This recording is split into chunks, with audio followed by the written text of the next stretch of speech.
Hello, hello, hello, hello, hello, beautiful creatures. How are we doing today? I know I'm late. I can explain, mostly, kind of. Hi, Raven Moon. Hi. So, I didn't oversleep, I promise. But what happened this morning was that I actually, when I was going to take out the trash, which was around 10 a.m., like 10:30 a.m. for me, I noticed something when I opened the door. I couldn't open the door all the way. Like, what is happening? So I open the door, and I have to keep pushing and pushing and pushing, and turns out I got snowed in.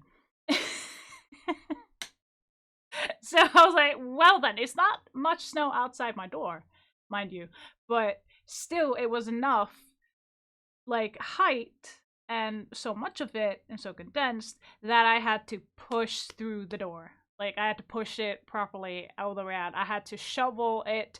I had my friend coming over because she hadn't eaten, and I had needed to make sure that she got some food in her. Please eat again. Don't make me have to, like, drag you over here, make food, and watch you eat it. Again, please. Ugh. She's too skinny as is. To begin with, it's like, sweetheart, you need to eat. I'm not hungry. You need to eat. I don't care if you're not hungry. Please eat. I don't want to force. Just eat something, please. Of course. Hey, man. If somebody is going to use a word like cordial, which, by the way, guys, cordial means someone who's being warm and friendly, if you don't know. But when someone uses that incorrectly, be sure to correct them. Like, so English is my second language. And I get pissed off when somebody gets it wrong. it's really embarrassing. It's like a person who is from, I'm not sure where they're from, I don't really care, but it is what it is. Whatever. Anyway, we're gonna go ahead and get into Cult of the Lamp if technical issues are gonna stop. Are gonna work? Yes, no, maybe? Hello? Oh shit. My game crashed. Start of a good morning. Good start. Great. Fantastic. Fuck. We'll be right back with these messages. I will literally have to shut Cult of the Lamp down with this thing. Oh god. What the? Oh. What the? Huh? These just got absolutely sideways in the most colossal way. Things are not going my way today. I did laundry today. I got snowed in. I almost fell outside when I threw the trash. Our order almost got messed up. So we had to call and make sure it was getting here. And, well, what else? I did laundry and I thought my freaking washing machine for my clothes would explode on me. Because it made so much noise. And my friend was here and we were both looking at each other going, let's hope it doesn't go kaboom. That kind of look on our face. We're like, well, shit. What is happening with the goddamn thing here? The fuck? Okay. Wait a minute. What are you doing?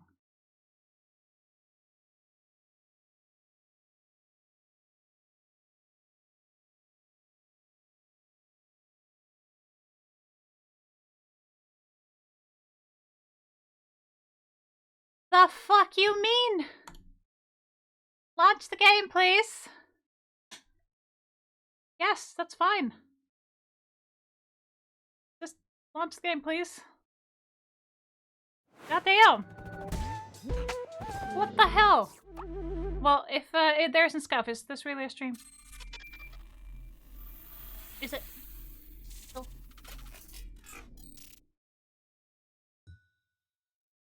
We're gonna be making a new cult today. Because I'm not sure what's going on with the old one. So we're gonna go ahead and make a totally new one.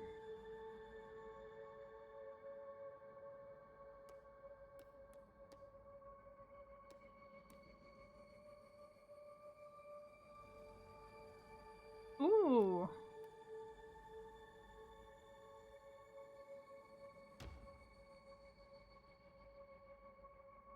Nah, we're gonna do this. You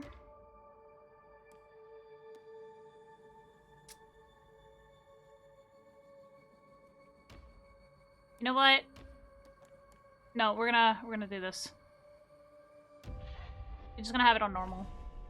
So we're gonna start a new cult, and hopefully we'll get some,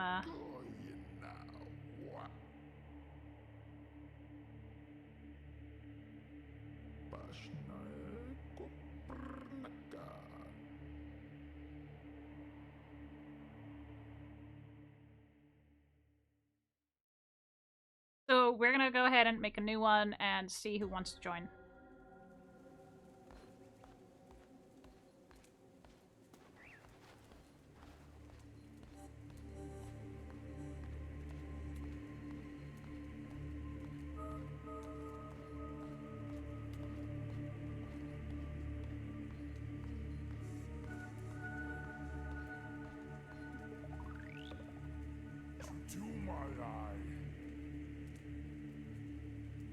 Before us stands the last of its kind. All others we have hunted down and put to the blade. With this final sacrifice, the prophecy will be impossible to fulfill. The heretic who lies bound below will be condemned to eternal captivity, and the old faith shall be preserved.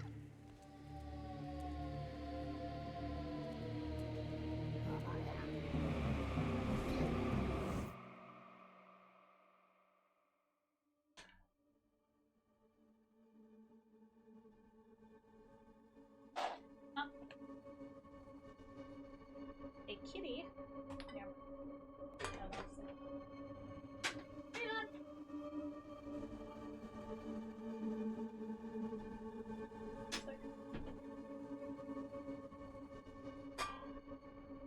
Shit.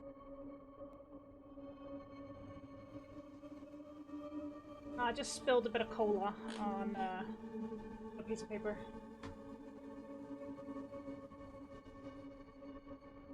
Oh, that was scary. But I'm gonna have to rewrite this list then. But I can do that after. Like, after stream.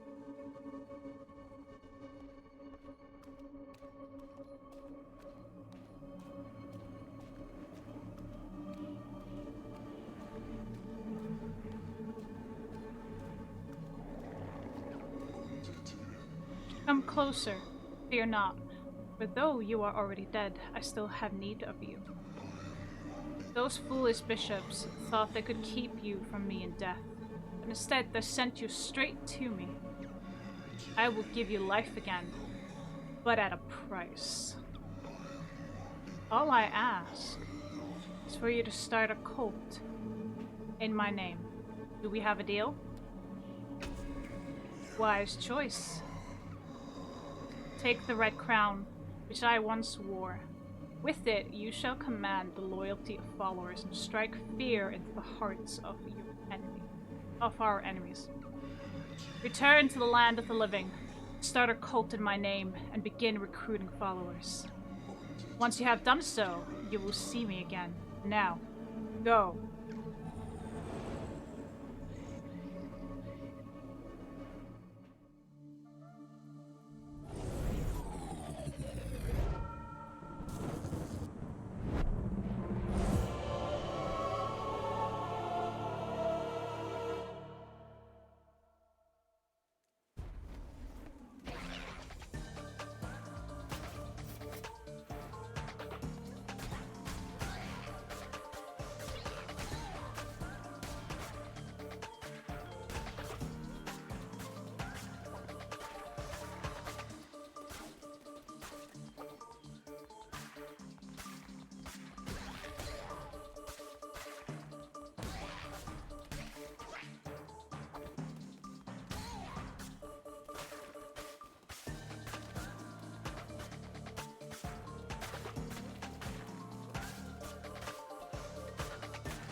Fear not, I am Ratal.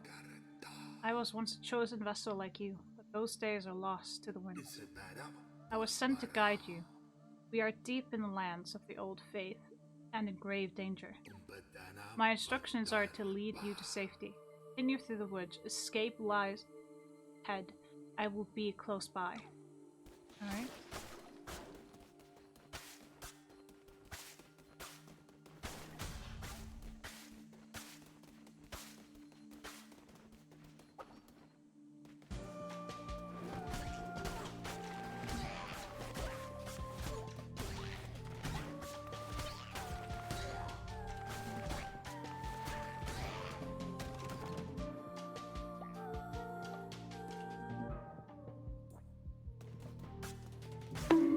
Hello, Scorpion.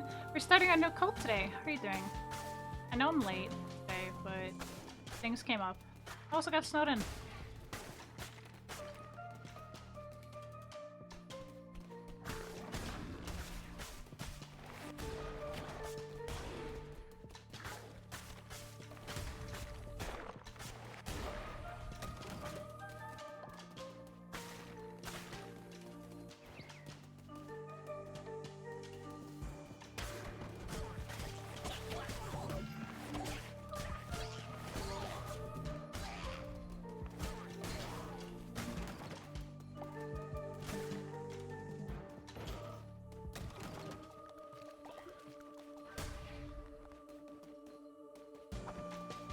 There was another room that I want to go into.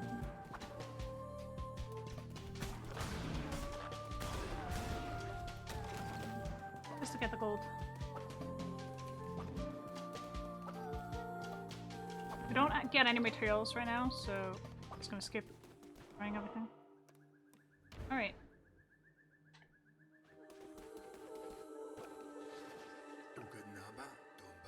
We have nearly reached safety, but look ahead. Another poor soul about to be sacrificed. Rescue them, and they could have no choice but to join your Almighty Bishop of the Old Faith, ask you to accept the sacrifice of this wretched soul. Hey, who interrupts our ritual trespasses on sacred ground? Sacred? My ass. You're dead meat.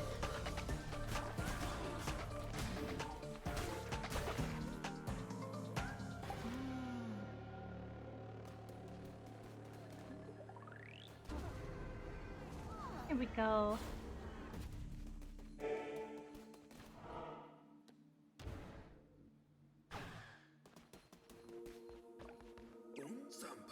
We have reached safety.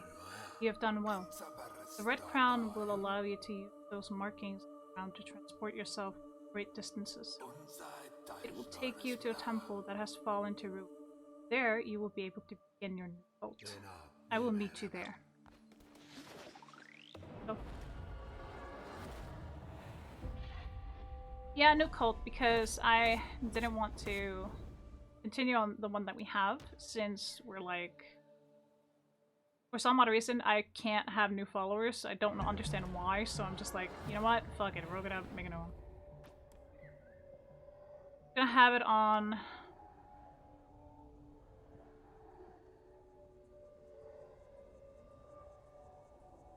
gonna have it on medium.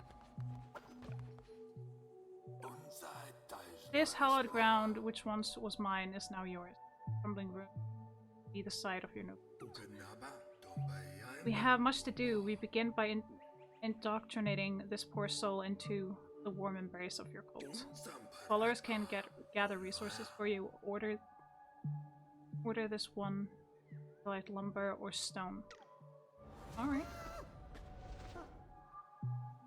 Okay, cool. So, please spare me. Wait a minute.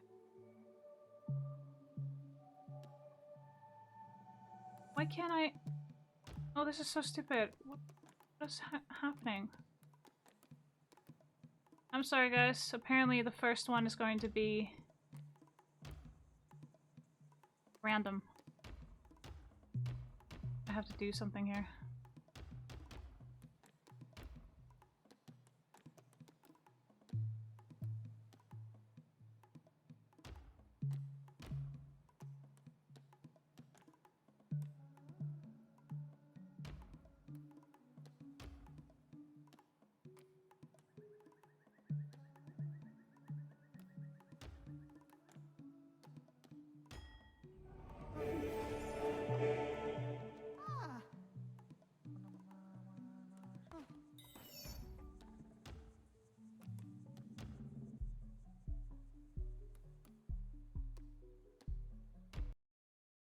I'm just gonna connect with Twitch.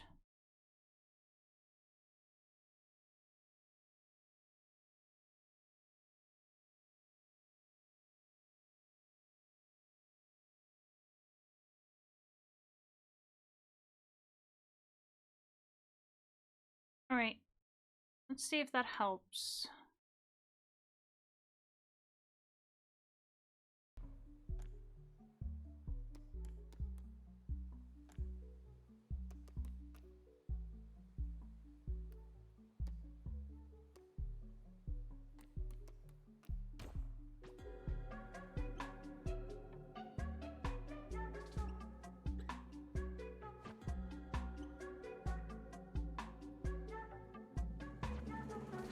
Alright. By your hand, our cult will grow powerful, but your followers cannot live on prayer alone. They must eat. Gather the necessary resources and build a cooking fire. It will allow you to prepare meals for your followers.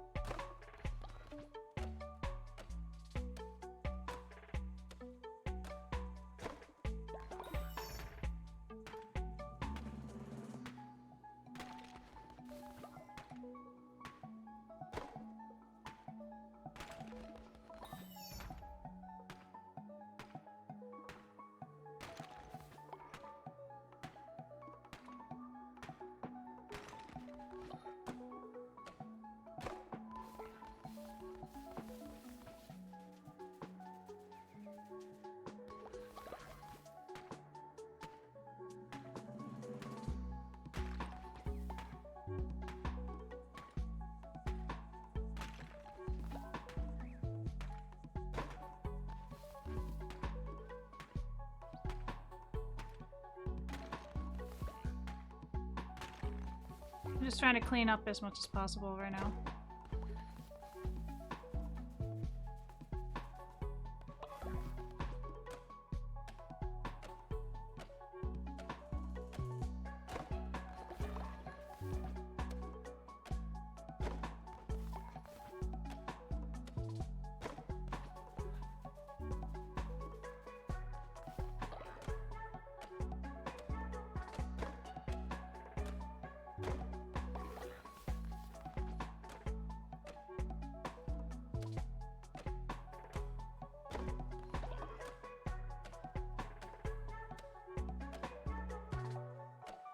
Oh, this one might take a while.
So what I'm trying to do now is actually chop up the wood here.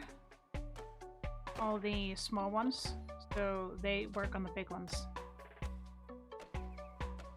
The big trees.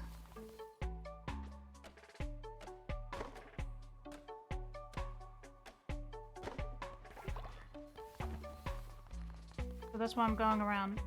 I'm like, okay, where's the small trees?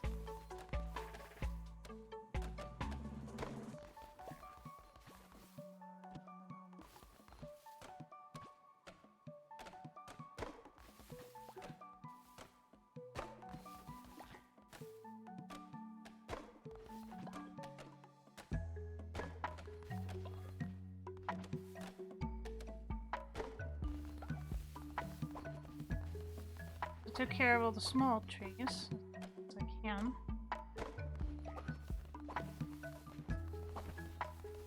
Yeah, that was pretty much all of them.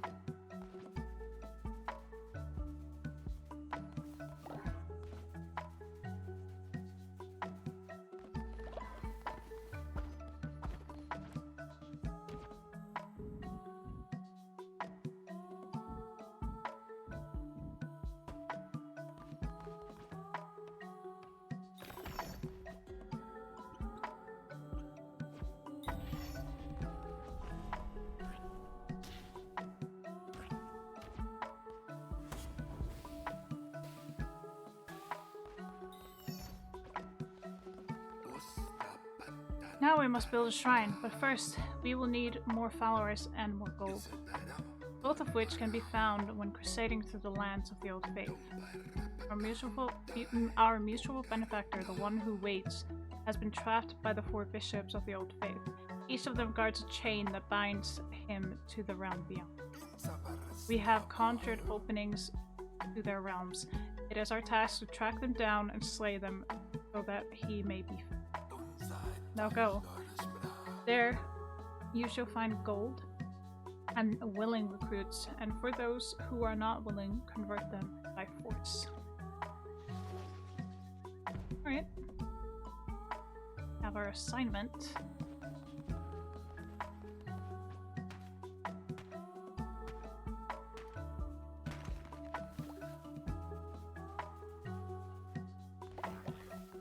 Oh, that's so cool.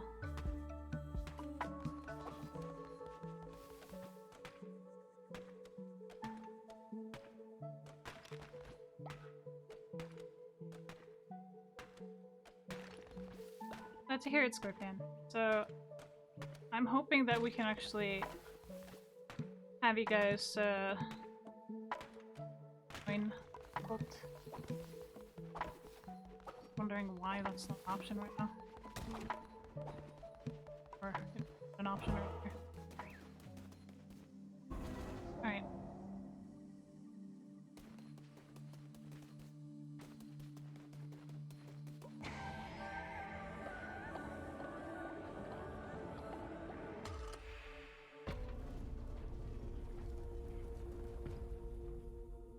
I guess it's because it's been so long since I was playing Cult of the Lamb.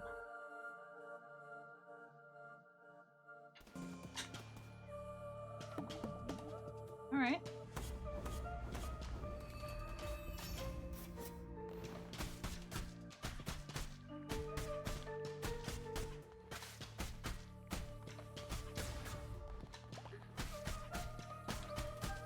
Now we can destroy everything and get some reason. Oh, there's my raven. There's my little kitty. Hang on. I'm gonna let her inside. There's a little... Oh. Come on.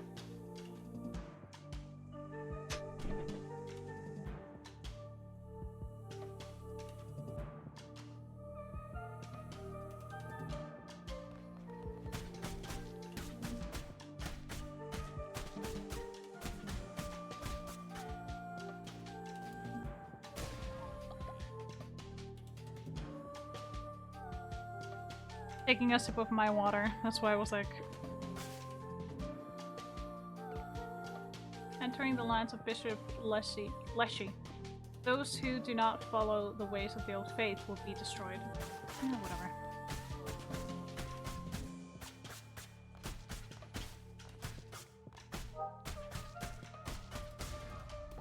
Alright, next room. Let's see.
Praise the Lamb, conduit to great power, promised, liberator of the one that waits below. The card showed me once, many lifetimes ago, as that I have always drawn your cards, Lamb, at first. Take these cards, and I will draw another, each time we meet. When drawn by me, grant you power. Alright.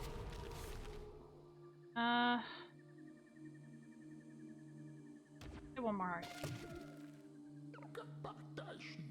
Your deck decides your fate. You may find more upon your crusades, and I will look upon it next.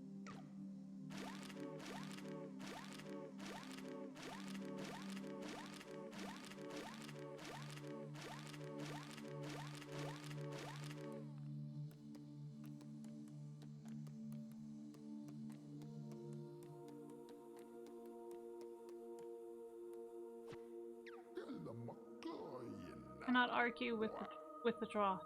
One might as well argue with the ocean. Alright. No, I'm not listening to Moonlight. I'm leaving.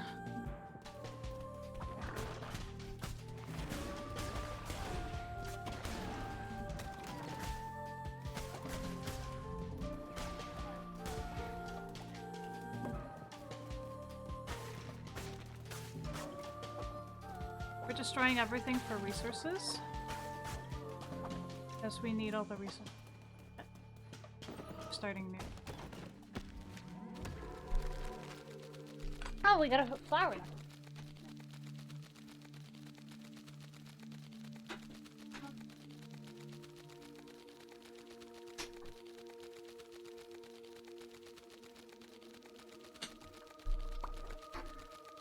Ah, generate devotion faster. Alright. See if I can't catch this squirrel. Well, get back here. Alright, next room.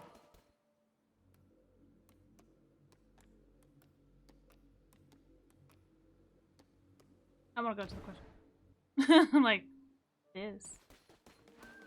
Hello. Hapless Leshy, youngest of the five. Was his eyes he lost. Temperamental Hecate with her throat cut neat. Cowardly Calamar's ears torn from his head. And Shimura, once brightest of the five, till their skull split. So no evils. See no evil, speak not, hear nothing, think none. The one who waits made it so.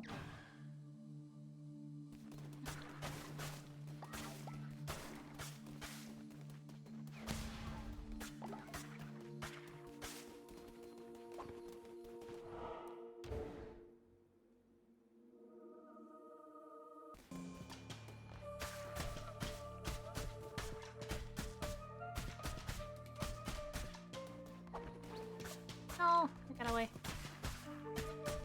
No, sometimes when you hit the birdies, it's they give you meat, like resources to cook with meals.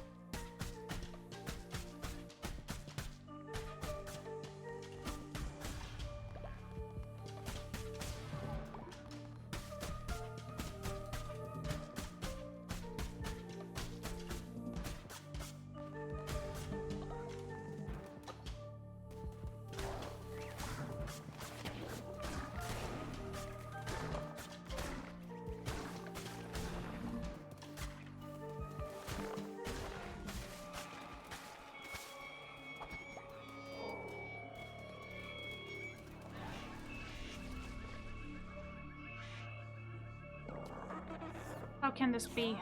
You were put to the blade lamp, as all your kind were, and yet here you stand before me, unrepentant. The crown, his power, could it be? But I am stronger still. Turn tail and run, little lamb. Eh.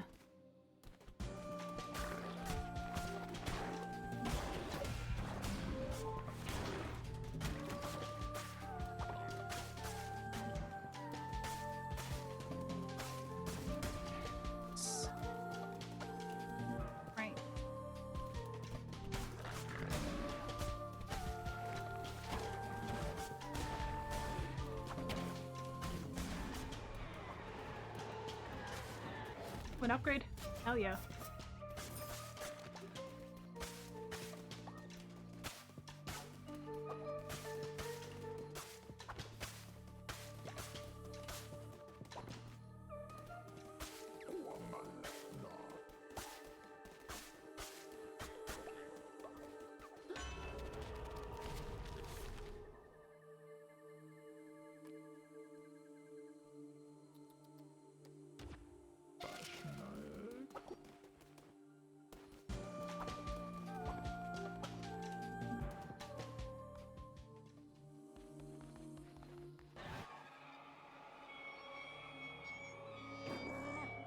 You have come far enough, little lamb. My followers are willing to do anything for me.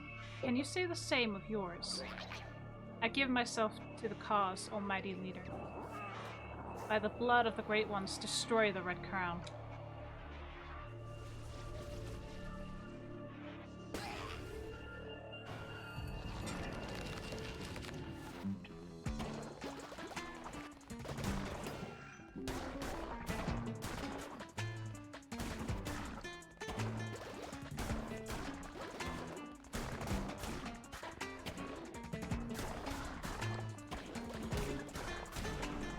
Gotcha.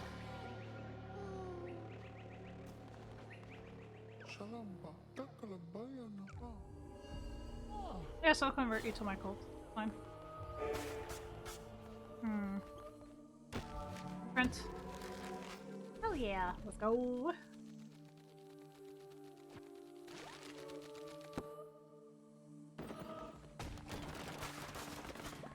Can we get stuff?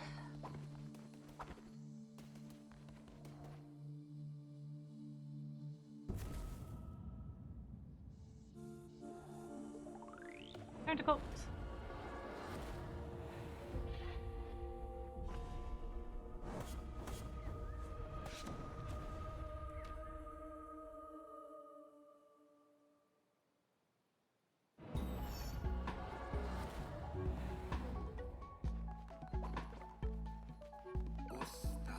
I'm relieved to see you made it safely, and you have not returned alone. You have convinced more to join our faith. Let us indoctrinate this new convert so that... Okay. Really? Oh, there it is. Follower raffle. Sorry. Starting raffle! No! I was blind. Who wants to join the cult?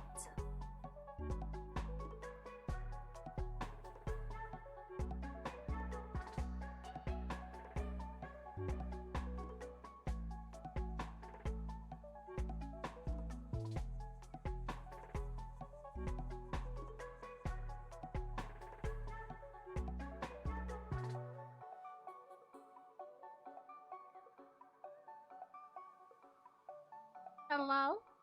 Who wants to join?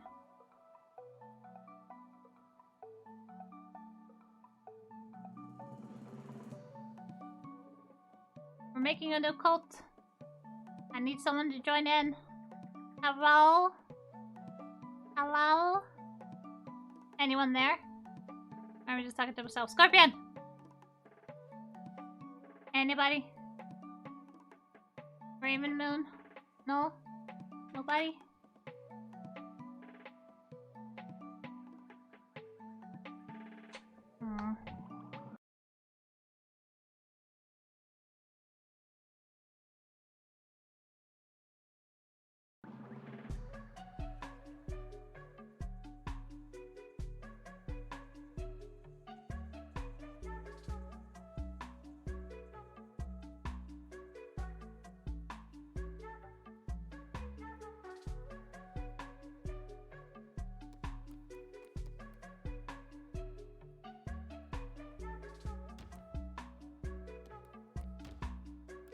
There are some cool forms here.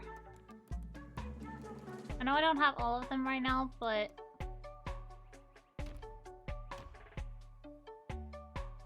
Okay, who wants to join? The ad hell is done.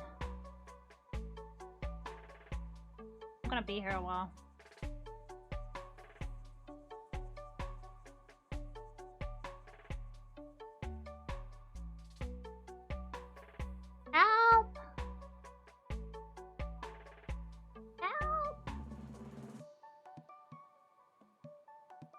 wanna join.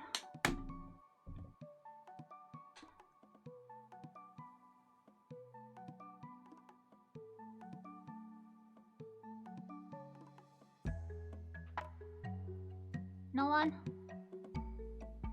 Okay, I'm gonna see if this works on mobile.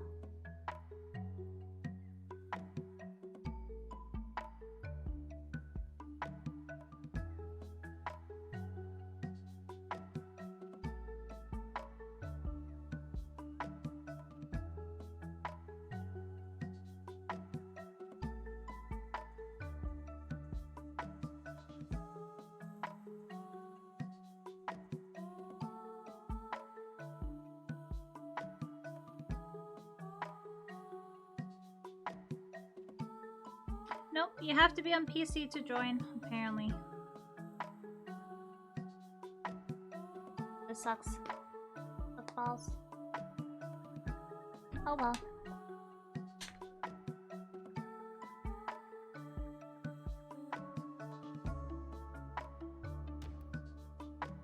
Okay, so nobody wants this?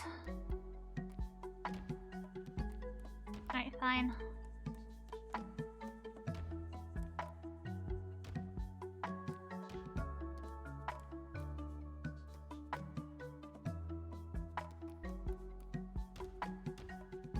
Or maybe you do. No? Alright. We'll just indoctrinate them. Maybe later along the line. I just wanna... Gonna... either work or worship. Worshipping followers during devotion. But to collect devotion, you require a shrine. Yeah, no shit.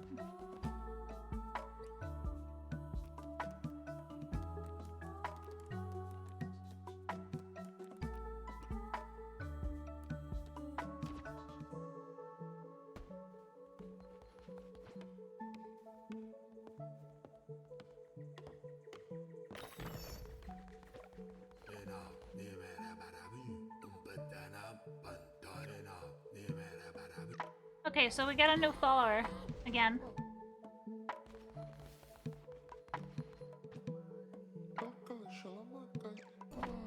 Okay, so who wants in?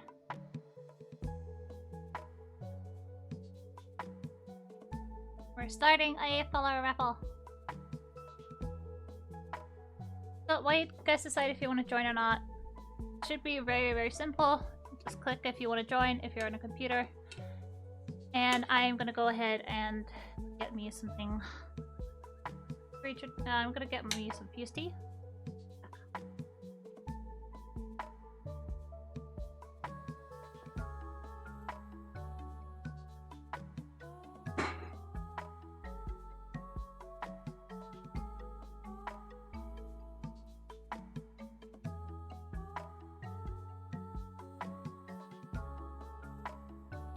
Raven, get on the seat. No.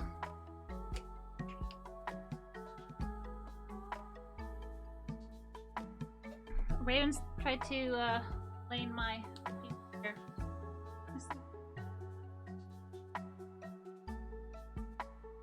And my cats are.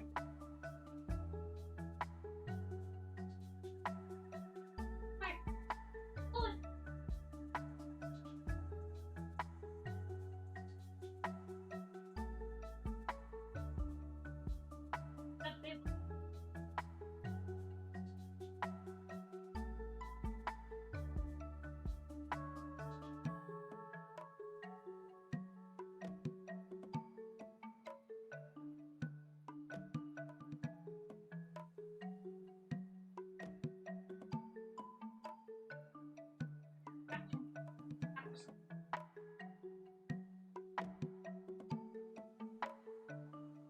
I can literally staples again.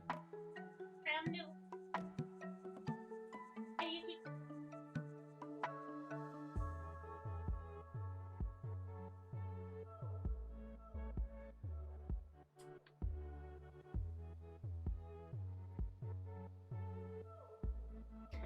So are you guys able to join, or is things just messing around? Nobody wants to join? Well, okay, fine. Fine.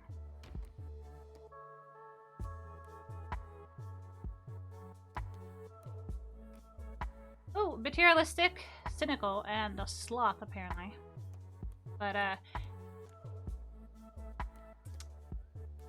it'll be fine.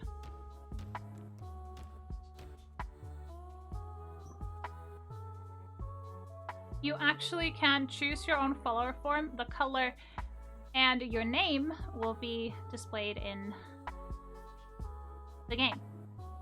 Your Twitch name.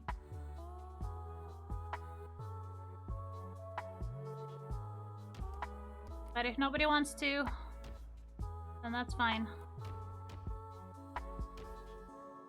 Entree. Okay, let's get that. Am I scoring?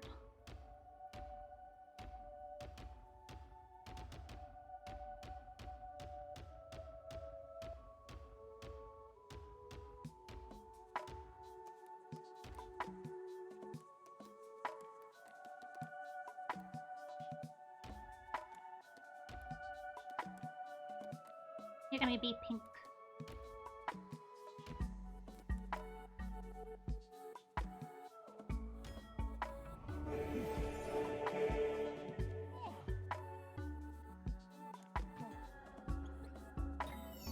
You know all of this?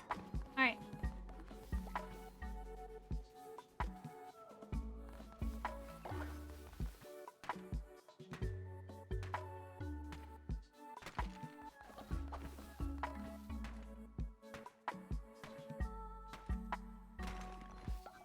I'm just gonna break all the small rocks so he starts working on the big ones.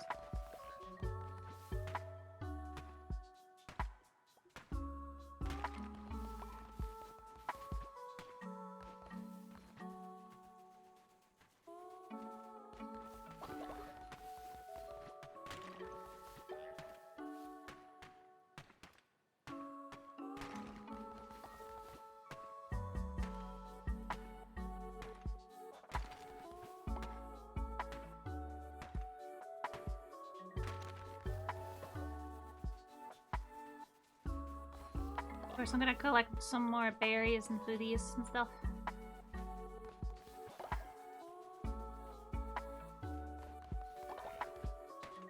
We need to clean up the place so we can build more stuff.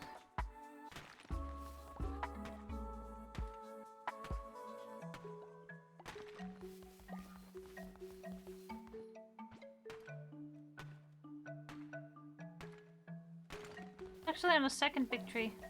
Oh.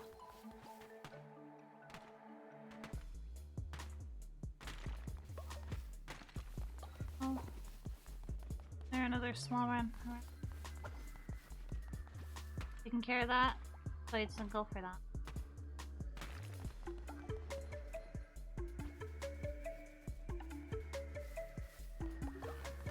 Oh, there was another one hiding? Okay, so you just go for the small ones and then you go for the big one? Oh wait, there's a small one over there.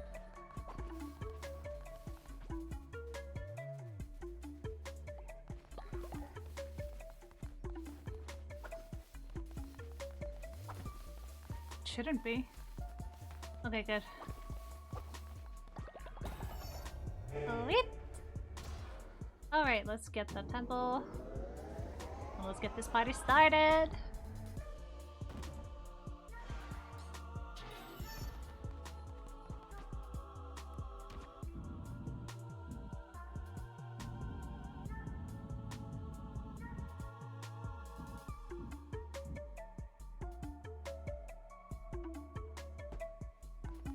I'm gonna put it differently this time.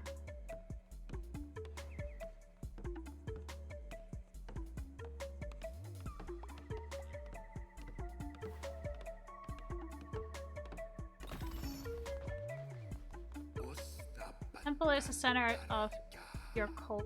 From there you will preach sermons, grow stronger, and perform rituals to mold the fragile minds of followers. You are responsible for maintaining faith of your cult. If it falls too low, your followers will dissent against you and eventually leave. Followers are ready to hear your word. Show them that you are their great leader. Preach a sermon from within your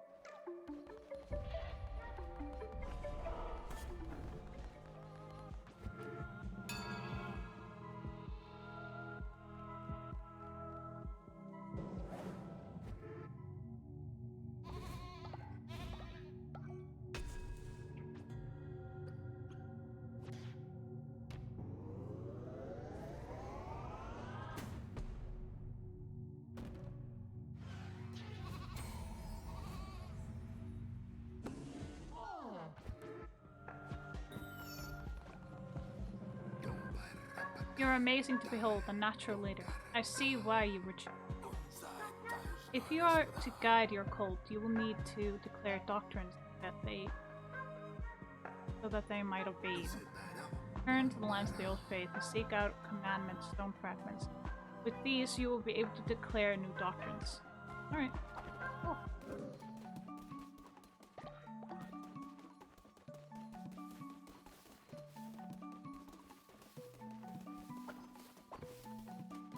I feel like I need to build. I haven't unlocked it yet, okay. Alright, we're gonna go.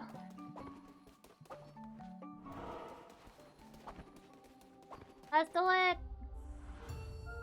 Oh.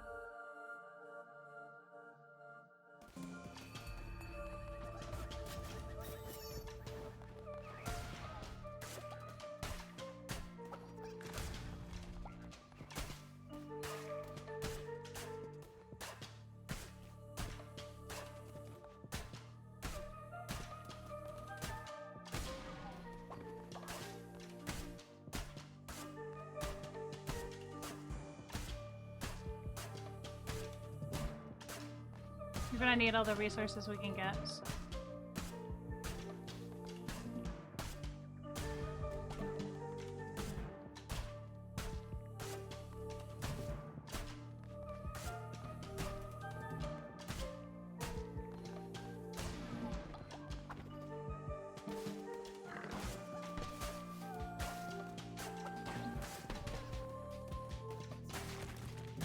Darn it.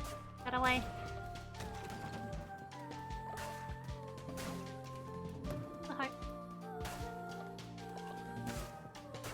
Destroying things doesn't just give you resources, it sometimes hides your hearts.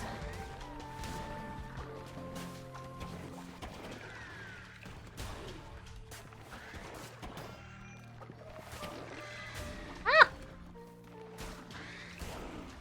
There we go.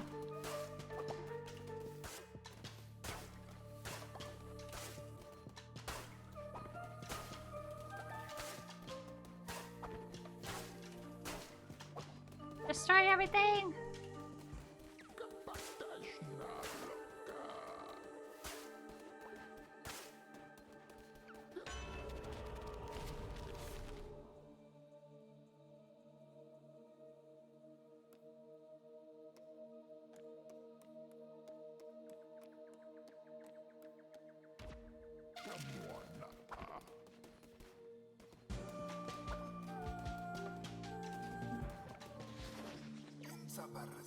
Glad I found you. I bring good news.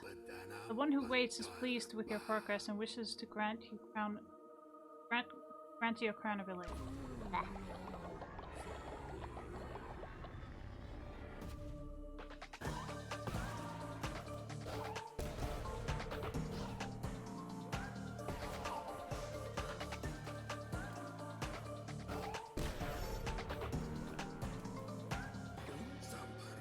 Enemies to slay will now drop forever. Collect this to replenish your curses. Alright.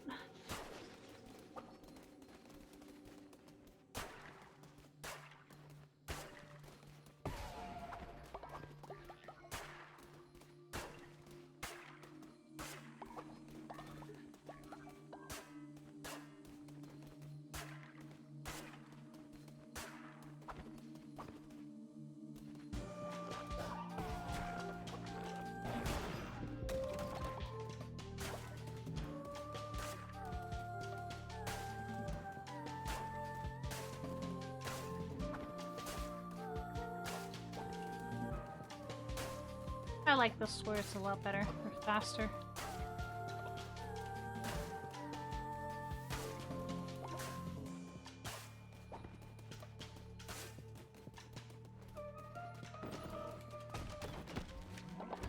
Sweet.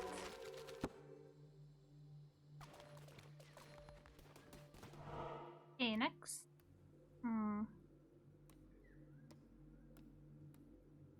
Go this way. We need some materials. More of them.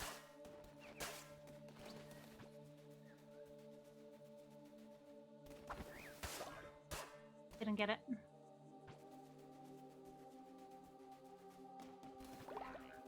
was kind of hoping for something other than berries, but I love you.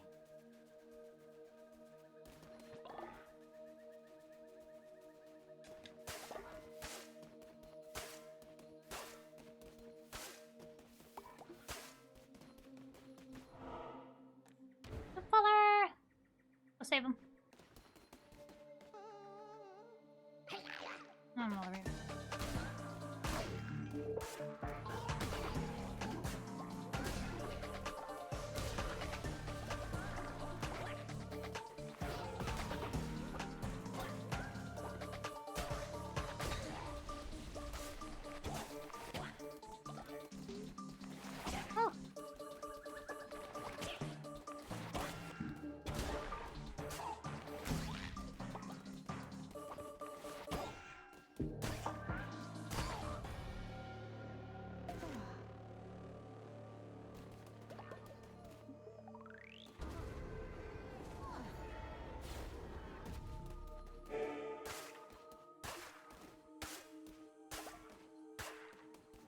Got a new follower.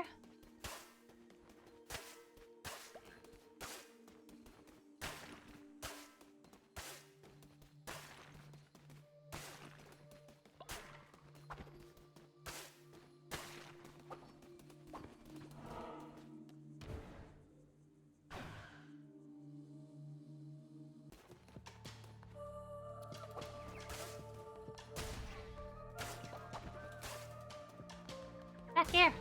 Gotcha.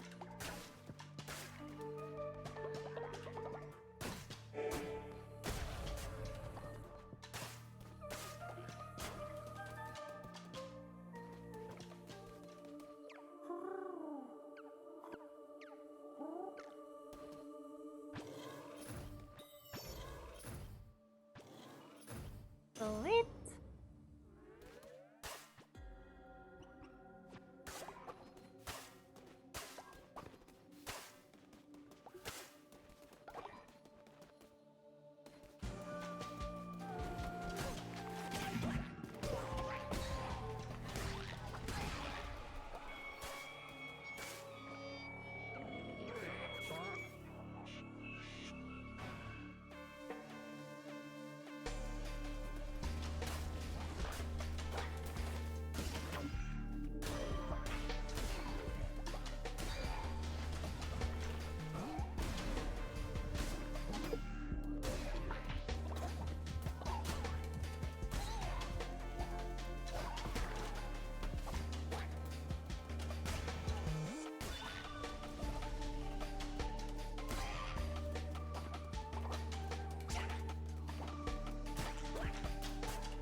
Oh.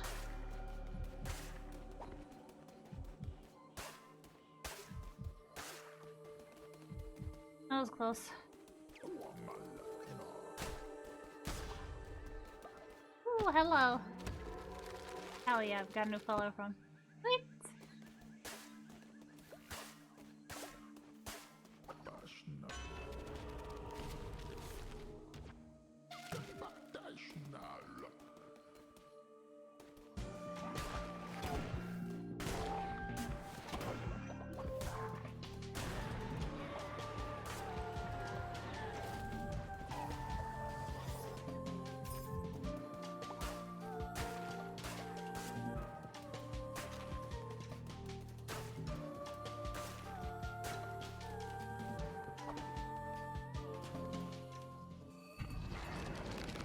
Oh boy.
Got it.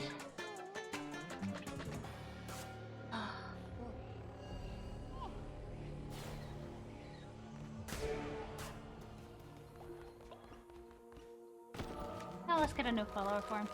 We got a buddy! We have a bunny! I love that.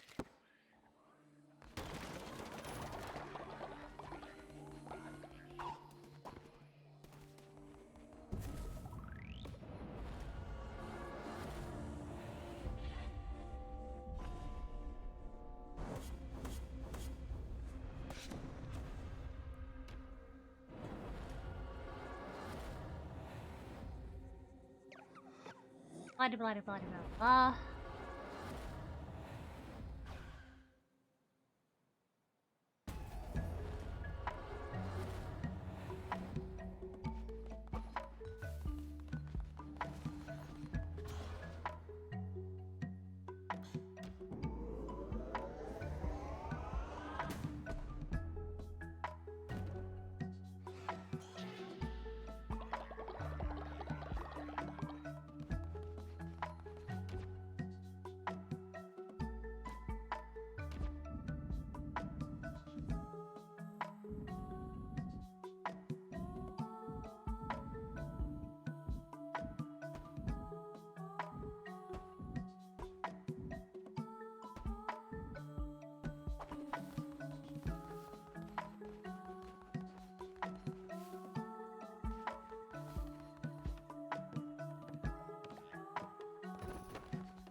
Okay, so follower trait has against sacrifice and strong constitution. So, who wants? Who wants to join in?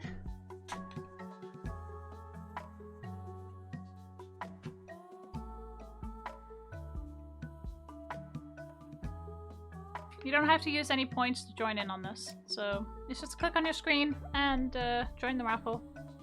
It's only if you're on PC, I think. What is?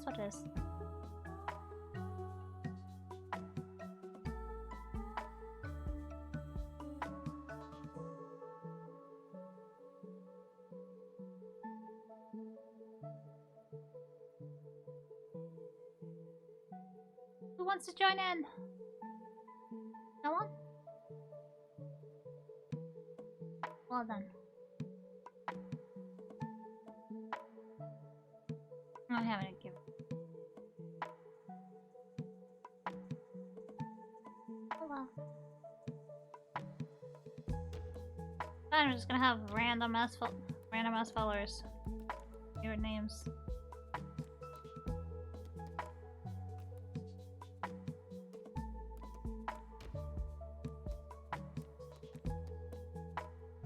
Gonna be purple.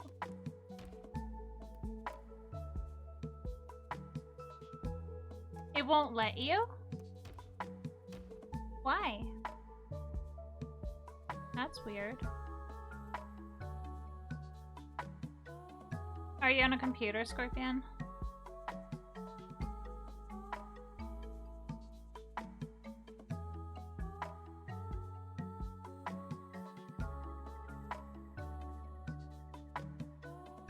That's weird.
Okay. Maybe that would help. I don't know.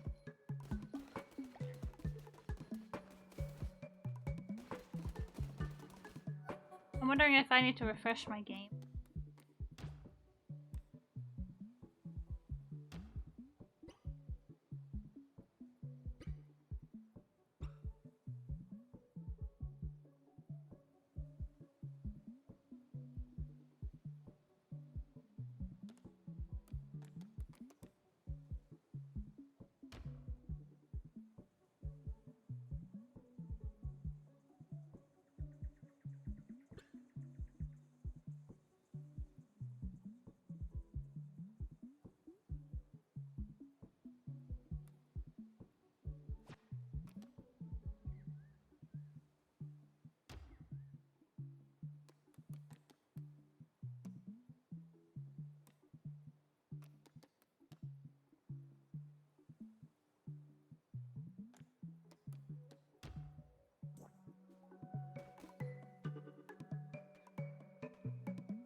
Okay, this is a good follower.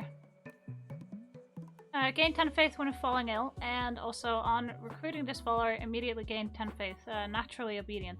So let's start.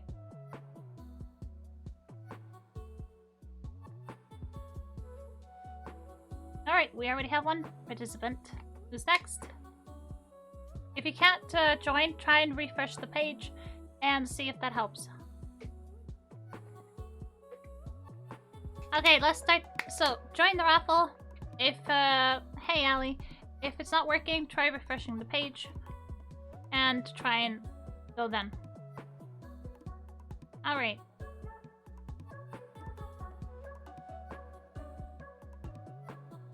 Anyone else?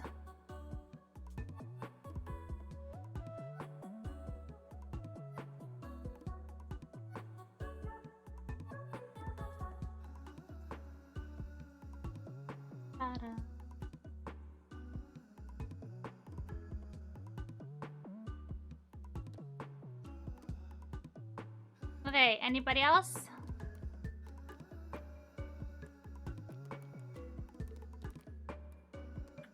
Not patient.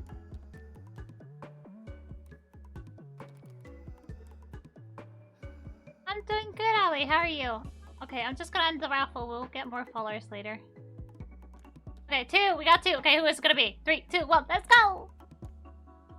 Allie! Design your character! Design your follower, please. Still a little sick, but getting better.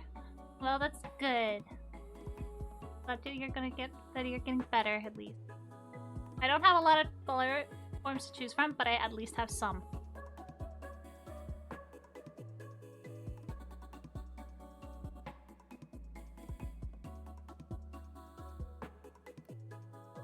Yay! No follower!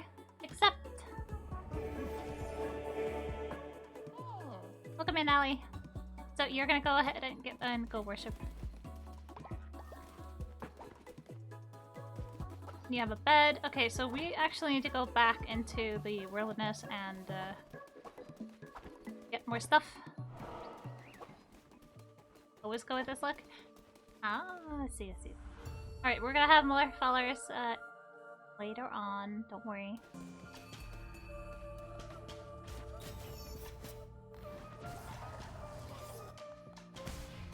Yes! We got the birdies, so we got meat.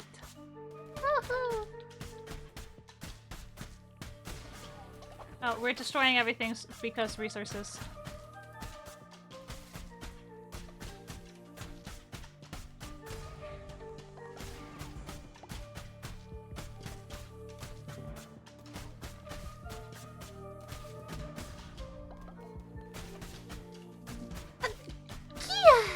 That's okay, Scorpion. There will be more followers later, don't worry. I'll make darn sure of it. Oh, you are a little... Get back here. Oh, I said get back here! Ah, gotcha.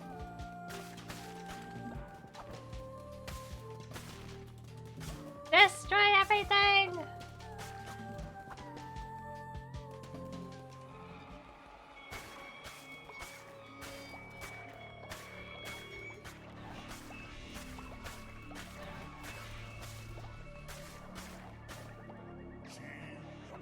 I am not reading this. I am done listening to these guys. I just want to kick butt.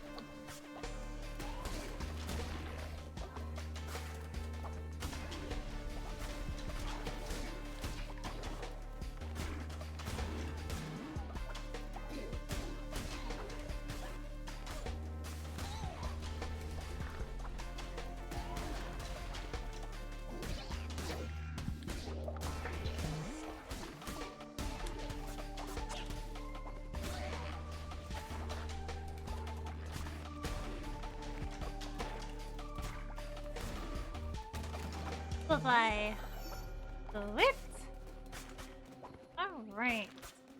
Let's go get them tarot cards a little bit. I'm gonna... Sorry says. Alright. Tarot card. Let's destroy the grass first.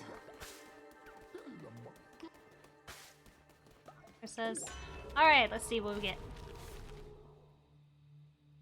Reveal map at this point. I don't really receive all that much healing to begin with, so that card was useless.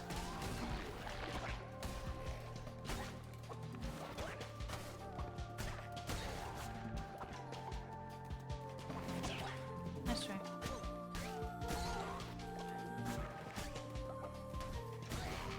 No.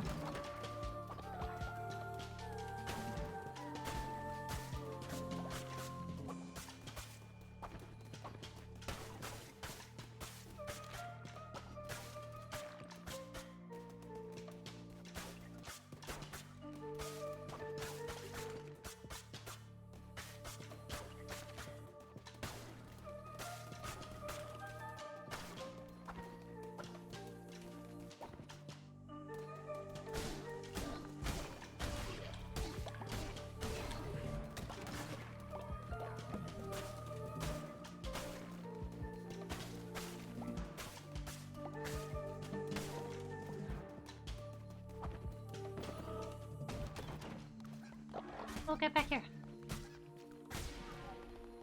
Morsel. Alright, let's see. We're definitely gonna get new followers. I'm not sure if we can go here or here.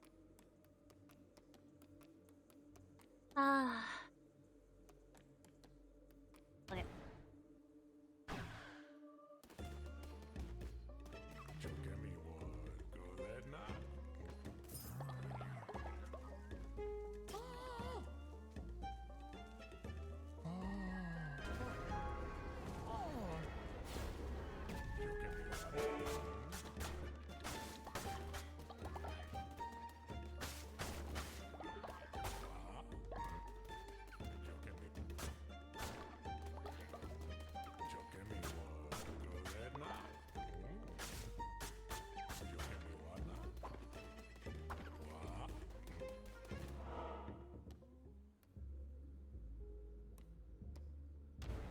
Let's go get a bit more resources.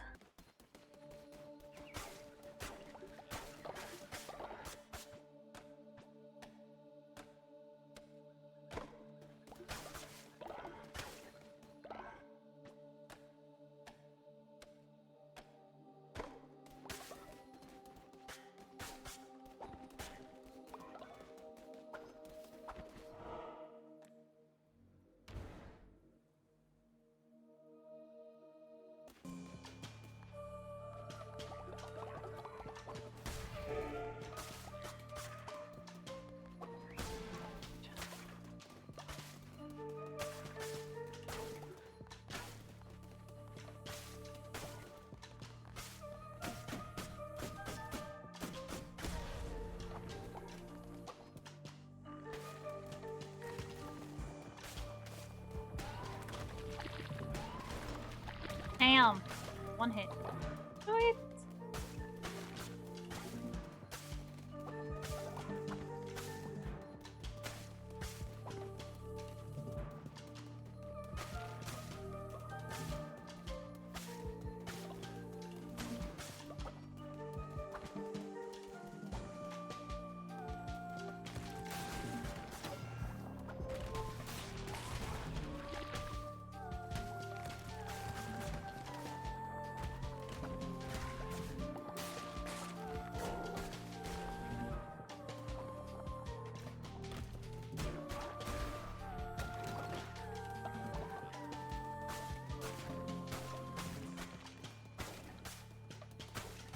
Destroy everything!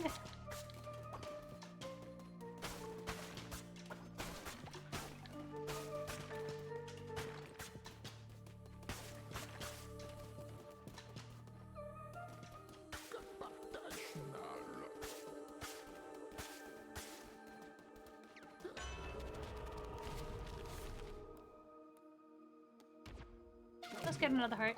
Oh.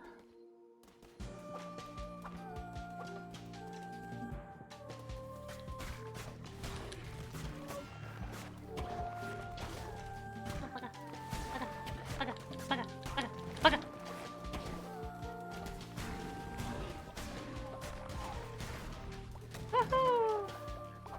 Got it.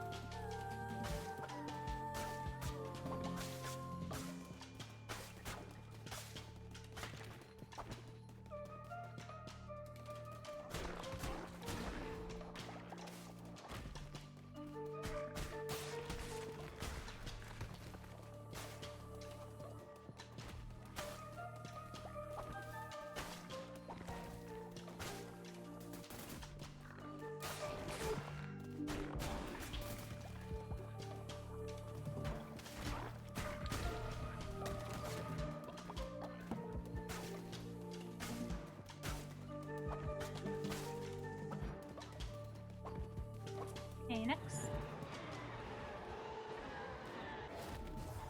Nice. Cycle, get a coin, let's go.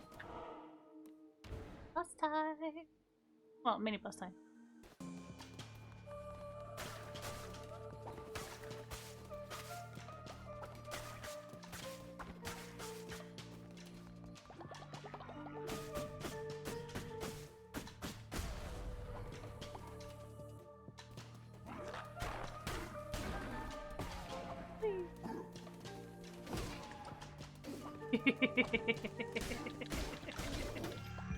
I'm having a little too much fun.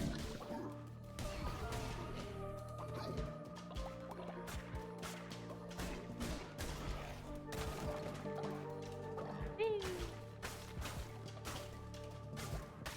Ooh. Weapons master up ahead.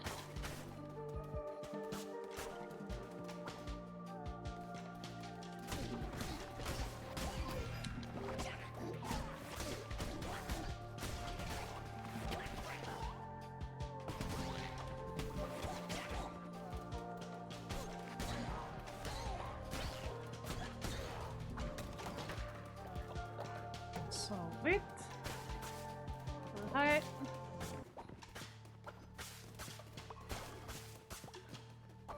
Oh yeah, we're going to the left. Let's see if we can get a better weapon. Ooh la la, yes.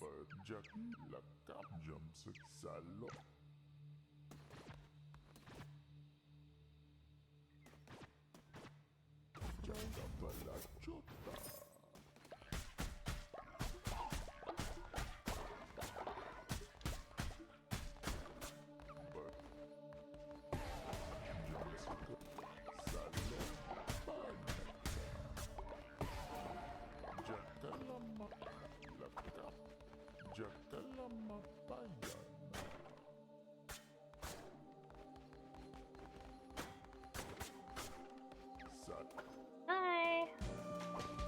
Thank you for the better weapon.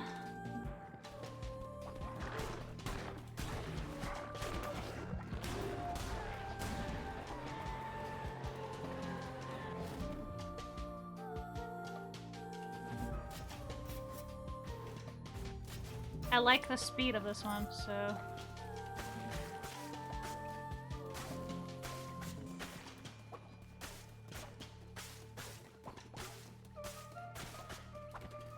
I just prefer this one.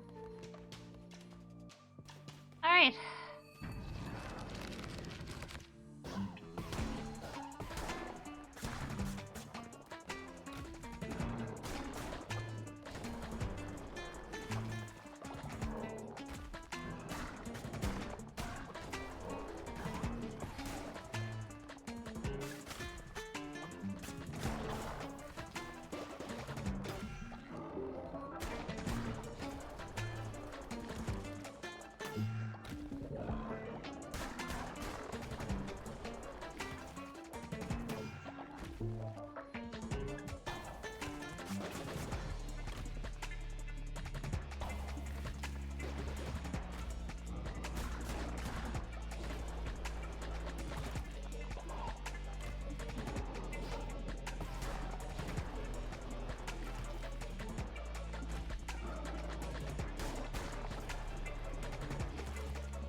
Oh, fuck.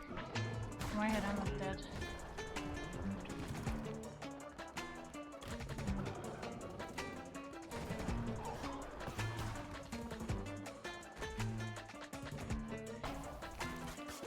No! Fuck. Ugh. I mean, I lost everything.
Hmm?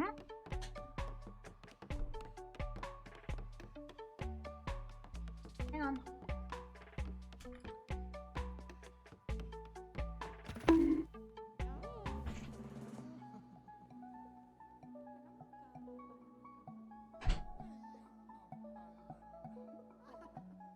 I thought someone knocked on my door.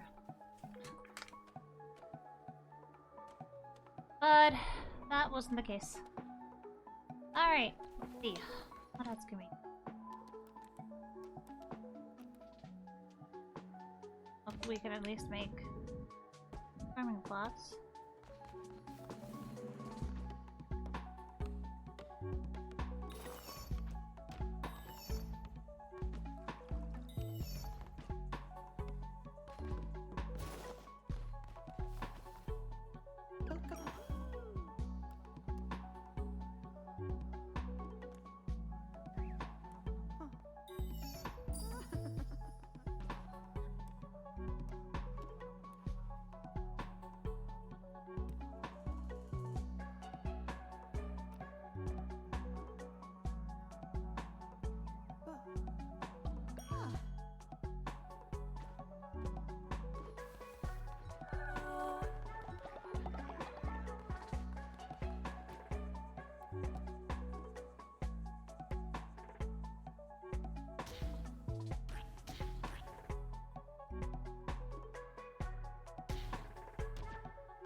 Oh, thank you for the fog, Scorpion.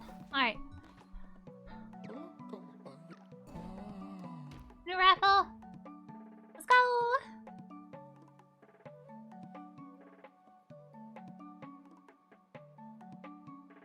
Let's try and get some more followers.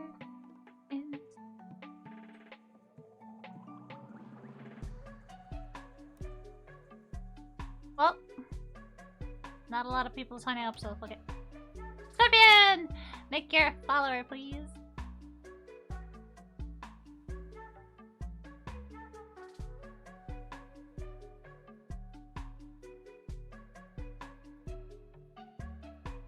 You can switch forms if you want.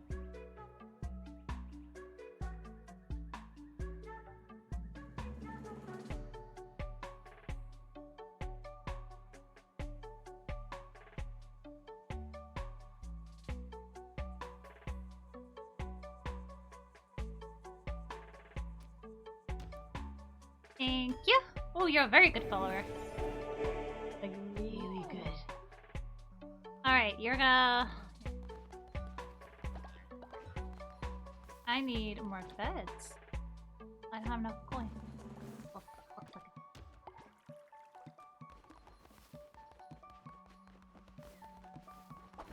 But I do need to host a sermon.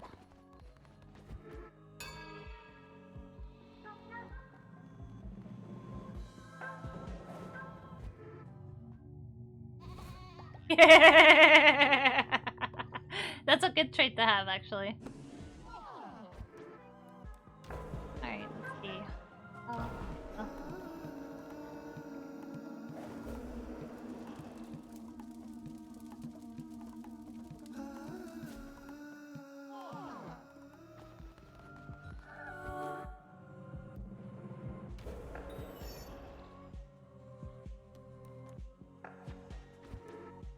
Alright, that's it for today.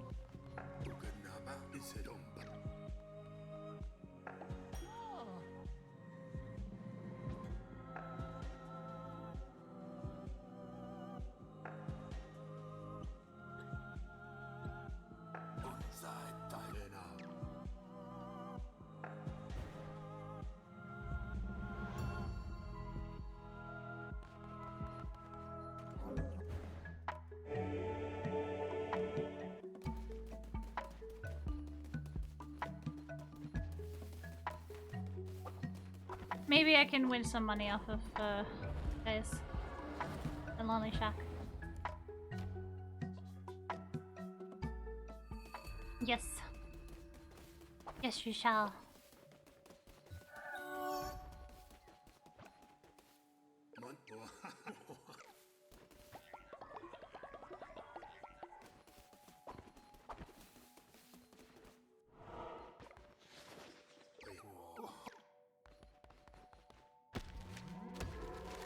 Sweet!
Hell yeah. One.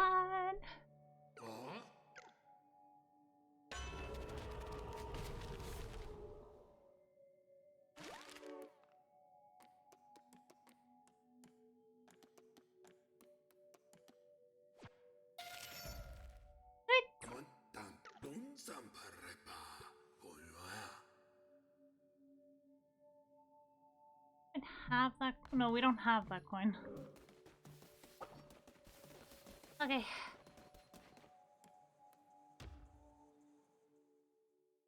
I need to go back into the Darkwood so I can actually make. Oh. Was that kind of cool? I just need places.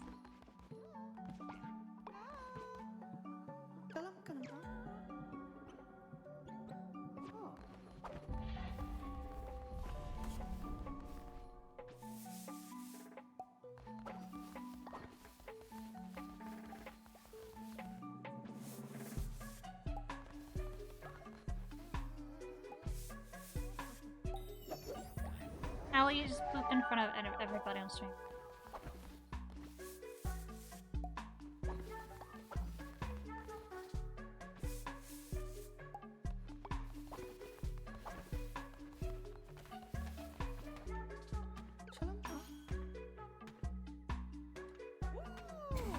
Sweet! Wonderful!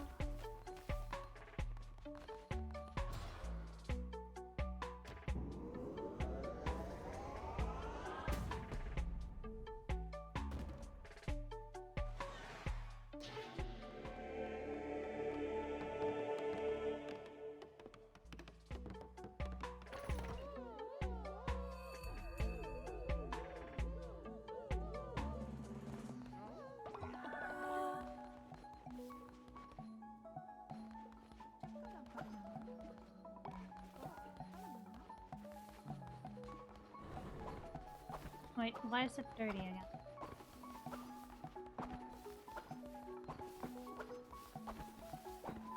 Here it is.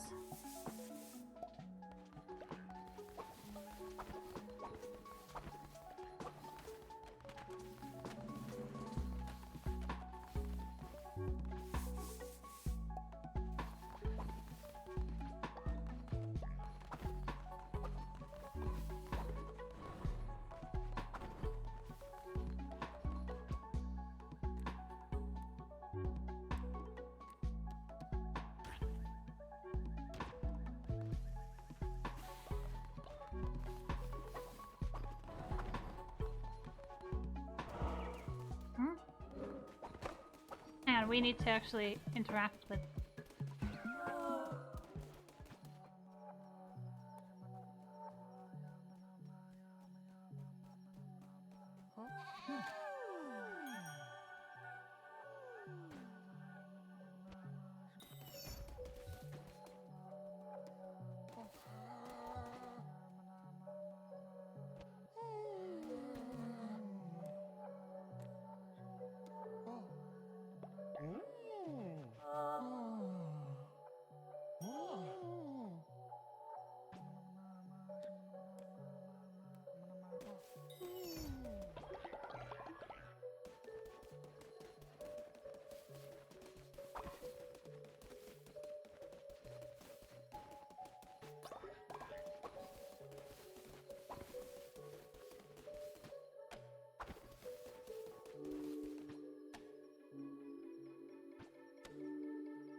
There's I need to get more coin.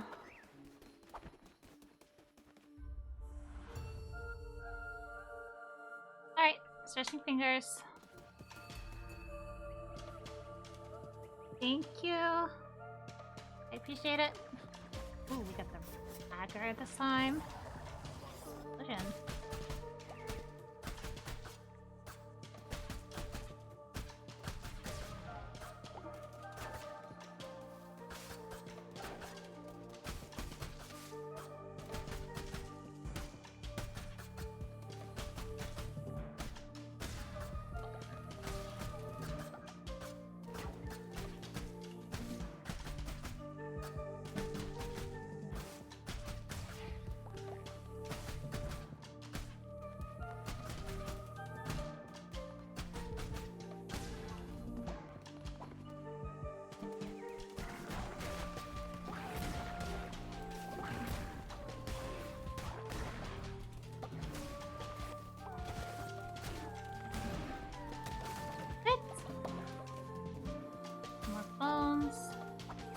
Gotcha.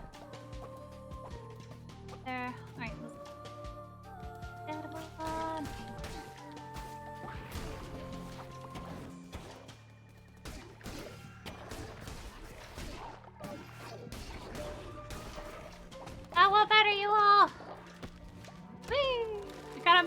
Hell yeah, let's go! Alright, as well. Health back up. Good. Alright. Ooh, we know what this means. Tarot cards!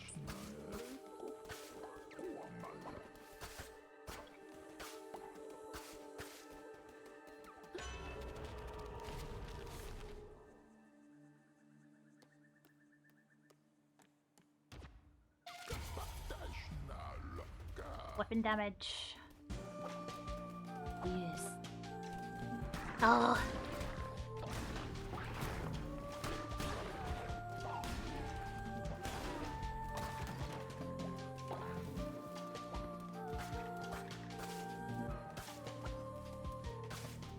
I choose violence.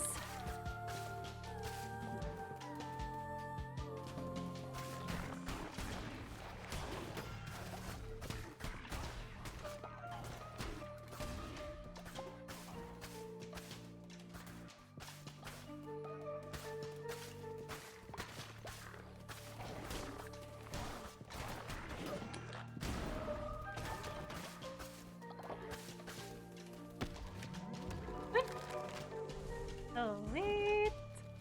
No. I already did stretches, but if you want proof, I will turn on my camera. Just wait a second. Hang on, hang on. Where'd it go, where'd it go? There it is. Stretch. Fingers. Oh, that was my elbow. Ooh. Ignorus! Oh, it was actually good. It was short, but it was good. It was just like, whatever. I didn't do it for a long time, but for me it was long enough. This is my water bottle. I just took a sip of water and I fixed my posture. Now, let's continue this Cult of the Lamp thing. We're gonna destroy everything! I choose violence! In the game. So it's clear, so nobody misunderstands anything. Okay, so...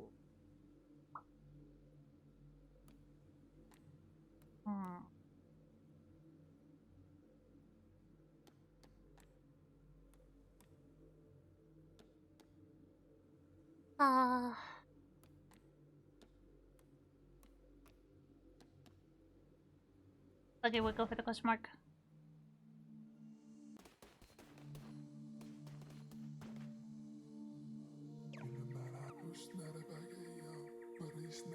Without using curses, I should gift you a gift worth having. Okay. Alright, cool.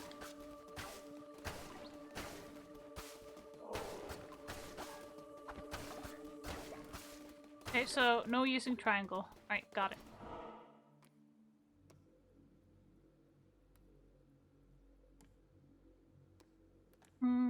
That means going there, so we can't go here, so let's go. And then go to the fighting area.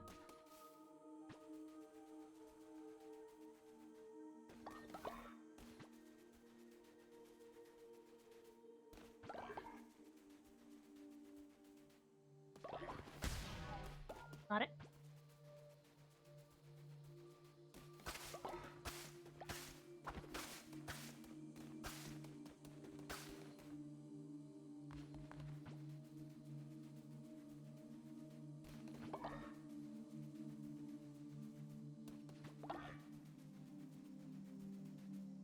I died like twice in the run, but it was fine. We'll be doing Borderlands again at some point, but right now I just kind of wanted to play Cult of the Lamb because I missed this game.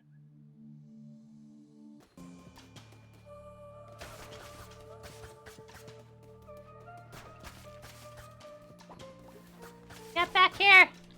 Oh, damn. Wanted that meat. I realized how that sounds, and I don't care, I'm not taking it back. Okay, no using triangle.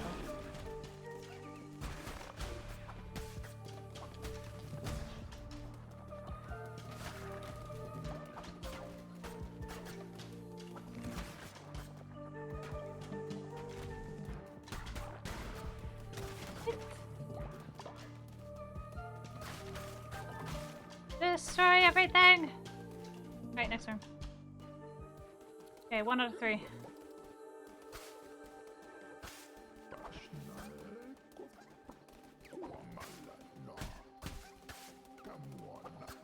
Get back here! Got him. Okay, we want that one. Oh god, you're deciding my fate. Oh shit. Oh no!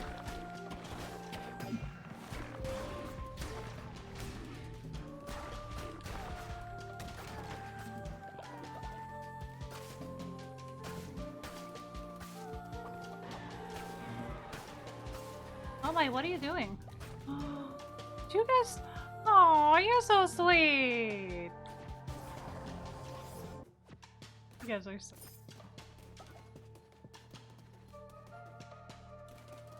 Thank you, I appreciate it.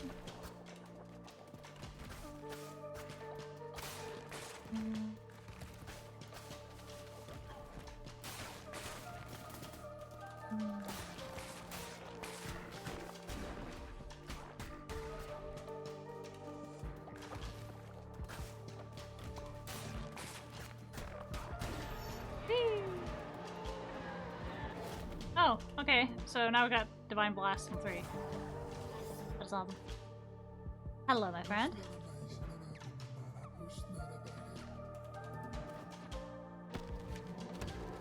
Small gift. Hell yeah, let's go. Okay, we're gonna circle this. But you still gave me a coin, which is really good. Thank you guys. I appreciate it. Every little bit helps. Where are you? There. Come here. Whee! I'm gathering resources. So my followers can get stuff, so I can build things. And there you're comfortable. Whee!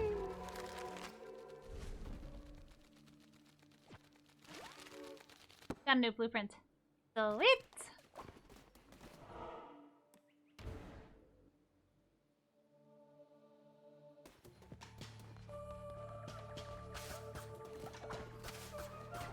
Darn it, work our way. Ah, gotcha!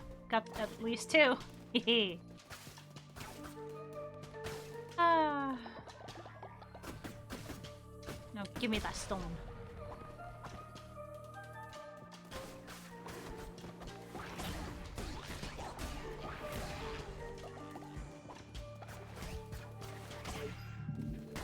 Stop.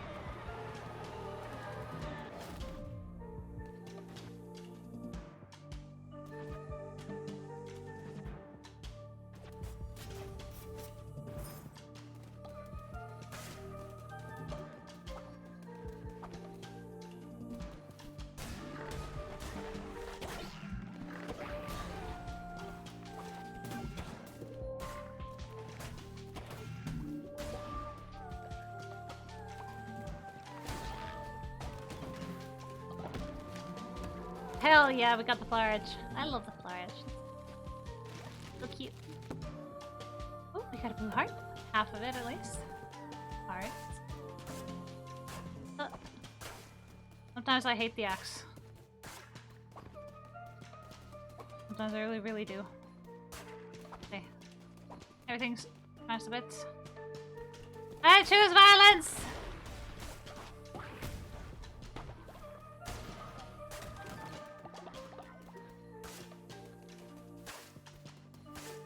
I know this is where we need to go to for the boss, but I want to go here because I want Terra Cut.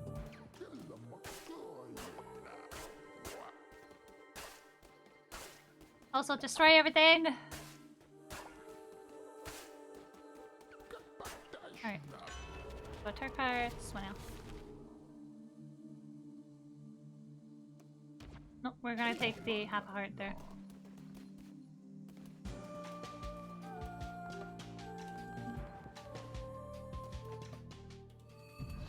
Alright, here we are. Let's do this again.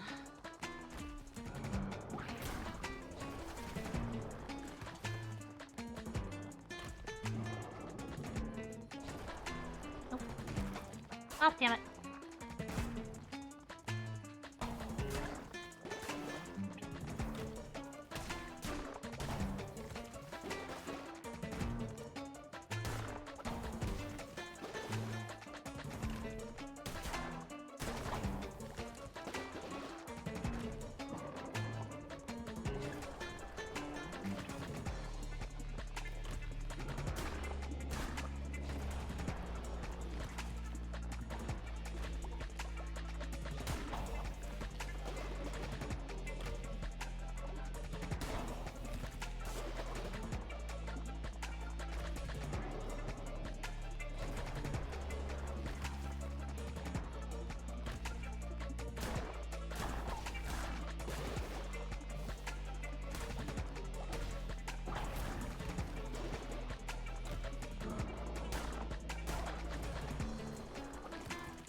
Hell yeah, let's go!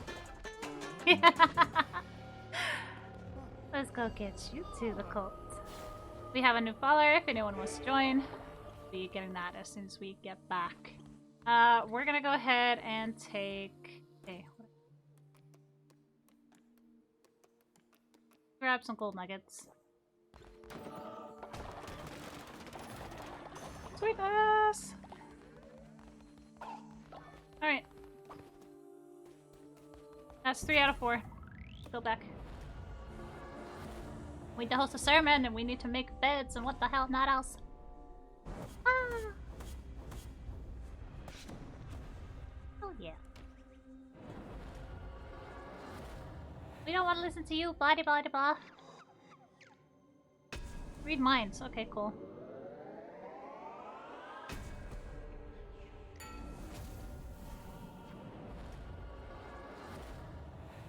Although I am gonna turn off my camera because it is obstructing view from the game.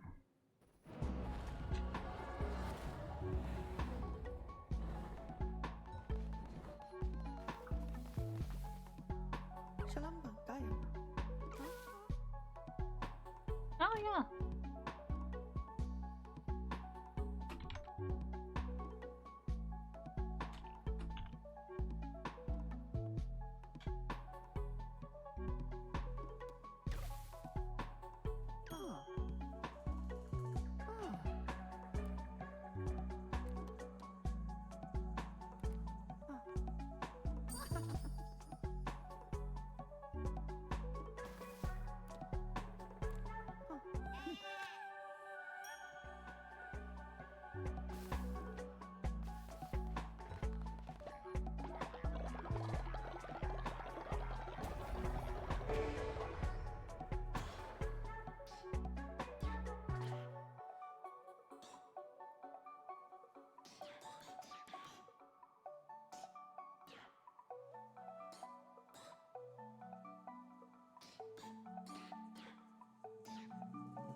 What the 3 of your autobots? Really?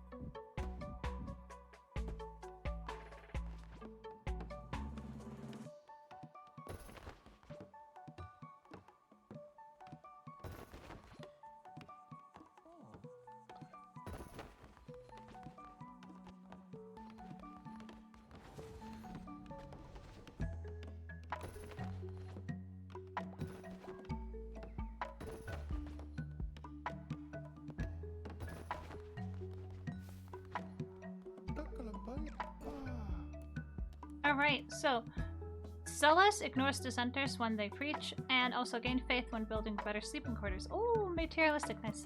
Alright, we have some new forms to choose from. When was it? Okay. Well, any case, let's do a raffle. Let's go. Who wants to join? Let's go, let's go, let's go.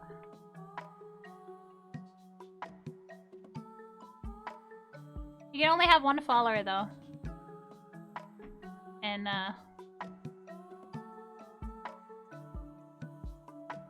yeah.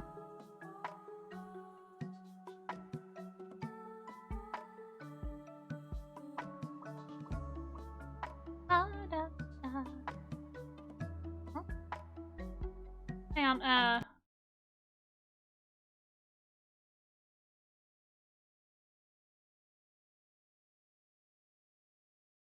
what the...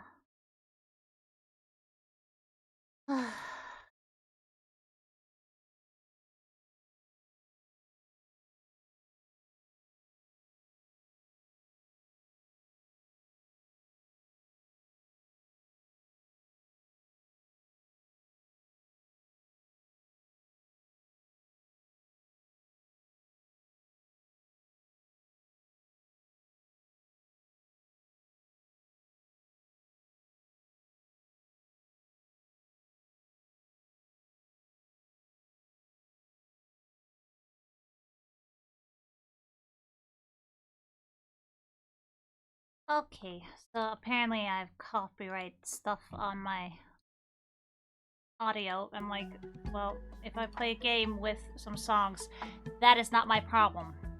If it's in the game, why are you notifying me?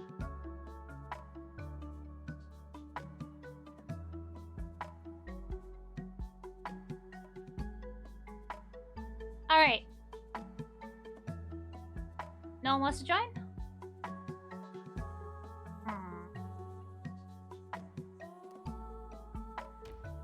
It's a good follower, though.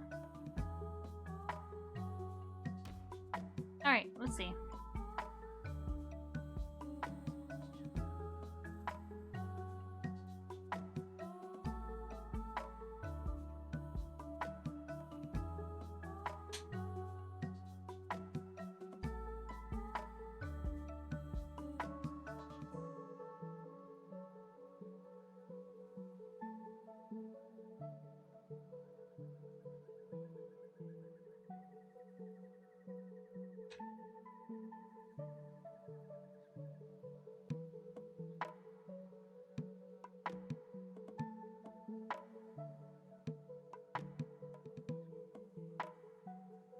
Alright, guess it's just gonna be a random.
Alright.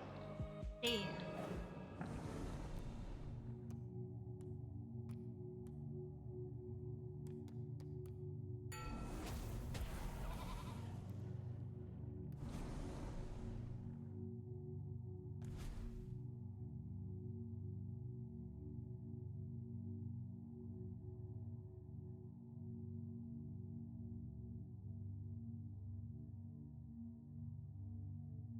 We're gonna believe in the afterlife tree. Time.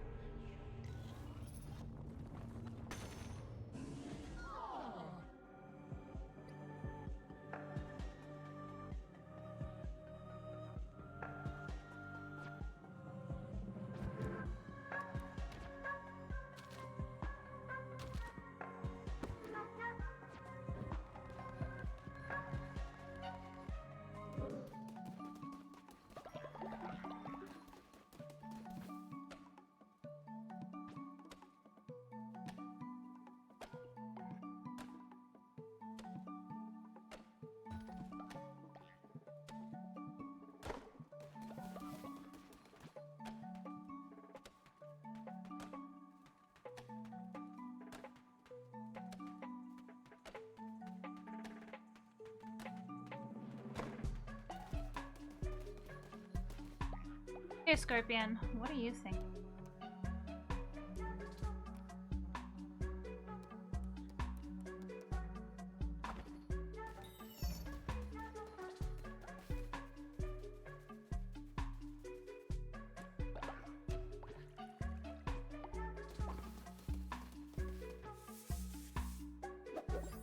Alright, leveled up.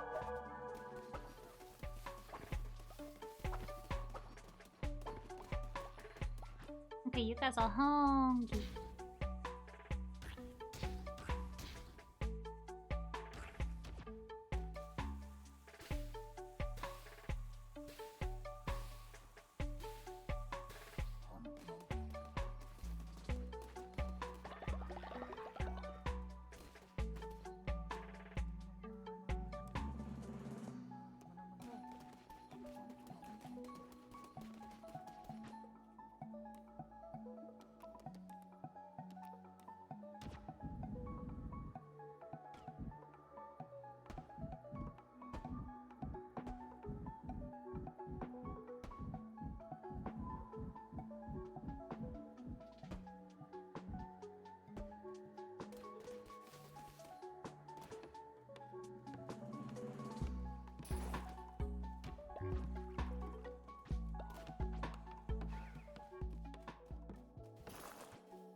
Hell yeah, let's go.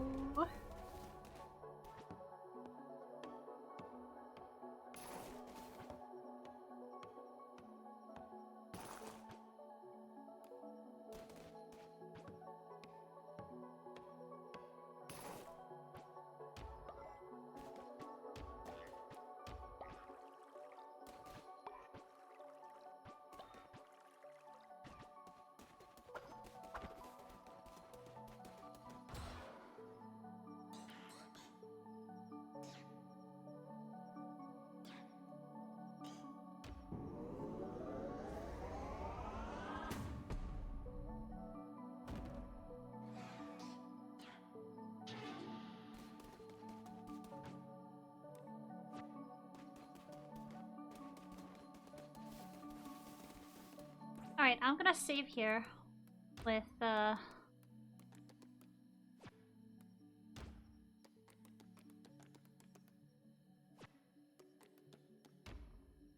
game, and go ahead and quit. I'm gonna go ahead and play something else because I don't want to keep. Well, that's the entire time anyway. Ugh.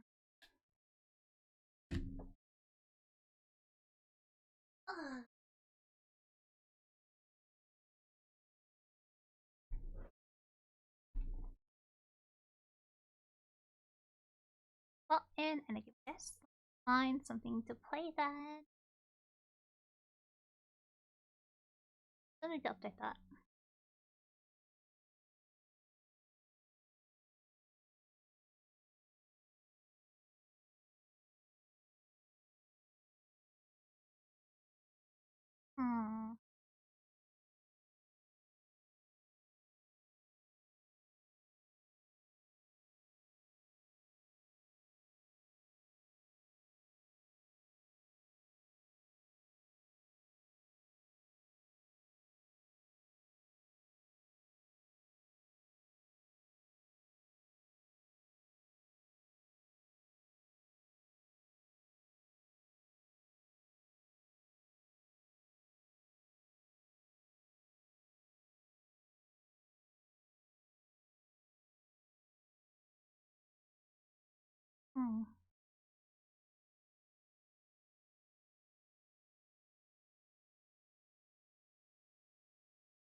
Well, actually play that, but we can also play some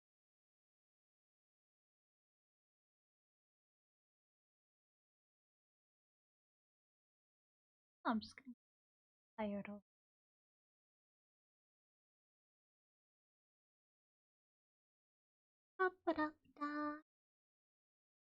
Hmm. Okay, what's on Epic? If I could find the thing, there it is. I'm blind.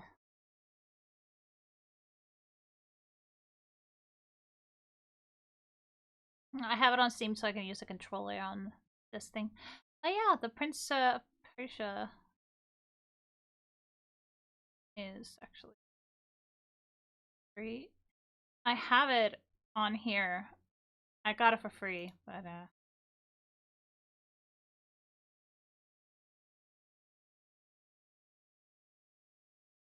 what is this?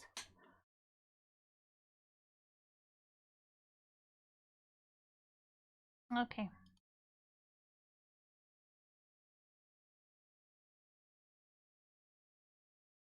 Hmm.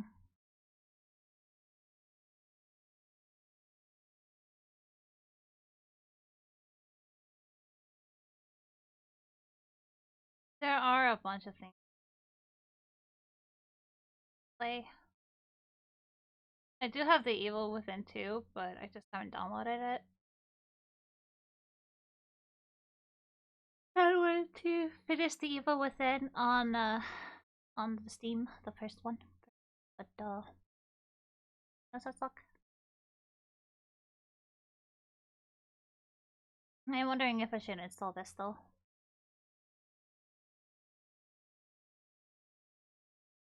Oh, why not?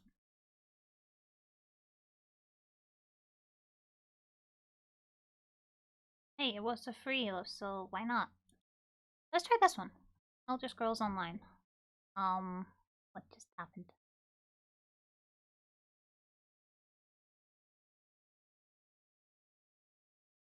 Okay, hang on. We're doing a login thing.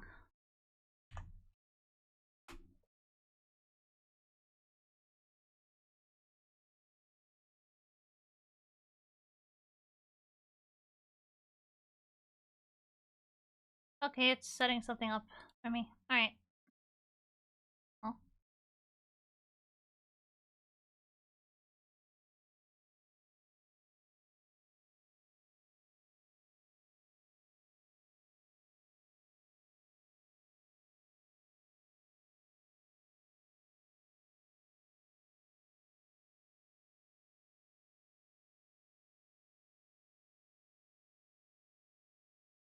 That was weird.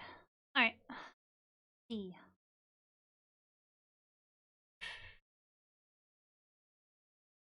I was gonna switch something. Elder Scrolls. Yep, the Elder Scrolls Online. Okay. Alright. Let's see how this goes. Yeah, there. And it needs to install. Well, great. They're jumping.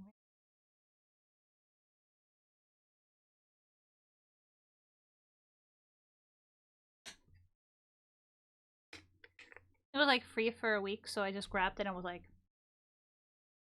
sure, why not? It'd be fun. I don't know.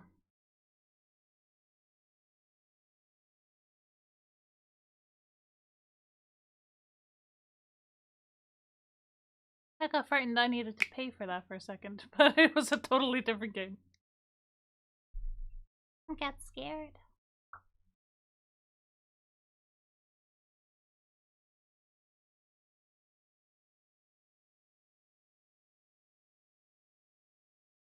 So now we're gonna check this game out and see what happens. I don't know what's gonna happen.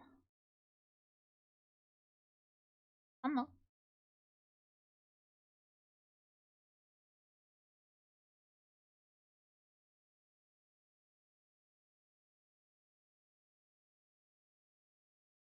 Don't understand what is going on.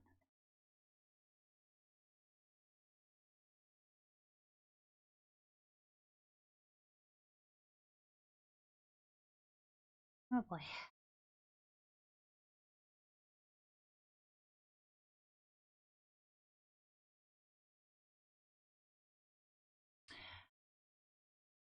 Okay, let me get this straight. This is a huge fucking game. Yeah, I'm stopping right there. I didn't want to launch it again.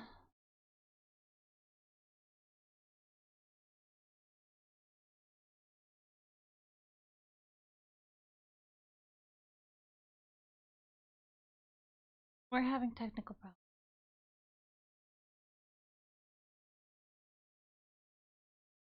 You know what?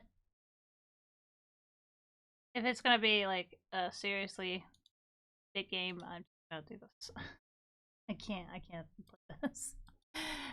If it's gonna take really long to actually do whatever. So we're just gonna go ahead and go with Fortnite because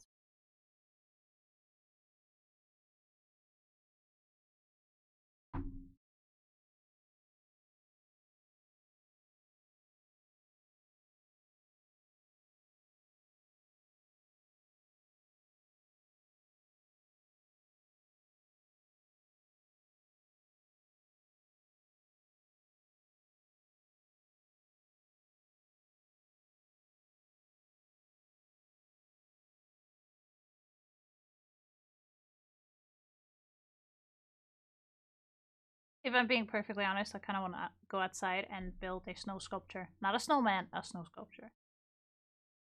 Look at him.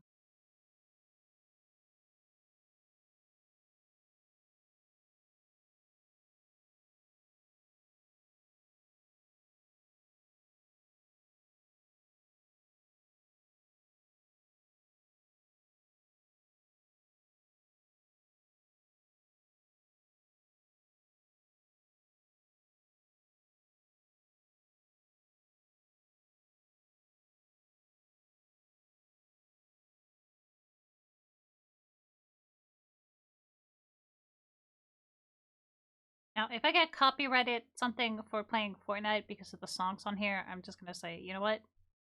That ain't my problem. This is in the game, so if you have a problem, talk to Fortnite. I'm just playing the game.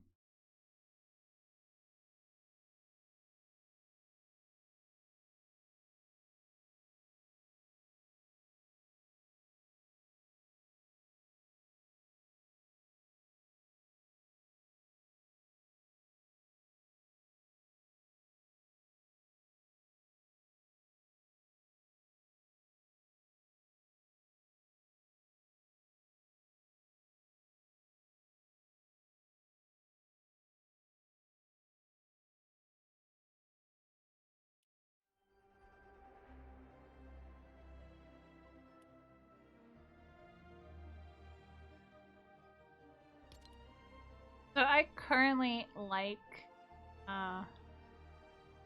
this one, so I'm just doing that because I like it.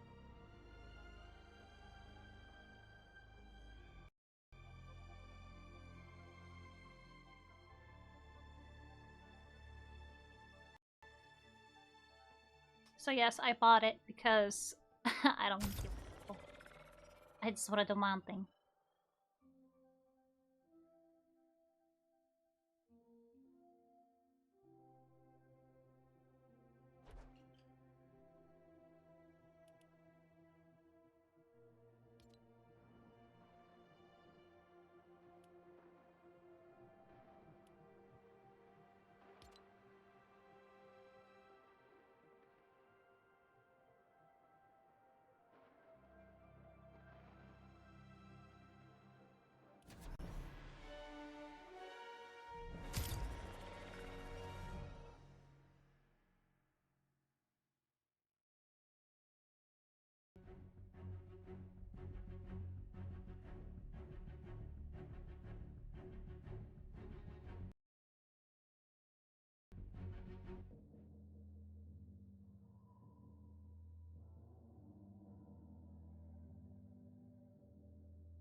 We're here. What's your location, Lars? Where else would I be? Hanging out in my lab, making groundbreaking discoveries. We'll find you. So what have you turned up in your research? Nothing but noise. Too much signal interference going on. Huh, tell me about it. Everything up to 3,000 gigahertz. Total chaos! Exactly. And don't get me started on UHF. Ultra-high frequencies are getting brutalized. It's like, where's the ionosphere? I said the exact same thing. Look at that. I knew we'd make a good team. It's not really a team, it's more of a me and the commander situation. No offense, it's just, that's how it's always been. Commander and Ray, saving the world, side by side. It's cool, little robot, I get it. But you're gonna come around.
That looks like a Lars to me.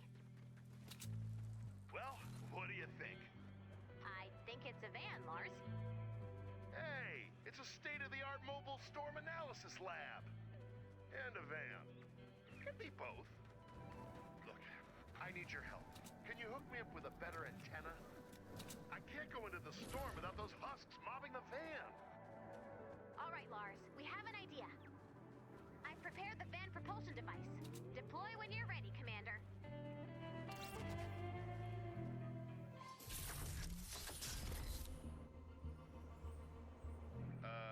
Ray, it's a balloon. It's a weather balloon. Will it keep the van in the air? We'll find out. Good enough for me? Add blue glow to prepare for liftoff.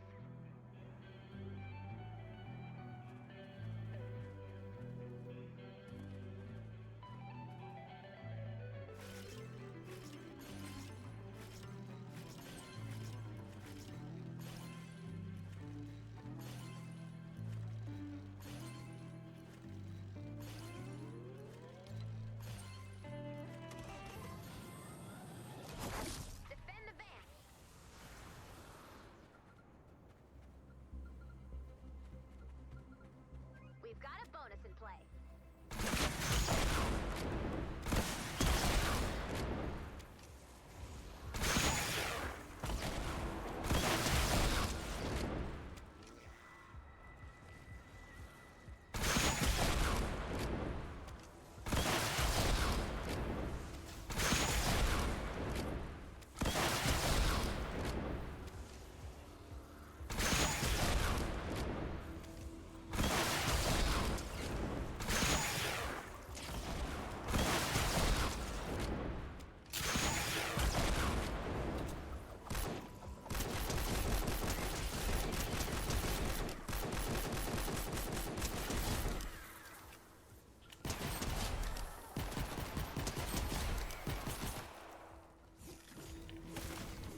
Yeah, I'm busy doing it. I got your food anyway. Thank you. 30 seconds left to go.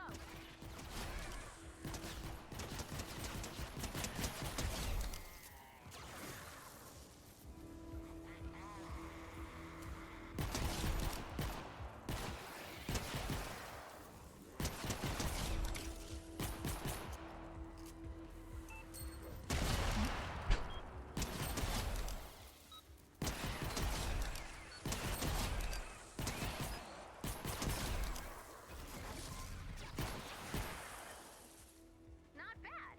I think we'll need a little more blue glow. Add blue glow and get ready to defend the van. Flip the switch when you're ready.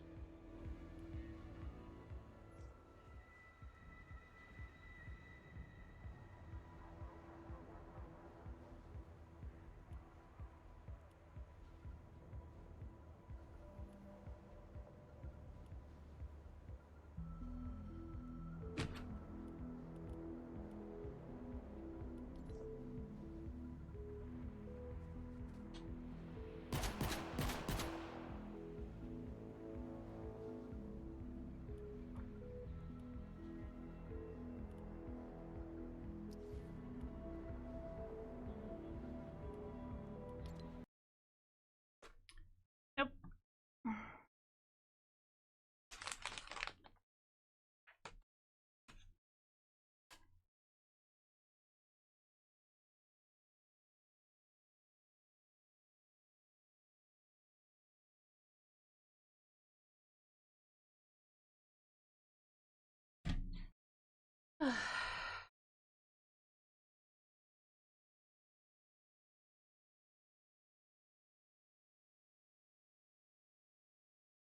I am not feeling for anything.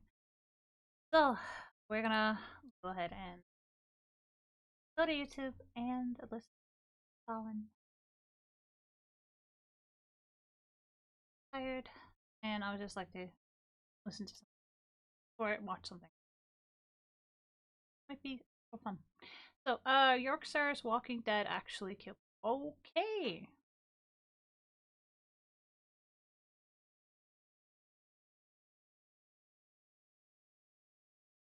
The devil doesn't take holidays. What evil force condemned these innocent? Ooh. Okay, let's take this one. Today's Christmas-themed story is a stark reminder that there are truly dangerous and unstable people who walk Hello. Hi, Stein. We were just about to watch a video. Okay, I'll mute.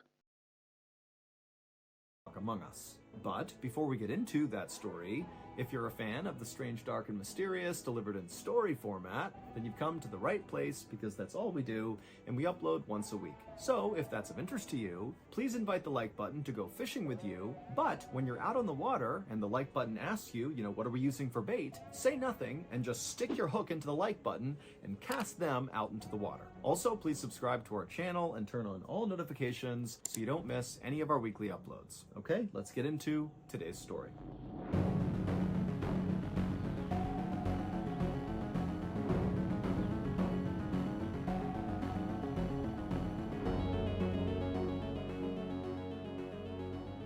On the evening of December 20th, 2022, a young woman named Moon Soo-ho, along with her boyfriend, whose name was Lee Ki-young, sat at a table at a Korean barbecue restaurant in northern Seoul, which is the capital city of South Korea. The couple didn't even have any food yet, but Moon was not even looking at the menu. Instead, she was excitedly checking her watch, waiting for her parents to arrive. This dinner was a very special occasion for Moon because she had been dating Lee for several months now and she was totally in love with him, but she had not introduced him to her parents yet. And so Lee had surprised her with reservations to this restaurant tonight for 4 people. He had invited her parents to come to the dinner so they could all finally meet. Moon looked across the table at Lee and she smiled because she knew as soon as her parents saw this guy, they were going to be impressed. Lee was a 32-year-old Army veteran with lots of crazy stories from his time in the military. He was also exceptionally good-looking, he was very well educated, And he came from a family that was extremely successful and very wealthy. Lee's grandfather owned the high-rise building that Lee was staying in. I mean, this family was very influential and powerful in South Korea.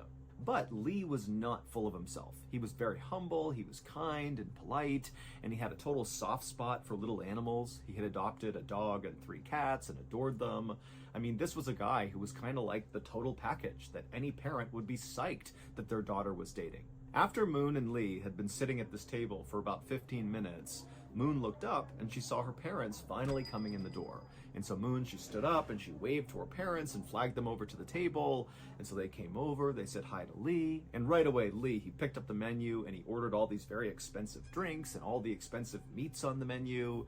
And then before long, Lee was chatting with Moon's father about his military service. And then Lee was talking to Moon's mother and showing her pictures of his dog and his 3 cats. And Moon, she was just sitting back enjoying watching this because she could see from her parents' facial expressions that they seemed to really like Lee too. And so this night was going as good as it could have.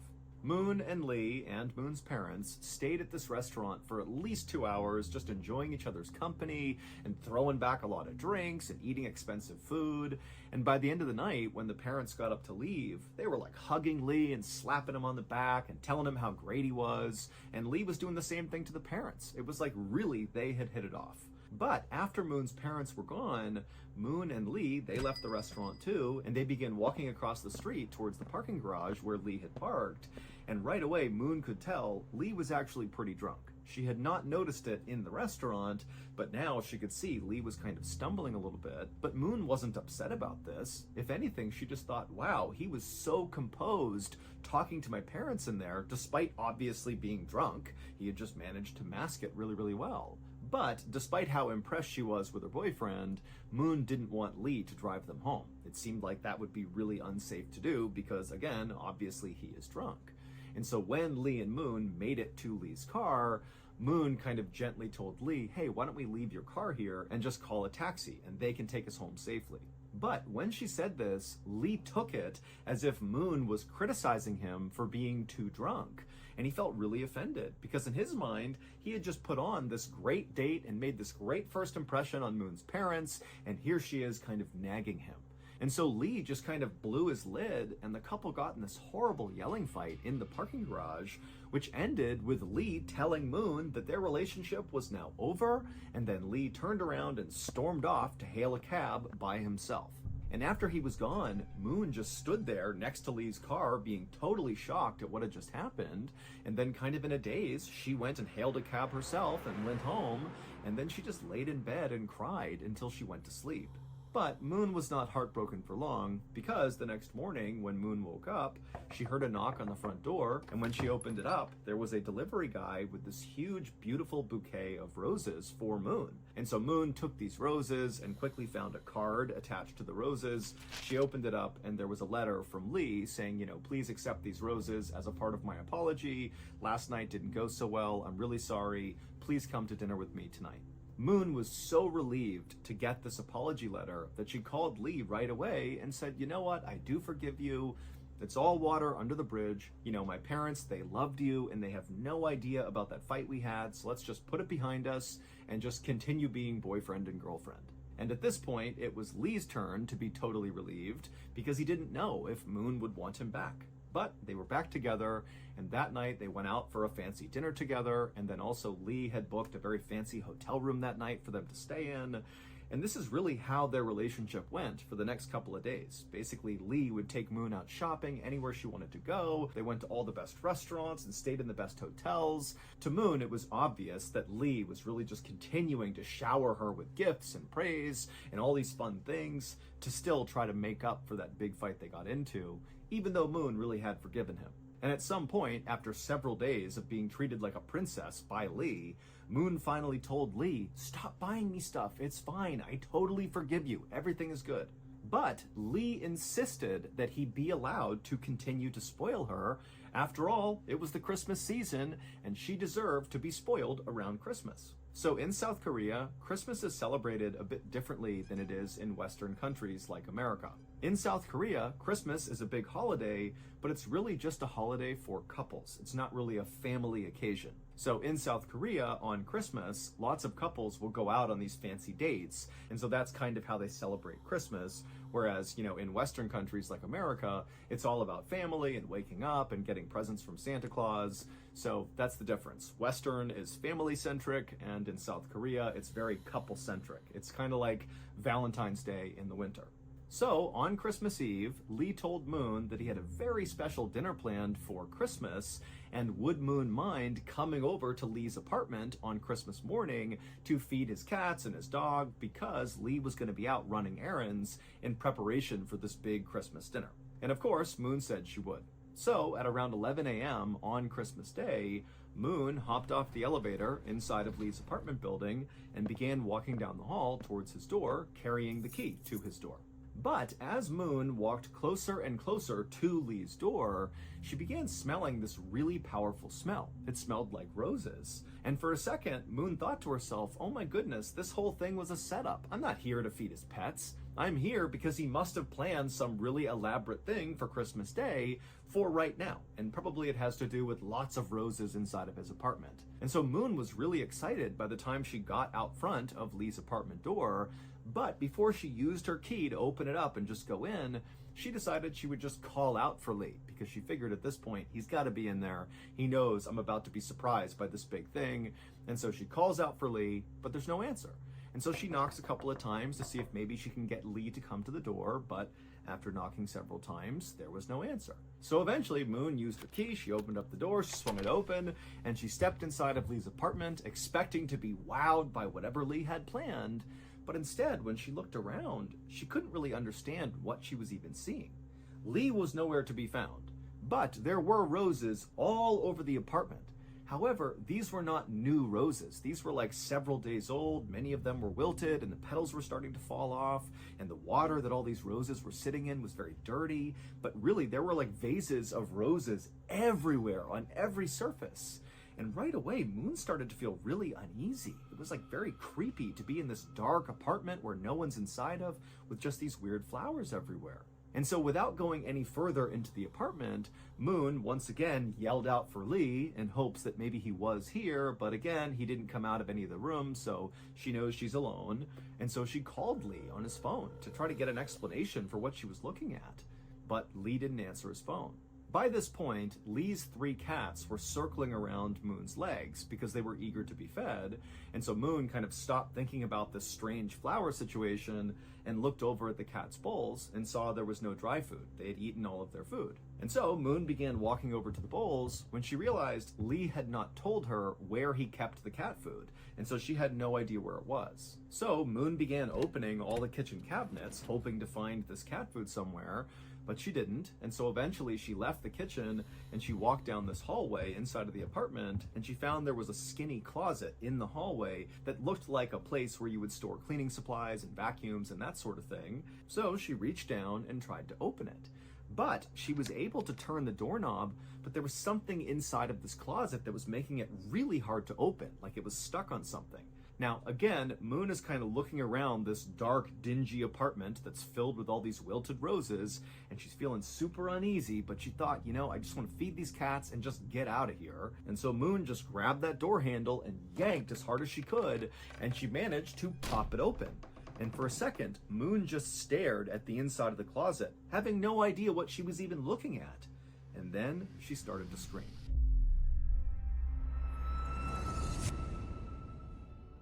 One of the most terrifying places in the entire world is a place called Skinwalker Ranch in Utah. There have been so many unexplained occurrences on this property that government agencies have been sent to this ranch to basically do an investigation, and a lot of what they found is classified. I actually covered the Skinwalker Ranch story early on in my YouTube career, but the reason I covered it is because I watched another video, which was way better than mine, about Skinwalker Ranch, and it was by my favorite YouTube channel by far back then and still today, and that is, of course, Bedtime Stories. Their coverage of Skinwalker Ranch is terrifying. The scene where one of these things is outside the door of this house and they're tapping on the walls, It's like the most unsettling thing I've ever seen on YouTube. And if you don't know this by now, we, Ballin Studios, were lucky enough to secure bedtime stories on our roster, and they now produce a weekly podcast where new episodes come out every single Wednesday.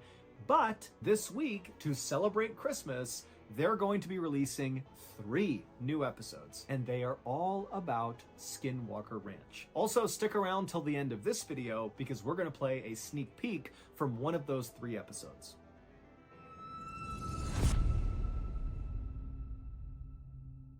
It would turn out virtually everything Moon thought she knew about Lee, her boyfriend, was wrong.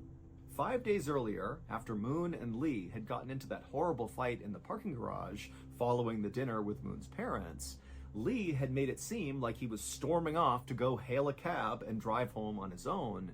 But in reality, after he stormed off, he waited for Moon to walk away and get a cab on her own, and then Lee just walked right back over to where he had parked his car in the parking garage. He got inside, turned it on, and began driving home. But on his drive home, he actually crashed into a taxi driver.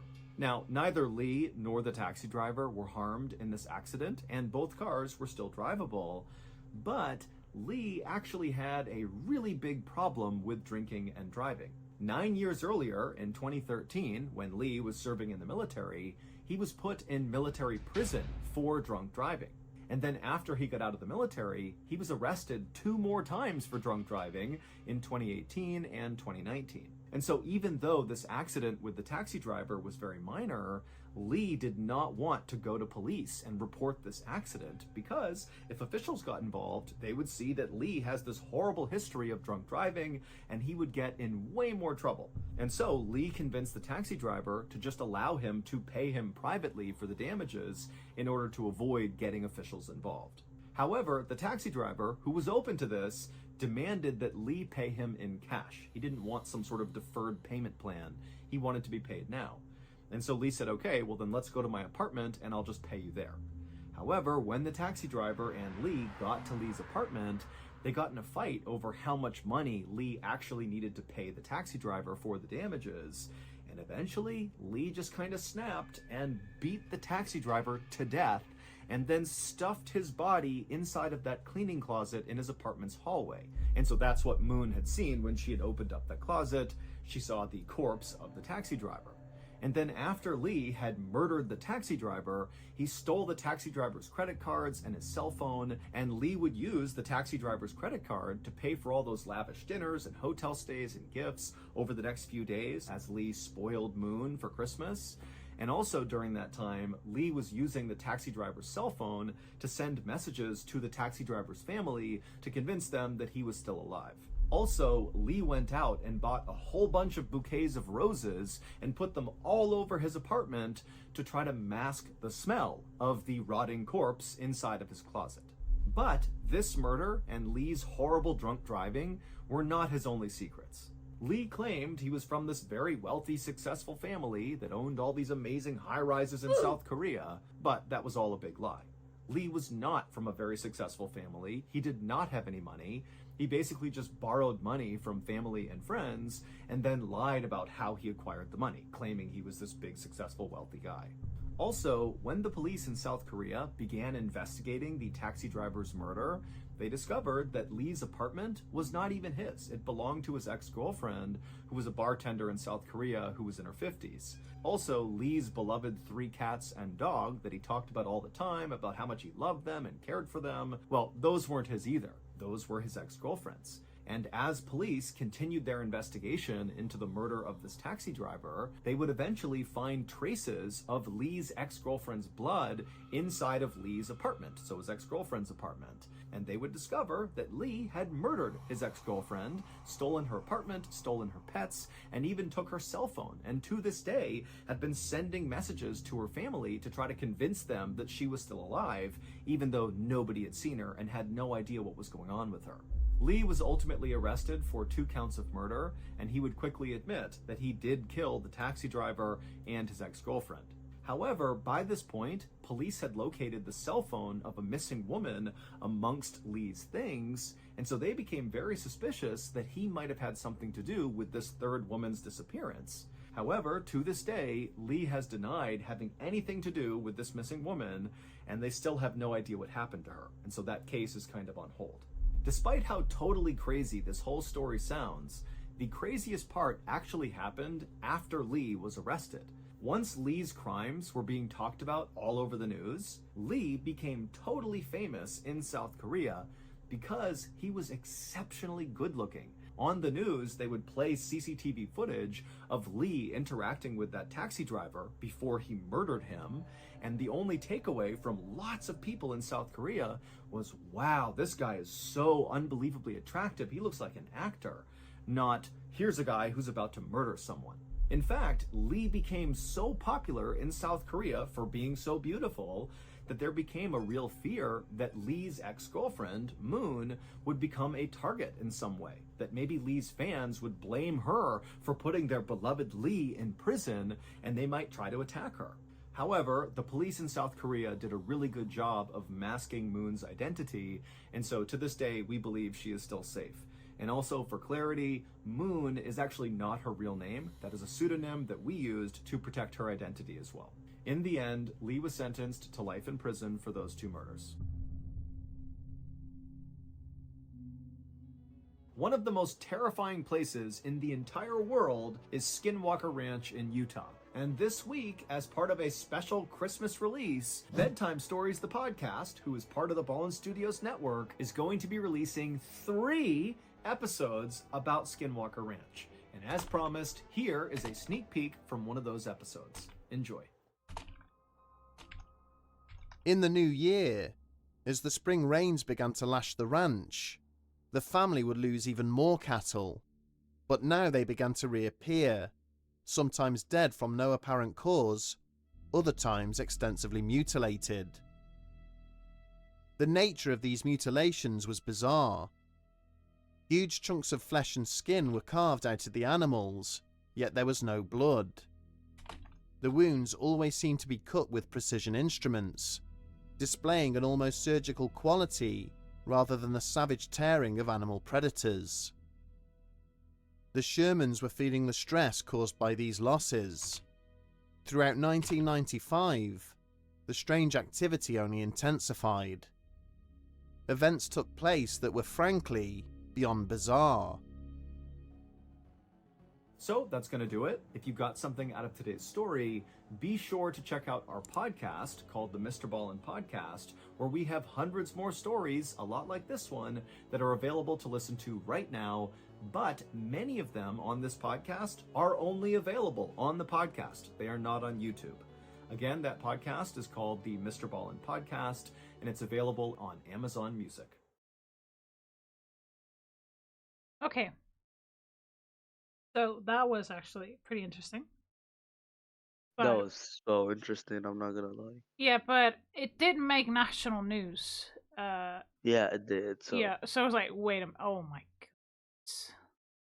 like, that's crazy. How can you be so, like, I can't describe that, bro. Like, bro was a murderer and like and a model looking bro at the same time. Like, Yeah. that's how crazy it is. Like, he could have just gotten away with it, but like, I don't know what he did to get caught.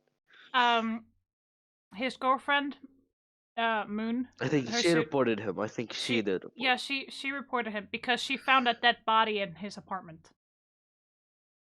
Because she didn't know where the yeah, cat I food think, was. yeah. She Yeah, she she like looked for the cat food so hard she found a rotting body. I know, right? Hey, Onyx. Oh, man. No, I just Like, I wanted to eat because I was hungry and I was like, I'm sorry for not explaining. why but- not watch a video? Why not watch a video? Exactly. So Like, if you wanted a video, I have a lot of cool scare videos like these. I love Like, Mr. Ballin. That's why I watch him. He's hey very Onyx, I just saw in the chat. cool. Yeah. Stan, what's up though? Everything good? Not much. Oh, I made a new like I made You what? made something on the channel with like hidden vendors in Genshin. So to share like For like in Discord, you made something. Yeah, in the Discord channel, just so you know about it. That was me. It's called Hidden Vendors in Genshin. Oh yeah. Yeah, I I decided. mean, I could add an emoji for it if you want. Do you want an emoji for it? Yes, Like for all the please. channels. They want emojis for all the channels. Yeah, just pick them, and I will say change or not later. Alright. So I'll send you the emojis and you can reply later or whatever you want, really. We can do the Sunday if that's okay. I can do it right now. Okay, or you do it. Just pick. I'll say yes or no. Whatever. Anyway, I'm gonna go ahead and I kind I of see the York I shower. hate I hate having I hate having my keyboard in French as well as English because like when I type chat or like something like uh, it shows me cat because that's how you write cat in French. Oh, so My weird. God. Okay. We're gonna watch the Yorkshire's Walking Dead actually kill people. Do Do you want me to like give you a good video, like a very good, but like not scary video? Um. Okay. Oh. It's about like No, not tell me what it's about. Tell me the name of it. uh, let me find it first because I lost it. Well, you go find that. I'm gonna put on another video from Ballin. All right, guys, let's go ahead and hop in because that serial killer was like, what? Huh? Like that, like if that's the actual killer's fucking face, Yeah, it every is. man in South Korea would be gay. I mean, I mean, bro, if every guy looked like that, I'm like, that girls would have no chance. Let's be for real. no, I think every woman would have a guy. Yeah, exactly. All right, I'm gonna start this video. All right. It's deleted. I just found it and it's deleted. Well, too bad. Guess guess it has too much blood in it. Anyway, we're gonna start this video then. Alright, I'll mute. I'll mute. Today's story is a good old-fashioned scary story that you might tell around a campfire. But before we get into that story, if you're a fan of the strange, dark, and mysterious delivered in story format, then you've come to the right place because that's all we do, and we upload once a week. So if that's of interest to you, please superglue 50 harmonicas to the front of the like button's car right before they leave for work. Also, please subscribe to our channel and turn on all notifications so you don't miss any of our weekly uploads. Okay, let's get into today's story.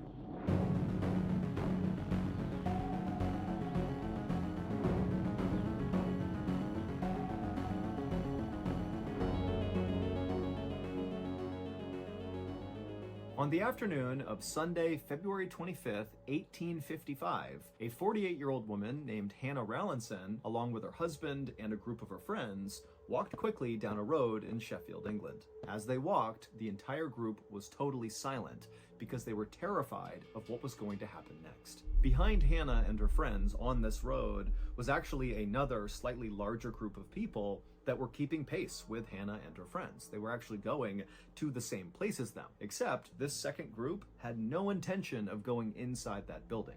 They were just there to see what happened. Now, Hannah and her friends were totally offended and annoyed by this group that was following them, but they knew there was nothing they could do, and so they just kept on walking in silence. And as Hannah walked in silence, she couldn't help but think to herself, how in the world did I get into this position? At the time, Sheffield, England was a big industrial city with lots of metalworking factories all over the place. And so loads of people at the time were coming to Sheffield to work in those factories. And as the population increased in Sheffield, the city began building all these tenement apartments, which are kind of like these low quality, cramped, interconnected apartments that are basically cheap and easy to make and house lots and lots of people. Hannah and her husband lived in one of these tenement apartments, and they worked in one of the metalworking factories, which meant their lives were pretty rough and difficult. But recently, their lives had become even more challenging when their oldest son had died in a coal mining accident. And this totally devastated the parents but Hannah definitely took it the worst. In her grief, Hannah became very antisocial and began just going to the factory and doing backbreaking labor all day, and then came straight home. She would go to a room by herself, and she would just sit there all night and pray and try to communicate with her dead son. Now, at first, Hannah's husband basically did the same thing as Hannah. He put all of his energy and his time and his focus on work, even though it was totally backbreaking and miserable, mainly because it was a distraction from this terrible grief he was dealing with. But after several weeks and months went by, Hannah's husband did begin to kind of get back to normal and began to move forward with his life. But he could see Hannah was not doing that. Hannah was totally depressed and isolated, and so he eventually encouraged her to start going back to church and start spending more time with people there, make some new friends, and hopefully being around some people will help you cope with this tragedy. And Hannah had actually taken her husband's advice. She began going back to church, she made a bunch of new friends, she rekindled old relationships, and before long, she was getting that support, and it was helping her kind of move through this grieving process. But ironically, it was this new church support group that had thrust Hannah into a new horrible situation, one that was playing out on the streets of Sheffield, England, as Hannah, her husband, and her church friends speed walked down the road with this big group following behind them. And so in this group of people with Hannah was obviously her husband, as well as her closest friend from church, whose name was Harriet Ward. And then also there was 3 members of the Favell family. There was Mr. and Mrs. Favell, as well as Mrs. Favell's sister. And all of them were headed to the tenement apartment on Campo Lane, where Harriet Ward and the Favell family lived together. Hannah and her group, and the second group that was following them, all came from the same place. They all went to the same church, and that day, for the previous 2 hours before they all took to the streets here, they had been having this really heated argument about what to do about Harriet and the Favell family's basement. Or, more specifically, what to do about what was in their basement. Some parishioners said that Harriet and the Favell family were just totally making up what was going on in their basement. But other parishioners believed them and said that that basement was so dangerous, nobody should go in it. In fact, we should just board up that basement permanently, or we should just level the entire tenement apartment building. And when that idea began gaining some traction, that lots of people in the church began saying, yeah, let's block off the basement or knock the apartment down, the Favell family and Harriet, who lived in this apartment building and did not want to, permanently block off segments of it or knock it down, they got so angry that they just stood up and left. And at this point, Hannah and her husband just got up and left with their friends. Now, once they got outside, they didn't really have a plan, but they felt strongly that they just needed to get to the Campo Lane tenement apartment building and at a minimum, just be in there to prevent other people from showing up and doing something to the apartment, like trying to knock it down or do something to the basement. And so Hannah and her group began speed walking to the apartment, and this gaggle of other churchgoers who were part of this argument just kind of naturally came outside and followed them. And then when Hannah and her friends reached the apartment building on Campo Lane, they went inside and shut and locked the door behind them. And for a moment, Hannah and the 5 other people she was with, they just stood there in silence, not really sure what to do next. But eventually, one of them said, "We gotta do something about the basement, because if we don't, the people outside will." Hannah walked over to the front of the apartment where there was a big window that looked out to the street. And when she looked out there, she saw the big group of people that had followed them were all kind of gathering around the small window that looked down into the Campo Lane tenement apartment basement. It was like all these people were jockeying for position to get the best look. Hannah shut the blind in frustration and then walked back over to the group. And then after a few minutes, Mr. Favell said, guys, it's only going to be daylight for a few more hours. If we're going to do something in the basement, we have to get down there before the daylight is gone. We can't be down there in the dark. The group nodded because they understood why. They definitely did not want to be down there in the dark. And then Mr. Favell looked over at Hannah's husband and he kind of gestured like, why don't we, the 2 of us, go down there together? And Hannah's husband, even though he did not want to go down there, he just nodded and said, okay, let's go. Moments later, Hannah, Harriet, and the 2 Favell women watched as the 2 men opened up the basement door, turned around and looked at the women, and then they slowly began descending the stairs. And then after a couple of minutes, the only sound coming out of the basement was the sound of these two men using big metal tools to attempt to break up the stone floor in the basement. For the next 2 hours, Mr. Favell and Hannah's husband continued to smash up the floor in the basement, but every time they removed a big piece of stone, all they'd find was dirt underneath. There was nothing else. Meanwhile, outside, the crowd looking in that window into the basement was only getting bigger and bigger. It was no longer just other members of their church. It was now just random people who saw this big group and walked over to see what was going on. And Hannah, who was at that window looking out into the street, she was seeing this group growing and seeing how rowdy they were getting, and it was starting to make her really nervous. But the nerves she felt about the crowd were nothing compared to the nerves she felt about her husband and Mr. Favell still being in that basement now that the sun was about to set. She did not want them down there in the dark. And finally, when the sun did set and the two men still had not come up, Hannah just rushed over to the basement and yelled for them to stop what they were doing and get up here. And the two men did as she asked. They dropped their tools and came upstairs looking totally dejected. You know, they had not found the thing they were looking for down there, which meant they had failed. But Hannah and her friends were hoping that now that it was dark outside and the people outside could no longer actually see into the basement because it was too dark, that maybe the crowd would disperse. But as Hannah, her husband, Harriet, and the Favells sat down to have some dinner in the apartment, they looked outside periodically and they saw the crowd was not going away. If anything, the crowd was still continuing to get bigger. Now, you got to remember, this is Sheffield, England in the 1800s. This was a tough place to live.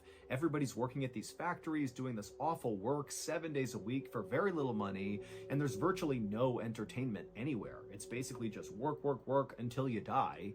And so when people in Sheffield saw this big group of people at night standing around this apartment window, it was exciting, and that was pretty rare in their lives. And so they were not about to leave and go home because their lives at home were terrible. And so by about midnight, there was this huge crowd right outside of the Campo Lane apartment. And it meant that, Hannah and her husband really couldn't leave to go back to their apartment. They were kind of trapped because of this crowd. Also, the crowd was really starting to get rowdy, and the Favell family were starting to get worried that a fight would break out near the basement window, and then maybe the window would break, and then these people would storm into their apartment and maybe rob them. I mean, they didn't know. And so Mrs. Favell came up with this plan to try to get the crowd to leave them alone.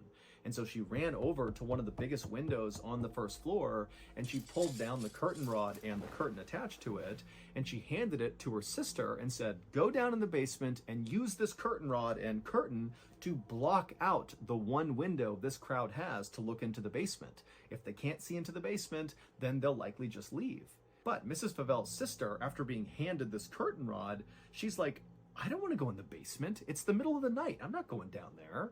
And over the next couple of minutes, the entire group just kind of bickered about who should be the one to go down into the basement to cover up this window. And nobody wanted to do it.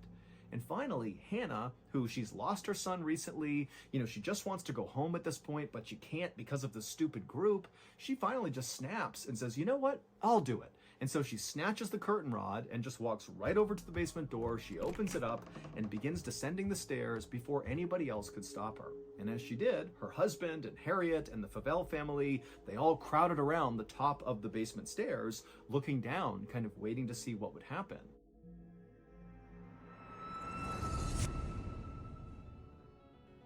Last night, after I tucked old Seagull into his little lily pad bed, and I had handed him his nice warm glass of fly milk, I was about to leave the room for the night when the little guy sat up and he said, "Papa, narra mihi fabulam," which of course in traditional Latin means, "Papa, please tell me a story." And I smiled and said, "Of course, Lung. I know Lung is a real sucker for Lung-themed stories. And luckily, because of our new show, Mr. Ballin's Medical Mysteries, I'm up to my lungs in Lung-themed stories. And so before long, I was regaling old Seagull Lung with a story about a man who believed he was just sick, but it turned out he had a tree growing in his lung.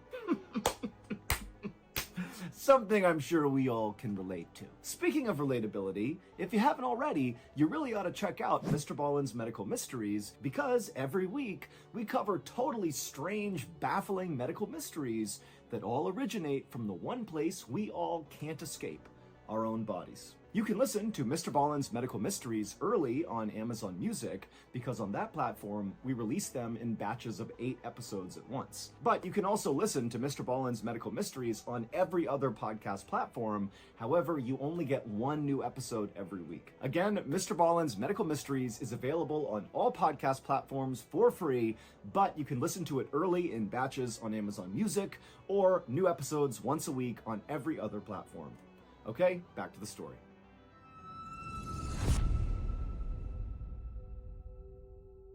And so they all heard as Hannah turned the corner and walked over to that window, and they could hear her kind of messing around with the curtain as she put it in place. And then even though they could not see her down there, because the basement's totally dark, they can't see the window, they heard Hannah call out that she was done. She had put the curtain up, it's blocked, and now she was going to come back upstairs.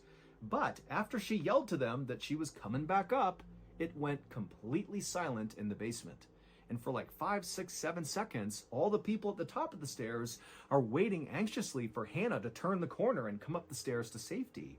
But then this tense silence was broken with a horrible scream coming out of the basement. It was Hannah, and then silence again. And at this point, Hannah's husband, he's like, oh my God, something's happened.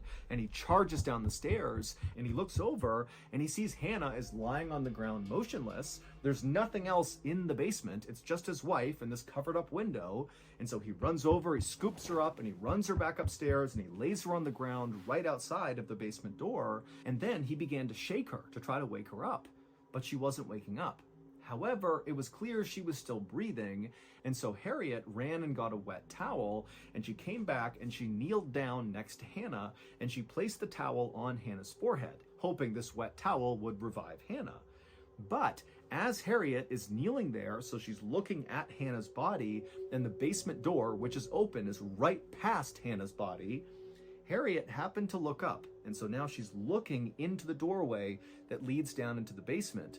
And her eyes went wide, and she screamed, and then she passed out. The big controversy over this basement began several weeks earlier at the beginning of February, when Harriet and the Favell family began hearing all these strange sounds coming out of the basement. Now, initially, they had totally written off these sounds as being, strange creaking and cracking sounds that were just the product of a poorly constructed building with lots of people inside of it. But the noises they were hearing from the basement only got louder and louder and more intense, and they were especially bad at night. And so basically, Harriet and the Favell family were so scared to go down there that they just stopped, especially at night. Sometimes they'd go during the day, but at night it was like, no one's going down there. We don't know what's going on, but I'm not going down there. And then on February 24th, so this is one day before all this craziness happened, where, Hannah and her friends get followed to the apartment, and then Hannah goes down and she passes out, and then Harriet passes out.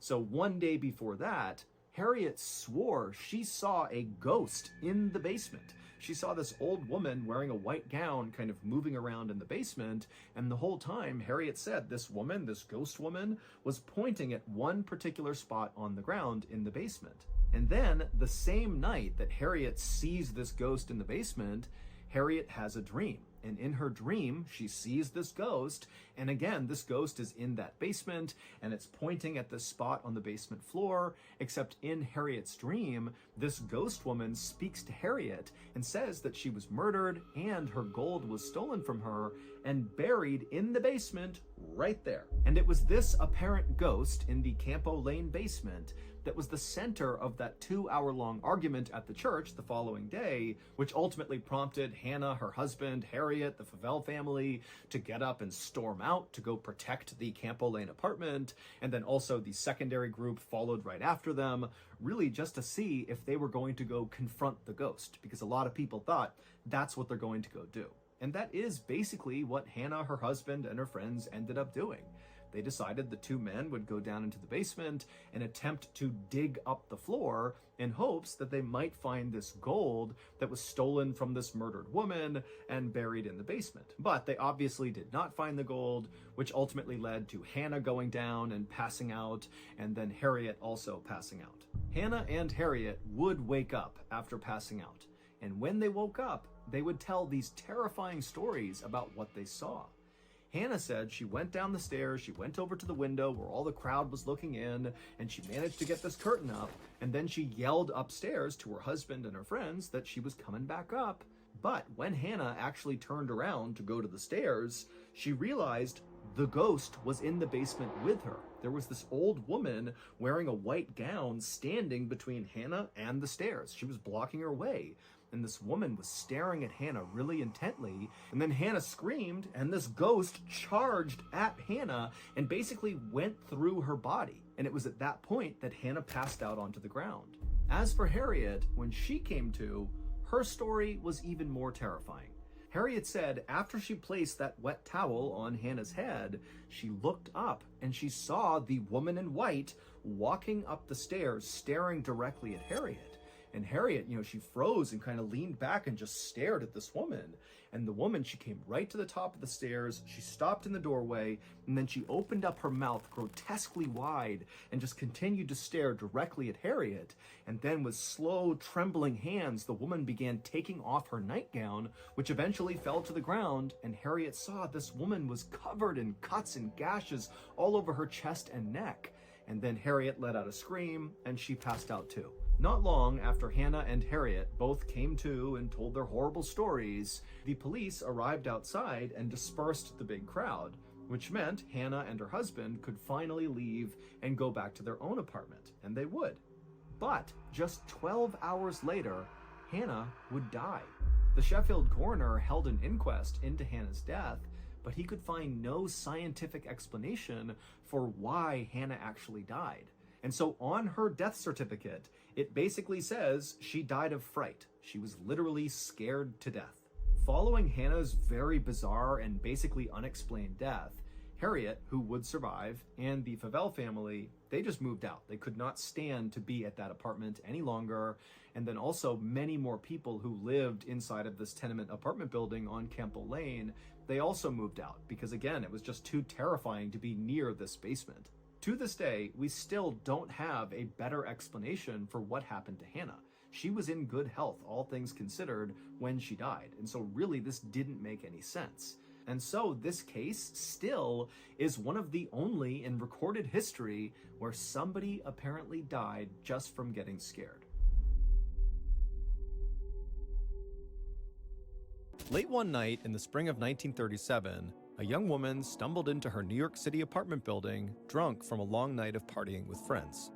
She made her way up the steps and reached her apartment door, and after she opened it up, she stepped inside and her little dog ran up to say hello, and so she gave her dog a pet, and then she walked towards her bedroom.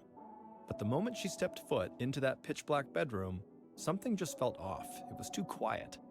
But before she could figure out why that was, something heavy came flying out of the darkness and hit her on the face. And for a moment, the woman just stood there, stunned. And then a second later, something else emerged from the darkness. 2 hands.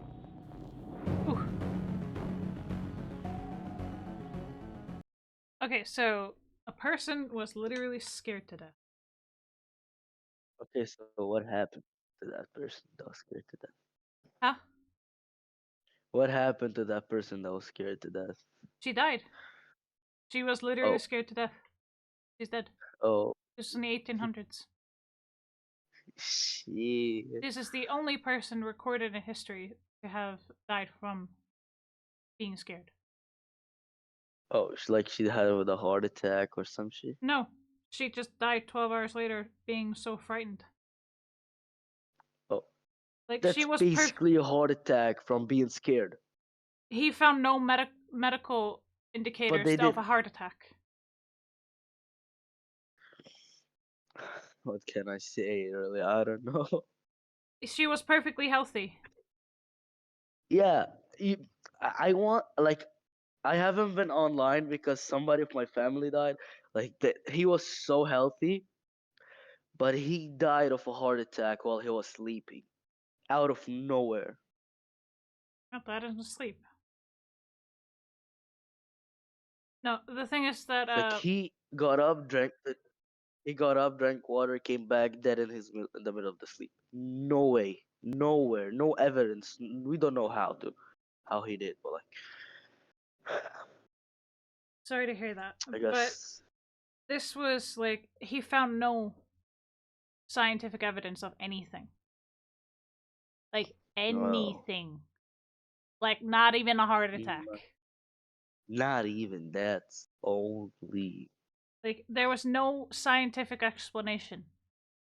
He just said she died from fright. just You can she actually was die so from frightened. She was so frightened she died. yeah, you can actually die from being scared with your so let's say you're really scared of something and you can't get away from it and it's constantly there Yeah, at you.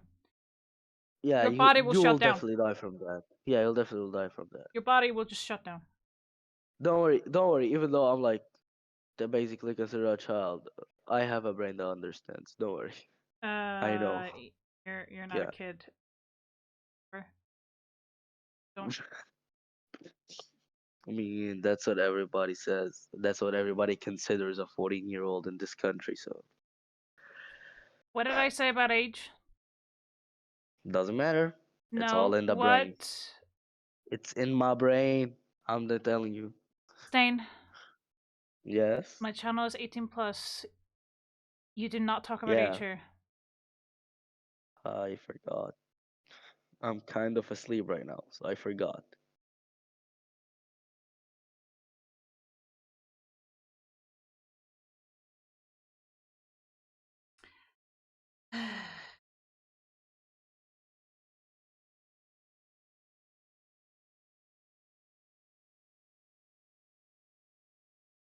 He is tired.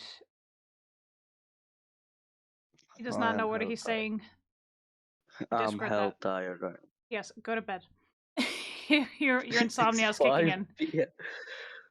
It's 5 p.m. and I still have hell lot of fucking homework. Yeah, well, then you need to finish your homework for school. Everybody takes courses, no matter how old. We're not talking about age here. And yes, you are very, very tired, but you need to continue with your work, and then you need to get I mean, dinner, the brush only your teeth, and I'm go to bed. I'm only happy that I only have English, and it's like I have to write 10 to 15 pages about something. I don't know. You will figure it out. Don't worry. Don't worry. I mean, English is my second language, and I'm just good at it. I'm just that good. I get heist. I got honored. You're on honor roll? Cool. Anyway, Yeah, I'm we're gonna go competing ahead in. and check out I'm more videos with Mr. Ballin. I already set up the channels if you want to see them. Okay, I'll check it out. Hang on.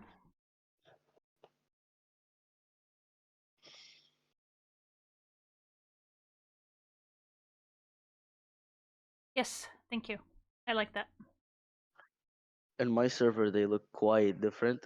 Yeah. Instead of naming it general, Ellie, I thank have it you. lounge. Ellie, thank you so much for joining us today, and have a good night. Zane, I'm gonna go continue some videos, so you go do your homework. Yeah, that's what I'm gonna do. I'm gonna go continue my homework. Get dinner, brush your teeth, go Have to bed. dinner. Exactly. Exactly. You are Yeah, you want really something? tired because you didn't sleep last night. I did not. You did not You sleep guessed last that night. right. Okay. Get moving. Alright? Alright, I alright. do not need you passing out in the middle of this call. Don't worry, don't worry. Alright. See you then. Bye. Bye. He is too tired. Let's just leave it at that. He does not know when to say he's sleep deprived. Anyway, we're gonna go ahead and... Oh, worst death traps imaginable. Okay.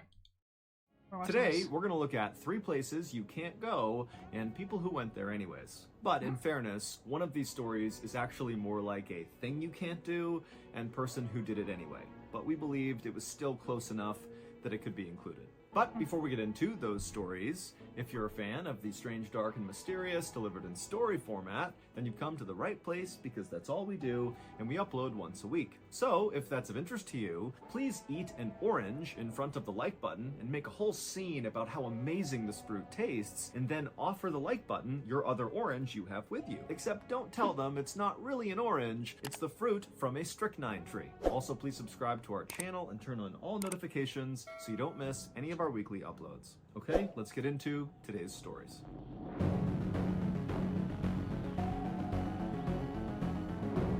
I'm covered in urine.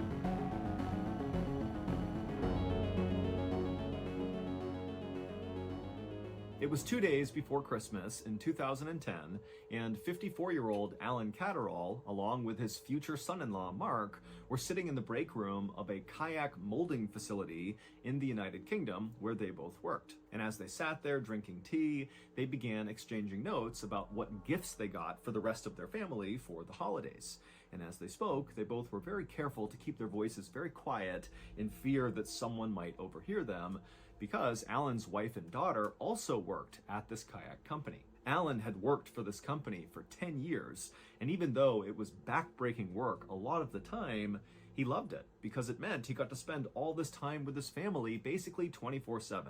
It was only 7 a.m., which meant Mark and Alan had just started their shifts, but they were already taking this break to talk about Christmas because they were so excited about it. But they finally said, okay, we do need to go to work, and so they put their cups in the sink, and then Alan made his way down to the factory floor, and his future son-in-law Mark made his way up to the control room. On the factory floor, where Alan was heading, was where all the special machinery was inside of these little rooms where the kayaks were actually molded and put together. And it was Alan's job to make sure the machinery was clean and operational. The machinery inside of these little kayak making rooms was very customized and very finicky, and so Alan was one of the few people at the company who really understood what made it work and what would cause issues, and so he was very valuable at the company. That day, Alan knew one of the circuit boards for one of these molding rooms had shorted out, and so the leadership had decided to shut down that particular molding room while the circuit board was fixed. And so when Alan went down and began checking out each of these molding rooms, he knew which one had been shut down. So he knew when he went in there, it was not going to be operational. But when he went into that particular molding room, he noticed that it really needed a good clean. When these kayaks were made inside of these molding rooms, a lot of times the excess plastic would kind of seep out of the actual mold, and it would get caked to the walls, and it would flake all over the ground. And so periodically, Alan would clean these rooms, and he figured right now, with this one shut down, he might as well clean it. And so Alan grabbed a crowbar, and he headed into this shut down molding room, and he got to work chipping all this plastic off the walls and making a big pile on the ground to sweep out and throw away. But as Alan chipped away at all the plastic, the doors leading into this molding room shut. And so suddenly Alan was cast into total darkness because his only light before that had been coming through these doors. But that was the least of Alan's worries. He knew that if these doors were shutting, these doors were automatic, that meant that the circuit board had to have been fixed, and they didn't know he was in here. And so now this molding room must be operational, which meant he only had minutes to get out of this room. And so Alan ran to the door, and with his crowbar, he began trying to pry the doors open, but he couldn't. These are mechanically sealed doors. They do not just open.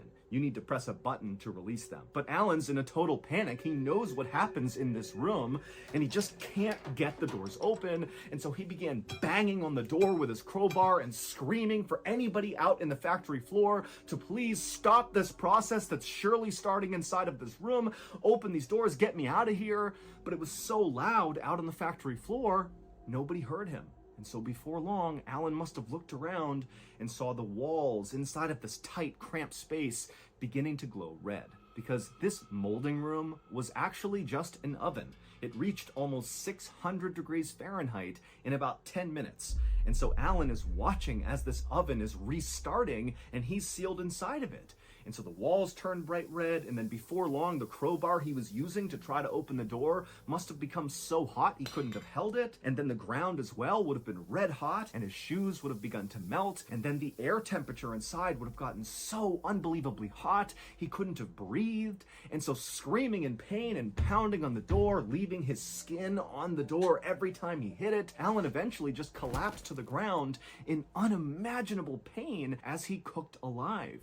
Finally, when Alan caught on fire and black smoke began coming off of his body and pouring out onto the factory floor, the factory realized there's a problem with this molding room, so they turned it off, they opened it up, and they discovered Alan. It would turn out, after Mark and Alan had chatted about Christmas in the break room and then parted and gone their own ways, Alan had gone down to the factory floor and inside of that molding room, and his future son-in-law, Mark, had gone up to the control room where he would have no visibility of the factory floor. All he had was this big switchboard full of lights and switches and gauges that controlled all of the molding rooms. And not long after he got up there and was looking at the control panel, he saw a blinking light come on. And it was for the molding room that Alan was working inside of. And that blinking light meant someone had fixed the circuit board, and so that molding room now had power. And so reflexively, Mark just turned it on. And when he did that, the molding room began its restart process, which included sealing its doors and turning on the oven. And inside of that molding room, there were no safety escapes. In fact, there was really no safety precautions at all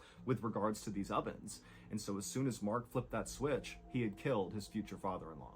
5 years later, the Kayak Molding Company was convicted of corporate manslaughter and fined £200,000. Also, the man who actually designed these molding rooms with no safety precautions in mind, no emergency exits, nothing, he was fined £25,000 and sentenced to jail for 9 months.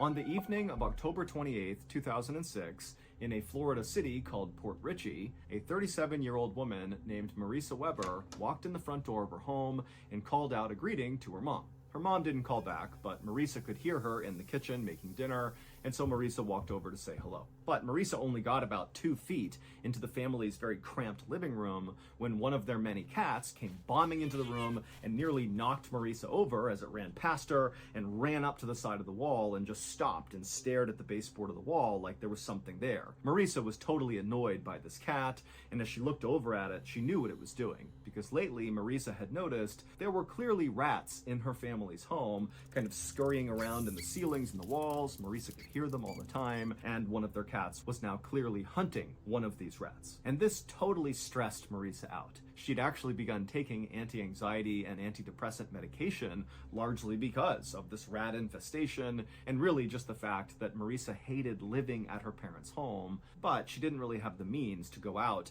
and live in her own place, which she knew would solve the problem, and so she was just kind of stuck here. And so Marisa turned away from the cat and likely the rat behind the wall, and she made her way through the tight little living room into the kitchen, and she gave her mom a quick hug, and she saw her dad was also in the room as well, and he said hello to her. And then Marisa's mom offered her some food, but Marisa said, you know what, I'm not hungry, thank you, I'm just tired, I'm gonna go to bed. And so Marisa again gave her mom a hug, she said goodnight to her dad, and then she turned, walked up the stairs, and made her way to her bedroom. She went inside and shut the door. The next morning, Marisa's parents got up and they began making breakfast and getting ready for the day, but Marisa did not come downstairs, and so the parents assumed she must have left early for her job. Marisa was a secretary at a waste disposal company. And so the parents just had their breakfast and they too went out for their jobs. And then in the evening, when the parents were back home, Marisa did not come home at the time she normally would after work. But the parents were not actually that concerned right then,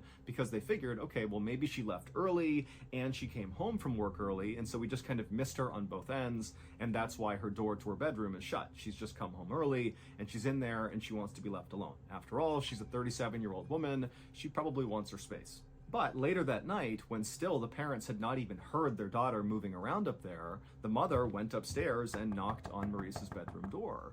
But there was no answer. And so finally, Marisa's mom opened the door and the room was totally empty. Now, at this point, the parents did start to get concerned because they're thinking, okay, well, we didn't see her this morning, we haven't seen her now, we don't know where she is. But again, their daughter is 37 years old, and if she wanted to go do something out of the house by herself and not tell anyone, she was kind of entitled to do that. And so the parents ultimately decided that they would just let this go for now, and in the morning, they were sure to see her.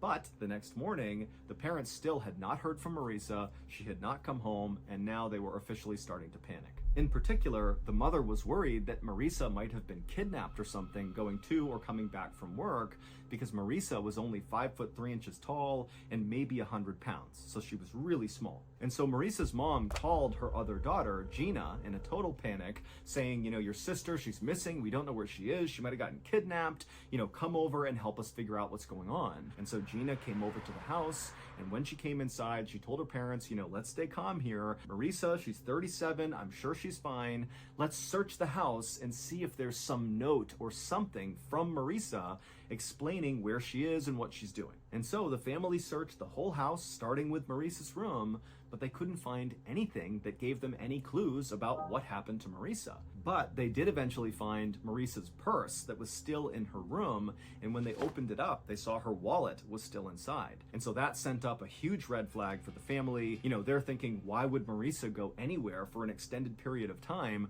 without her wallet? That made no sense. And so at this point, the family did call the police, and they reported Marisa missing. But the police got nowhere on the case, and so on November 9th, so 12 days after Marisa had said goodnight to her parents, gone up to her room, and then vanished, the family was at a total loss for what to do. But Gina, Marisa's sister, had begun to think to herself, hey, it's possible that Marisa, who was not doing well mentally, she was very unhappy, she was totally stressed out about this rat infestation, which really highlighted the fact that she was stuck at home with her parents at 37 years old.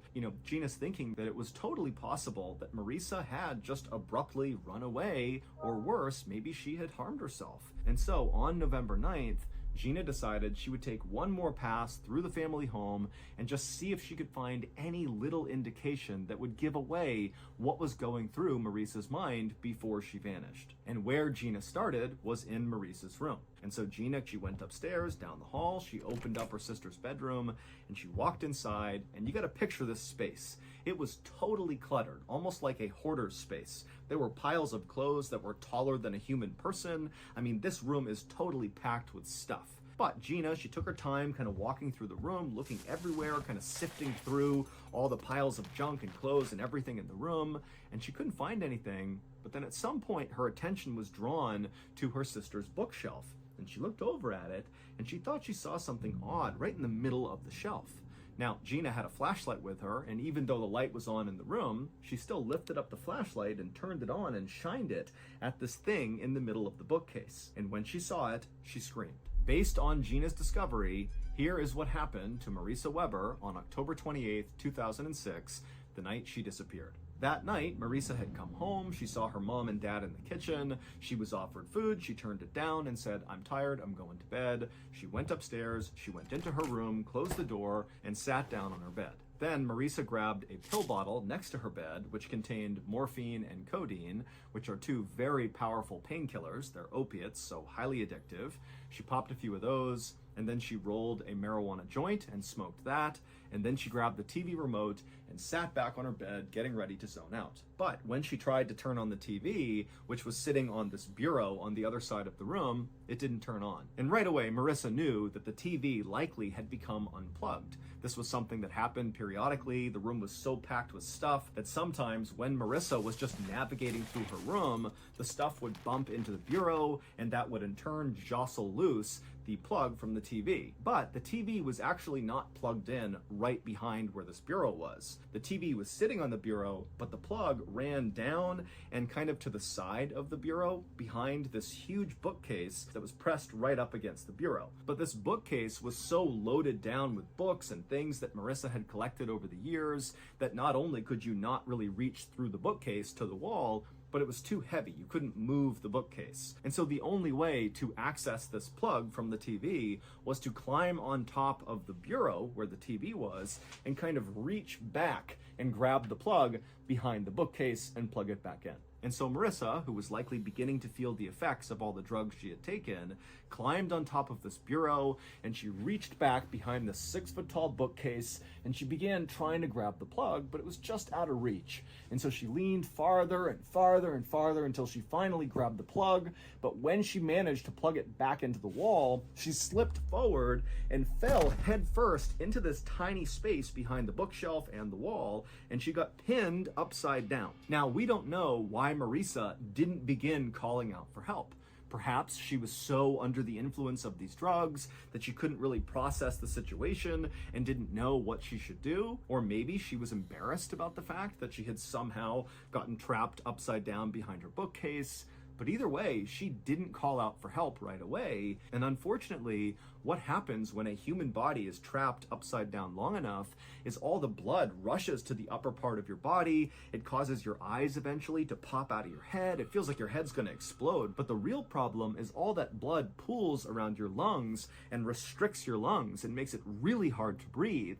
And critically, if you can't take a big breath in, you can't project your voice loud enough to call out for help. And so Marissa did not call out for help during those first critical few moments she was trapped behind the bookcase. And then when she realized she absolutely couldn't move, she didn't have the lung capacity to call out for help. And so likely for 1 or maybe even 2 days, Marissa remained upside down behind this bookshelf and likely was aware of her family coming in and out of her bedroom looking for her, but she was not able to vocalize. She could not get their attention, and so eventually she died. Marissa's family would say when they were looking for Marissa in her bedroom while she was dying behind the bookcase, they said they did hear sounds, but it sounded like the rats that were running all over their house, and so they didn't know it was actually likely Marissa moving around behind the bookcase trying to get their attention because she can't use her voice. And then after Marissa died, her family did continue to go back into her room to look for her, and they began to smell something funny, which was Marissa decomposing, but the family didn't know that, and they chalked it up to the fact that the room was really messy, and again, there are rats in this house. I mean, this was not a clean space, and so they kind of thought, okay, the smell can't be anything serious. It wasn't until November 9th when Marissa's sister, Gina, was back in Marissa's bedroom, and she looked over at the bookcase and she saw something strange. What she saw was her sister's foot right behind the bookcase. Gina couldn't really process it, so she got her flashlight out, she shined it on the foot, and when she scanned from the foot down, she realized it was her sister.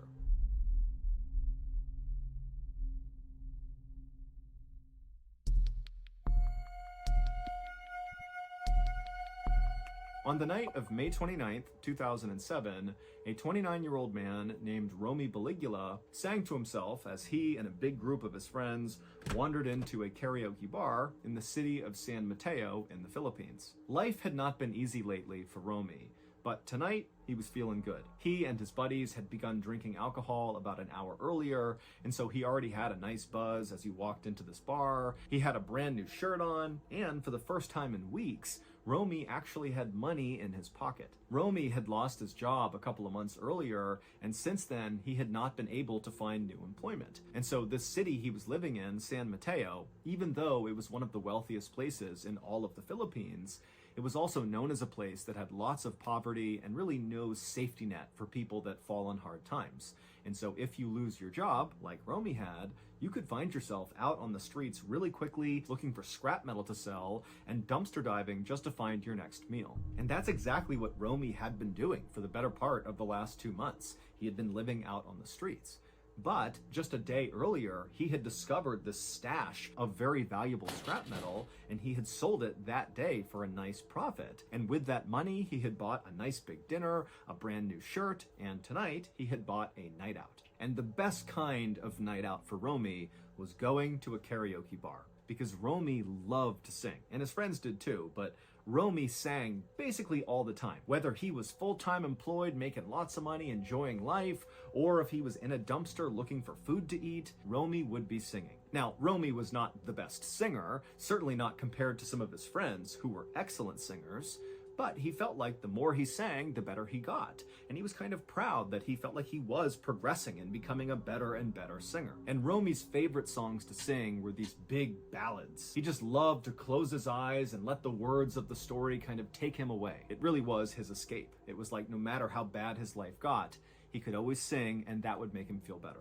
Once Romy and his friends went inside the karaoke bar, they made their way across the very crowded space to the far side of the bar. They found 2 unoccupied tables, they pushed them together, they all sat down, and then they ordered a round of beers. And then after the beers came, the friends all did a toast to their wonderful night out they were having, and then, one by one, each of Romy's friends began getting up and making their way over to the karaoke machine and began going through all the music and deciding which songs they were going to sing that night. One of Romy's friends chose an American country song. Another one of his friends chose a pop song from the 1980s about unrequited love.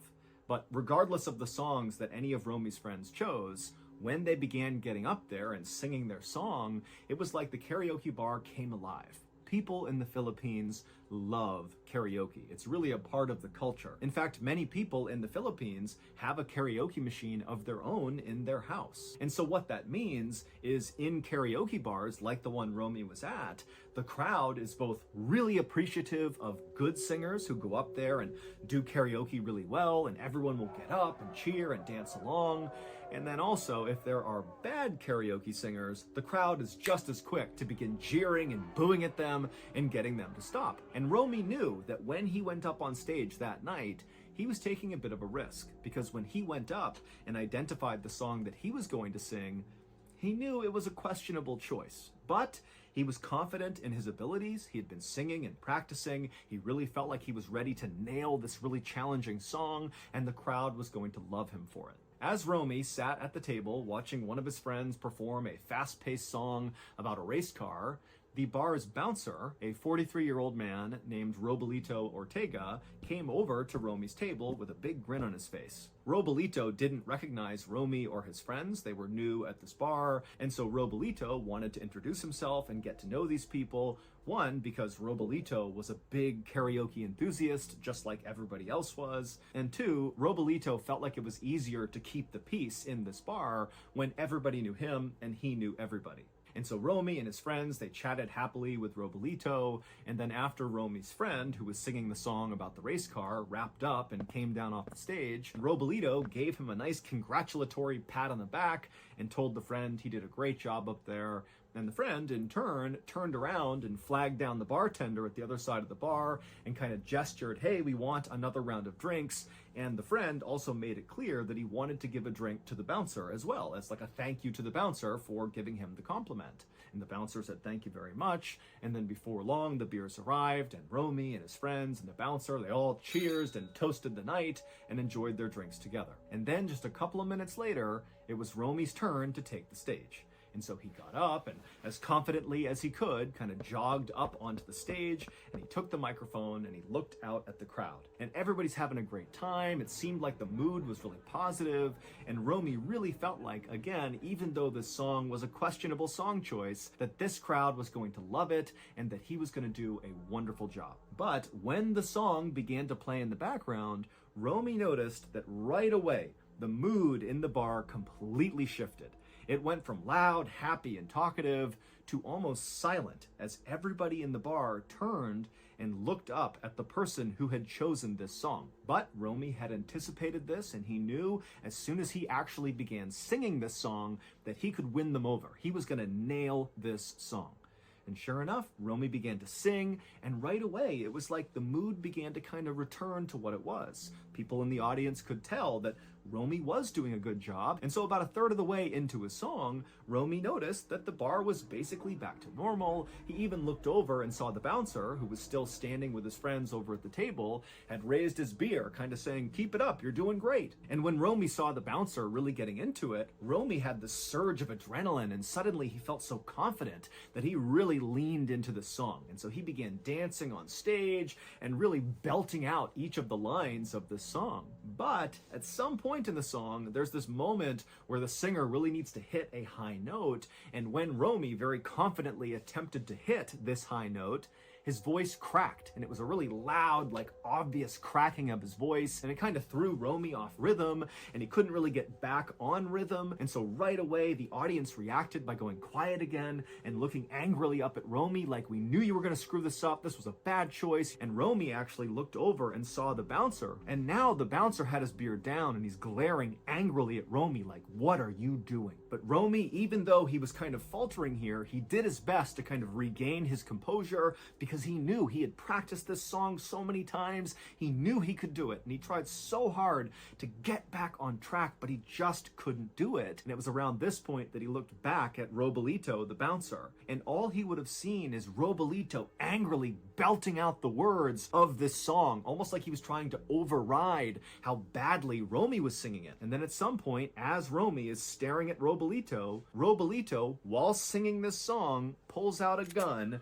aims it at Romy, and fires. In the Philippines, there is one song that everybody knows you do not sing. In fact, this song is often banned in most karaoke bars, and then even when it's not banned, nobody sings it. And the reason this song is so forbidden is because since 1998, people have begun being murdered for singing it. Reasons unknown, but it just keeps on happening. Since 1998, 12 people have been murdered either while they were singing this song for karaoke or immediately after it. The forbidden song is called My Way by Frank Sinatra, and that was the song that Romy chose. Now, no one really understands why this song somehow elicits all this violence in people in karaoke bars in the Philippines, but it does. Some have said that the message of the song, which is about a man being a man and doing it his way, kind of brings out a lot of masculine energy amongst people that are listening to it, and it can apparently prompt people to just suddenly start acting violent.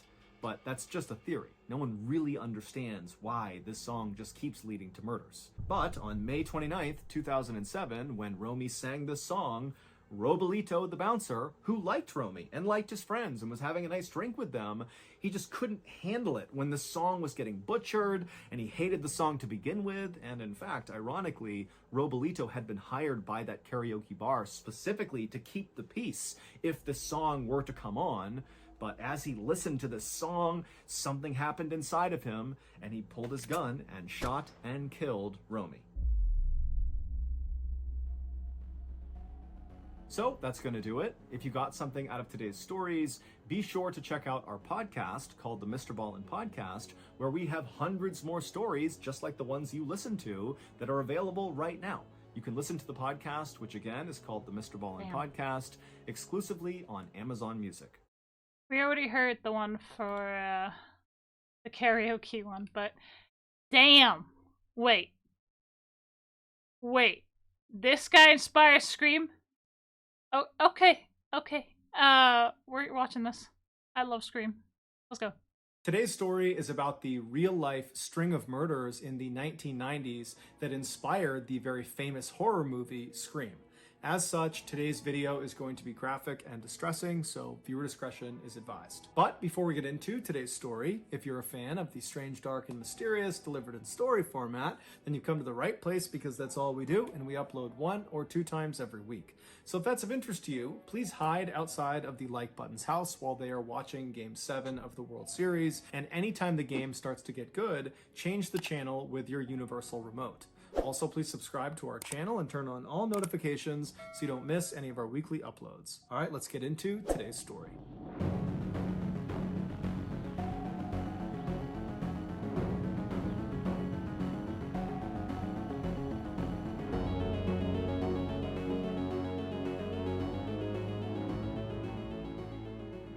On Sunday, August 26, 1990, a 56-year-old woman named Patricia Powell and her husband, Frank, pulled into a parking lot right outside of this beautiful 3-story apartment complex in Gainesville, Florida. Gainesville is this beautiful little town in northern Florida that is home to the massive University of Florida, which is known for their big-time football team and their big-time college party scene. Patricia and Frank's daughter, 17-year-old Christine, was going to be a freshman that year at the University of Florida.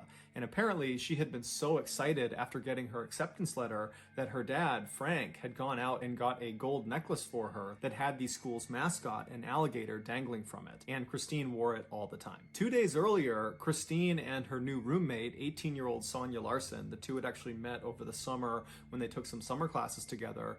They had actually already come to Gainesville, and they had moved in to this white apartment complex that Patricia and Frank were now parked outside of. And after unpacking some of their things in their apartment, Christine and Sonia had left and gone into town and grabbed a bite to eat at a local restaurant.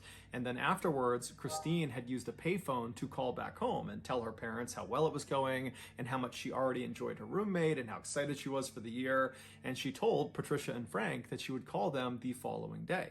But the following day came and went, and Patricia and Frank did not hear from their daughter. And they had no way to actually call her because she had not set up her landline in her apartment. But Patricia and Frank, they told each other that, of course, everything was fine. You know, she just got to college, she's excited, she's probably out having a good time, and she just forgot to call. And anyways, Patricia and Frank had already planned a visit to see their daughter in Gainesville the next day, which was Sunday. And so fast forward back to that Sunday, and Patricia and Frank are now parked outside of their daughter's apartment complex.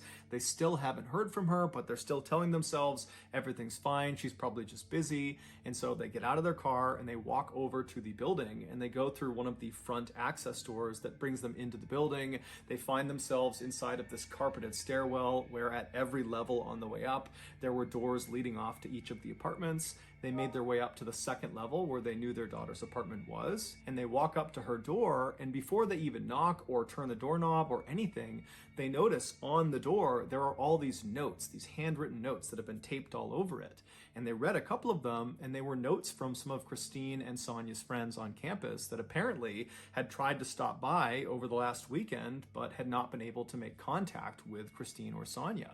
And so these notes said things like, "Hey, Christine, you know, we came over to try to get you to come out with us, but you didn't come to the door, so we left without you. Sorry, you know, give us a call when you get in." And so obviously the parents are totally worried given the circumstances. They don't know where their daughter is. They've been telling themselves everything is fine, and now these notes make it seem like everything is not fine. But the parents, they keep their cool, and they just start knocking on the door and calling out for their daughter. But there's no answer. And so Patricia and Frank, they start to panic at this point, and they leave the carpeted stairwell. They go outside and they find a maintenance worker that works for this building, and they explain their situation with their daughter and how they can't get in touch with her, and can he please let them in to make sure she's okay. The maintenance worker said he couldn't without speaking to his manager, and so he goes to his manager, and the manager, she says that's fine, but we need to get the police involved. They need to escort us into the apartment. And so the maintenance worker calls the police and requests this escort, and a few minutes later, a single Gainesville police officer arrives at the apartment complex. And he tells Patricia and Frank that just as a precaution, I need you guys to stay outside. So they stay right outside those front access doors. They're outside of the apartment building. And then this officer, along with the maintenance worker and the manager of the building, those three, they go inside the stairwell, they go up to the second floor. And at that point, the maintenance worker gets out his keys, he finds the right one, and he opens Christine and Sonia's door. The door swings open, and immediately the police officer yells out for the two girls, but there's no answer. And so the officer is first into the apartment, which basically immediately opens up to their living room. And in the middle of the living room is a couch that's angled towards the right side of the room where a TV had been set up. And so the officer, again, as he walks in, he's calling out, trying to get the girl's attention, but there's no answer. Behind him is the maintenance worker and the building manager, and they begin making their way towards the right side of the living room, over towards that TV, to see if maybe someone was laying on the couch. And as they round that corner and can finally actually see the front of the couch, the maintenance worker, after seeing what he saw, screams out and runs out of the apartment. He runs down the stairs, out the access doors, and begins vomiting on the grass and sobbing right next to Frank and Patricia. Naturally, Frank and Patricia, after seeing this, are immediately concerned that something's wrong with their daughter. And so they run inside, they go up the stairs, and they start running into the apartment. And the police officer and the building manager, they try to stop them from getting in, but there was nothing stopping them. They managed to to push past those two. They get into the living room and they're calling out for their daughter, and eventually they make their way over to the side of the couch and they see their daughter, Christine. She is lying on the ground in front of the couch. She's on her back, she has no clothes on, and she's been stabbed to death. And whoever has killed her has positioned her in this very suggestive, sexual, lewd position, as if they were trying to demean her as much as possible and shock whoever found her. And so after these totally devastated and wrecked parents are escorted out of the apartment, this one police officer, he continues searching the apartment. And so he searches the rest of the first floor. There's no sign of Sonia. He goes upstairs and he finds Sonia. She's laying on her bed. She also has no clothes on. She's been stabbed to death, and she's positioned on the side of the bed in a sort of suggestive, lewd position, much like Christine downstairs. It would later be determined that Christine had been sexually assaulted, but Sonia had not been. The officer at this point leaves the apartment. He goes outside. He walks past the grieving parents who are being consoled by the building manager and the maintenance worker, and the officer goes over to his car and he uses his radio to call in for backup. A forensics team comes out to the apartment and they begin processing the scene, and right away they discover on the outside of the door frame of the door leading into the apartment there were markings on the edge that looked like someone had used a screwdriver or some similar instrument to pop open the door. They also found there was a towel and some soap that was lying on the ground near Christine's body and near the couch that had apparently been used to both clean Christine's body and also clean some other parts of the apartment, and so they believe this was done to try to intentionally destroy evidence, suggesting the killer or killers were somewhat sophisticated. They also discovered there was some residue on Christine's wrists that indicated at some point her hands had been bound by duct tape. But when she was found, her hands were not bound and there was no duct tape from her wrists. And so whoever had done this had at some point removed the duct tape and taken it away. And so investigators believed that the killer or killers had used the duct tape to immobilize Christine for the attack. And then after she was deceased, they had removed that tape in order to be able to get her arms up over her head, which seemed to increase the shock value of this lewd position they had put her in. Based on what they saw inside of this apartment, the police were convinced they were up against a group of killers or a killer that had targeted these two girls, that this was not some random attack, that this was calculated, this was on purpose, and if they didn't get caught, they were going to strike again. And so even though the police really didn't have any leads to operate on, they just had this crime scene and they were looking for maybe someone with duct tape and a knife and a screwdriver. I mean, that was really about it at this point. And so even though they have virtually nothing, because there were thousands and thousands of young people flooding Gainesville for the start of the new school year at the University of Florida, literally the following day, Monday, classes were starting. Because of all these young people in town, the police felt it was very important that they got the media to put out a bulletin to all these people in town that there was potentially a killer or killers on the loose. And so that night, Sunday evening, this news bulletin goes out and it basically just told residents of Gainesville to stay indoors and stay in groups, and if you needed to go outside, travel in groups, and just overall stay vigilant until we figure out who did this. 12 hours before Christine Powell and Sonia Larson were discovered, an 18-year-old Gainesville woman named Krista Hoyt did not show up for work. Krista was a student at Santa Fe Community College, which was right down the road from the University of Florida. That year, she was planning to transfer to the University of Florida, and then after graduation, she wanted to pursue a career in forensics with the FBI. And so given her interest in law enforcement, while she was a student, she had gotten a part-time job working in the records department of the sheriff's office. And apparently, at this sheriff's office, she was famous for always coming to work, no matter what, including the time that she got her wisdom teeth removed, and then an hour after coming home, she showed up for work. And so on this Saturday night, when Krista was supposed to be showing up for work, and she didn't call ahead, and no one could get in touch with her on her landline, everybody at the sheriff's office was really concerned.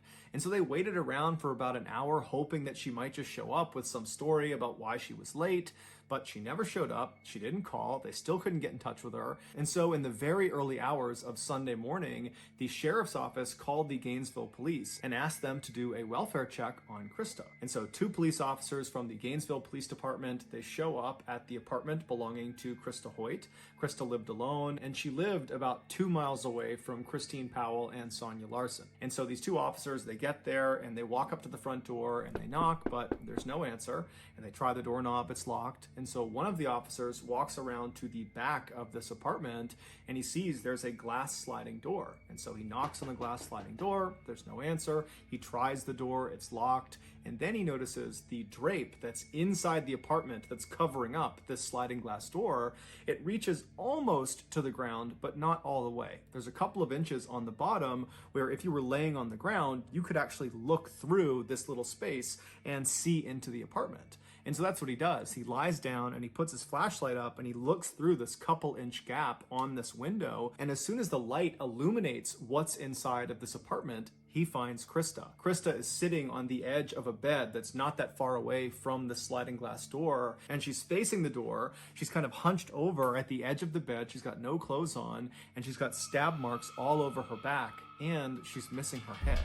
And her head was next to the bed to the left, up on the shelf, and it was positioned in such a way that it almost appeared like the head was looking down at the detached body. When this crime scene was processed, the forensics team immediately noticed there were marks on the backsliding glass door where someone had used probably a screwdriver or something similar to pop the door open. And then they also found residue of duct tape on Krista's wrists, but the duct tape was gone. She was found with her hands not bound. It would later be determined that Krista had been sexually assaulted before she had been murdered. The obvious similarities between Krista's crime scene and Christine and Sonia's crime scene were initially only recognized by Gainesville police because much of the information about the 2 crime scenes was not public. But that night, Sunday evening, when the police went to the media and asked them to put out that bulletin to all Gainesville residents to say that there could be a killer or killers on the loose, it didn't take long for residents of Gainesville and news anchors to begin speculating that you have these 2 murders that have happened really close together physically. They're less than 2 miles apart, and they've probably occurred within the last 24, 48 hours. So they've happened in rapid succession. They're both unsolved. And so even without intimate details of the crime scene, it wasn't hard to say, I think these 2 are probably connected. And so that night, Sunday evening, Gainesville really went into a state of panic. And within hours of this news, you had stores all over Gainesville that had sold out their deadbolts and locks, their mace, their stun guns, their baseball bats, their actual guns, their knives. I mean, people were really trying to arm themselves to protect themselves against this unknown threat that was murdering students in Gainesville. And the police, even though they did not come out and substantiate the claims that, perhaps these 2 homicides are connected, they did believe they were. And so that night, Sunday night, as all this chaos is kind of unfolding in town, the police put hundreds of officers all over the place, on foot on every street corner. They had police cars and trucks parked all over the place. I mean, the entire town was on an extreme heightened alert because the police believed another attack was imminent. And so all they could do was try to come out in force to try to discourage the killer or killers from striking again. But as it would turn out, it didn't work. By the following morning, so Monday morning, what was happening in Gainesville had gone from just being a Florida story to a national story, and everybody all over the country was talking about it. And one woman named Lisa Byers, who was in her 20s, she did not live in Gainesville, but she had a very close friend who did. She was 23-year-old Tracy Paulus. Tracy had taken some years off from college, but that year had decided to go back and give it another go. And so she was enrolled at the University of Florida. And so Lisa called Tracy and said, hey, I'm watching the news. This is crazy what's happening in your town. How are you holding up? And Tracy would tell her that, I'm just as concerned as everybody else. It's terrifying to think there are killer or killers on the loose, but I think I'm okay because I have my roommate. Tracy's roommate was 23-year-old Manny Taboda, who was this big, strong former football player who was very close with Tracy. The 2 had never dated, but they had been very good friends for a number of years. And he too had taken some time off of school and had agreed to to go back because Tracy had convinced him, come back, get your degree with me, and we'll live together. And so when the news broke about these killings happening in their town, Manny had told Tracy that he would protect her, that nothing would happen to her. And so when Lisa heard this from Tracy, that she thought that she was okay because she has Manny and, he'll look after her, and they were not planning to really leave the apartment much besides classes, Lisa was reassured, but she was still worried. And so she told Tracy, please give me a call this evening after you come back from classes just to let me know that everything is okay. And so Tracy said she would, and then they hung up. And then that evening, Tracy did not call Lisa back. And so Lisa tried calling Tracy, but no one picked up. And so that night, Lisa went to bed. She was very worried, but she went to sleep. And then early the next morning, which was Tuesday morning, she tried calling Tracy again, but there was no answer. And so Lisa reached out to a mutual friend of theirs that lived in the same apartment complex in Gainesville. His name was Tommy. And so she asked Tommy, can you please go over to Tracy's apartment and make sure she and Manny are okay? And so Tommy said, no problem. I'll give you a call from Tracy's landline once I talk to her.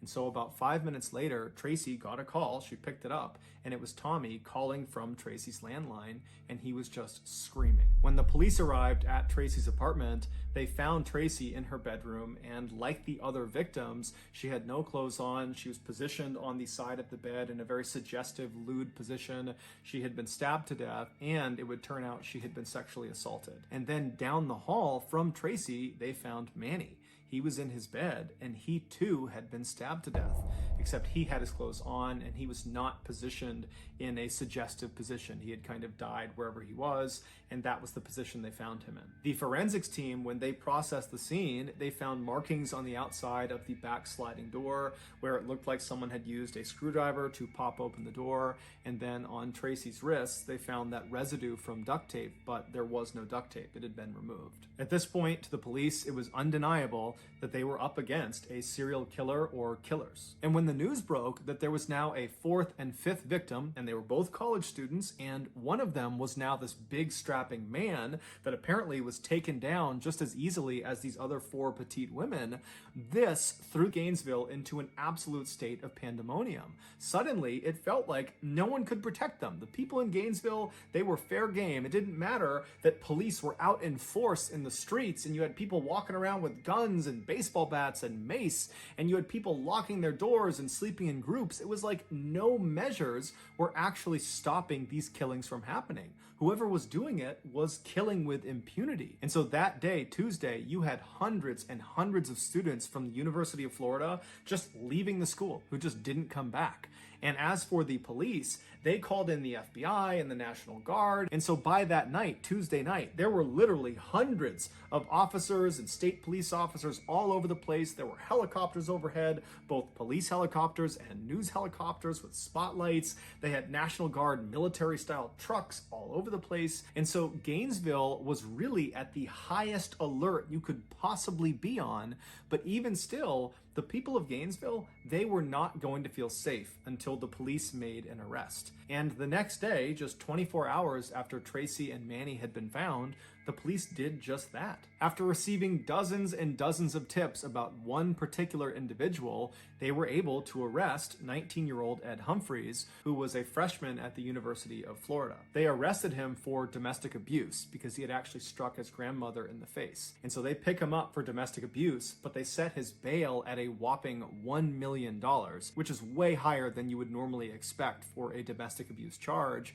But this was a unique circumstance where he was being arrested for one thing, but really he was being looked at as the suspect of these 5 homicides. And so the police really needed him to stay behind bars. And this massive bail, that did that. He had no way to pay it. And so while Ed was behind bars, the police began investigating him, and they found there was a lot of reasons to believe he was the serial killer. He had shown he was willing to be violent because, after all, he punched his grandmother in the face.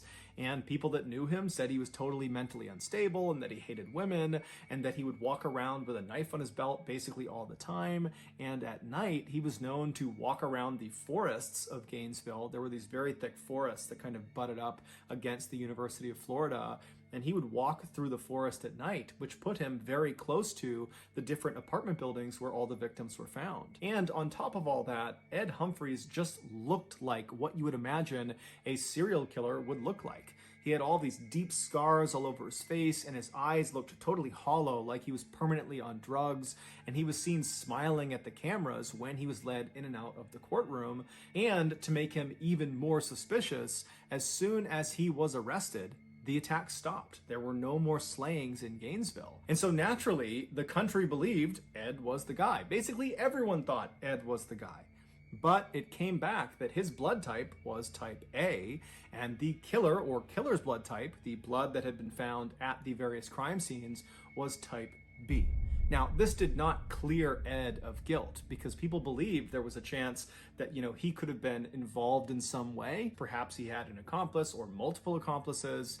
But when this news broke, pretty much everybody was back on edge because clearly there's at least one or more killers that are still on the loose. Shortly after this blood type discrepancy presented itself, the FBI approached the Gainesville police and said, hey, why don't you use our VCAP program? VCAP stands for Violent Crime Apprehension Program, and what it was this computer program where it allowed investigators to input details of their crime they were investigating, and when they submitted it, it would be compared against this huge database of other crimes in the country, and if there were any similarities with any other crime, those similar crimes would get popped on screen. And so when the Gainesville police input the information from these 5 student slayings in Gainesville, the computer program spit out a single match. It was from an unsolved triple homicide in 1989 in Shreveport, Louisiana, which is a town located about 800 miles to the northwest of Gainesville. Shreveport, back in the late 1980s, was considered so safe by its residents that many of them didn't lock their front doors and they would leave their car keys just sitting on their front dash. But in 1989, that would all change. On Friday, November 3rd of that year, 8-year-old Sean Grissom was dropped off at his grandfather's house in Shreveport. He was there to celebrate his 8th birthday. And so his grandfather was this 56-year-old man named Tom who was divorced, and he was getting ready to retire soon, and he was also trying to spend more time with his grandson. And so he was very excited about having Sean over. Also staying at this house with Sean and his grandfather was Sean's aunt, 24-year-old Julie Grissom, who was a college student. She was attending Louisiana State University in Shreveport. When Sean was dropped off by his mother at his grandfather's house, the grandfather, Tom, yelled out to the boy's mother and said, I'll have him back by Monday, I'll drop him off, see you later. And so Sean's mother, she leaves, and that day and the following day, she doesn't hear from Sean's grandfather or from Julie. And so come Sunday night, she tries calling them to, see what's going on. She knows they're having a great time and doesn't really want to interrupt them, but she also hasn't heard from them.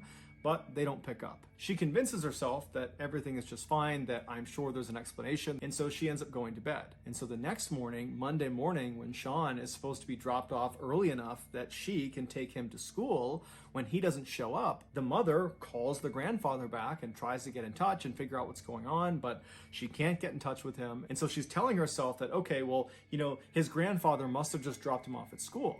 And so the mother calls Sean's school, and the school says, no, we have not seen Sean today, and we haven't heard from him, so we don't know what's going on. And so now Sean's mother is terrified. She calls the police, and the police actually get in touch with the neighbor of Tom Grissom, and they ask this neighbor, hey, can you go next door and just make sure Tom and Sean and Julie are okay? And so this neighbor says, no problem. They leave their house, and immediately they notice, as they're looking at Tom's house, that the 2 cars in the driveway had not left since Friday. It was just something the neighbor noticed. And then they also noticed that there were 2 newspapers at the end of the driveway. It was the Monday and Sunday paper.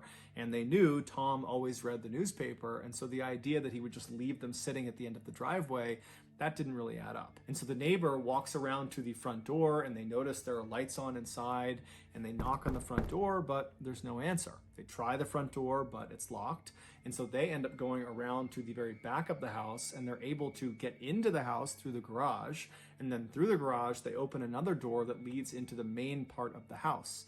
And this neighbor they immediately see on the ground towards the back door near the kitchen is Tom. He's laying on the ground, and he's obviously deceased. And so this neighbor, they run out, they call the police come back over, they go inside the house, and sure enough, they find Tom Grissom has been stabbed to death. He's laying on the ground near the back door.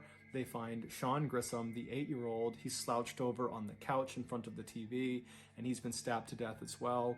And then upstairs, they found 24-year-old Julie, the aunt, and she was positioned on the edge of the bed in this very suggestive way. She had no clothes on, and she had been stabbed to death, and it would later be determined she had also been sexually assaulted before she was killed. And they also discovered there's vinegar on her body, as if whoever's done this has attempted to clean her with vinegar. There was no sign of a robbery in the house or ransacking in the house. There was no sign of forced entry. Overall, the investigators said this was a very neat crime scene, as if whoever did this had done this with great intentionality. And so after kind of going through the crime scene, the police really didn't have any leads to go off of, and so this crime went unsolved. And so as these Gainesville police are looking at this report in this VCAP computer system, and they're reading about this unsolved triple homicide, all they can think about is how unbelievably similar the crime scene was to all the crime scenes of the student slayings. Specifically, that Julie had been arranged in this kind of suggestive pose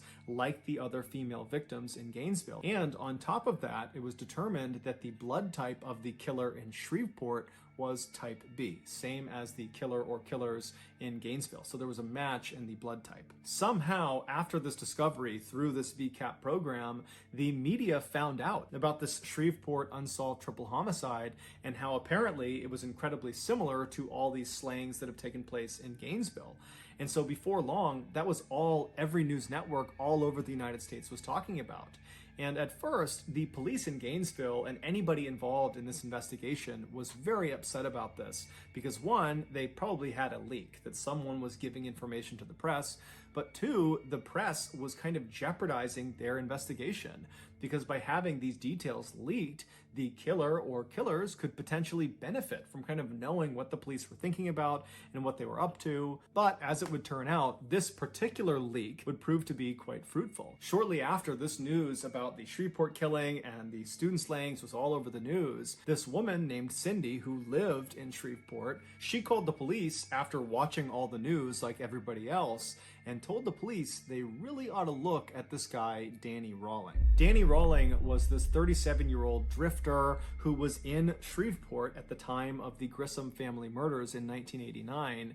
And apparently after those murders, he had told Cindy's husband that he, quote, had a problem, and his problem was he liked stabbing people. And Danny literally always walked around with a huge knife on his waist. He seemed totally mentally unstable. And so this claim that he liked stabbing people, Cindy and her husband took literally and basically told him to stay away from them. And so in one of their last conversations with Danny actually told Cindy that he planned to leave Shreveport and go someplace where there's lots of beautiful young women that he can just stare at all day long. When police asked Cindy, do you think he's capable of killing all 8 of these people? She said, oh yeah. And so the police turned their attention to Danny and began researching his background, and they discovered he was raised in a very abusive household. Specifically, his father really couldn't stand him. They had a really bad relationship.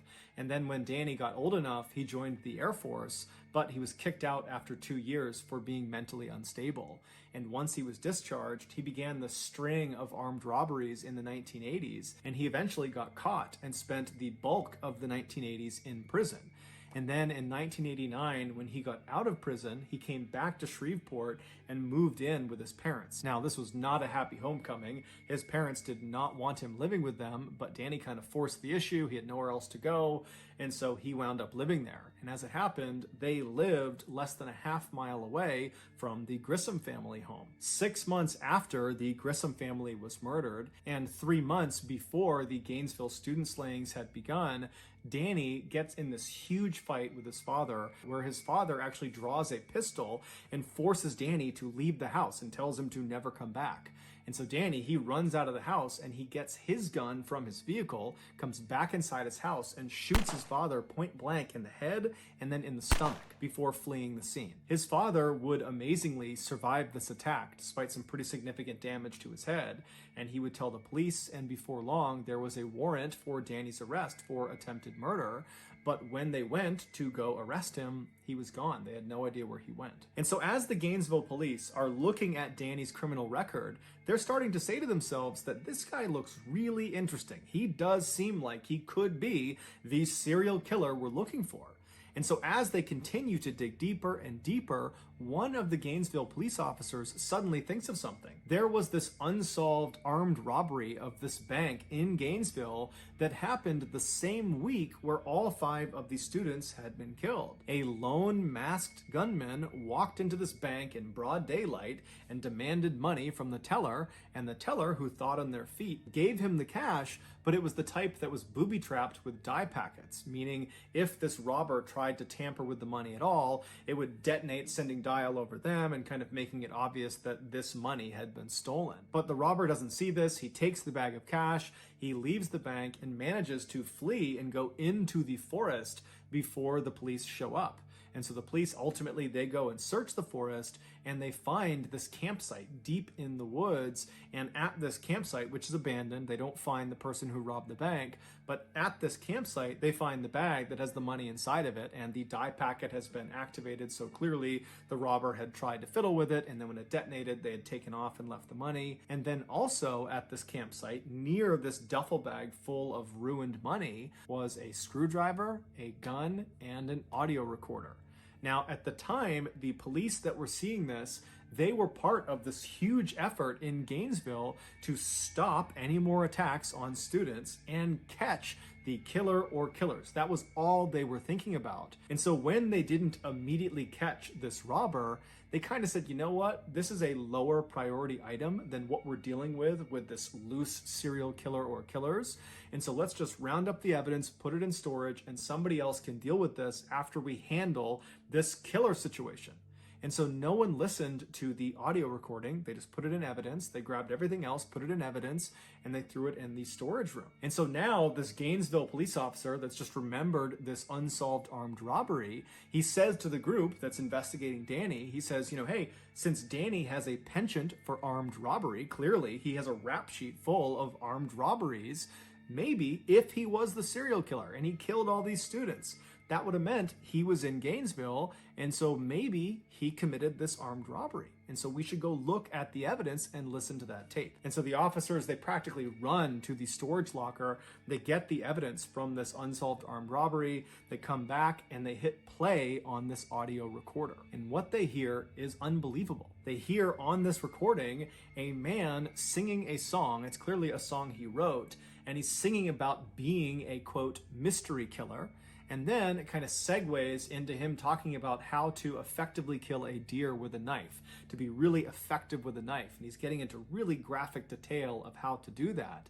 And then, somewhat unbelievably, on this audio recording, the man identifies himself. He says his name is Danny Rawling. And so this audio recording was huge. It meant Danny Rawling, the guy they're looking at as potentially being the serial killer, was definitely in Gainesville, in the woods near the University of Florida, the same time frame that all of the victims were killed. Also, the screwdriver that had been found at this campsite matched the markings that had been made along the outside of some of the door frames of the victims' homes. They also went into Danny's military records, and it showed he had a blood type of B.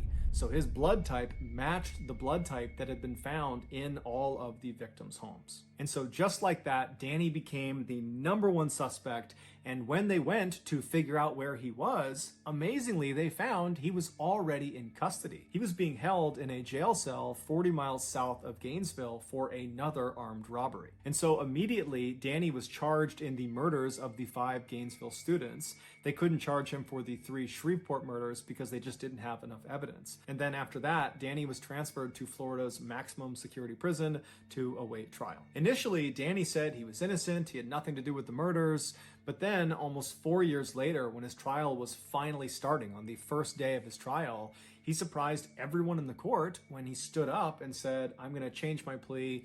I'm guilty on all 5 counts. I did kill all 5 students. He would tell the court the reason he did this is he wanted to be a superstar like the notorious serial killer Ted Bundy, who he looked up to. Danny would also, at another date, confess to killing the 3 Grissom family members in Shreveport. Because of Danny's detailed confessions, we now know all the terrifying details of what actually happened when he killed all 8 of his victims. Back on Friday, November 3rd, 1989, Danny was fired from his job as a waiter at a local restaurant in Shreveport.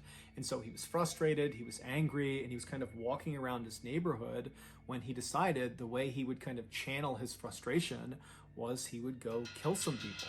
And so he was armed with his K-bar knife, which he always carried with him, and he found himself standing in front of this little house, and he saw some people moving around inside, and he looked around. There wasn't anyone watching him, and so he just walked up to the front door. He tried the handle, and it was unlocked. And so before he opened the door, he made sure his knife was in hand. He opened the door, walked right in, and he saw Sean, the 8-year-old, sitting on the couch watching TV.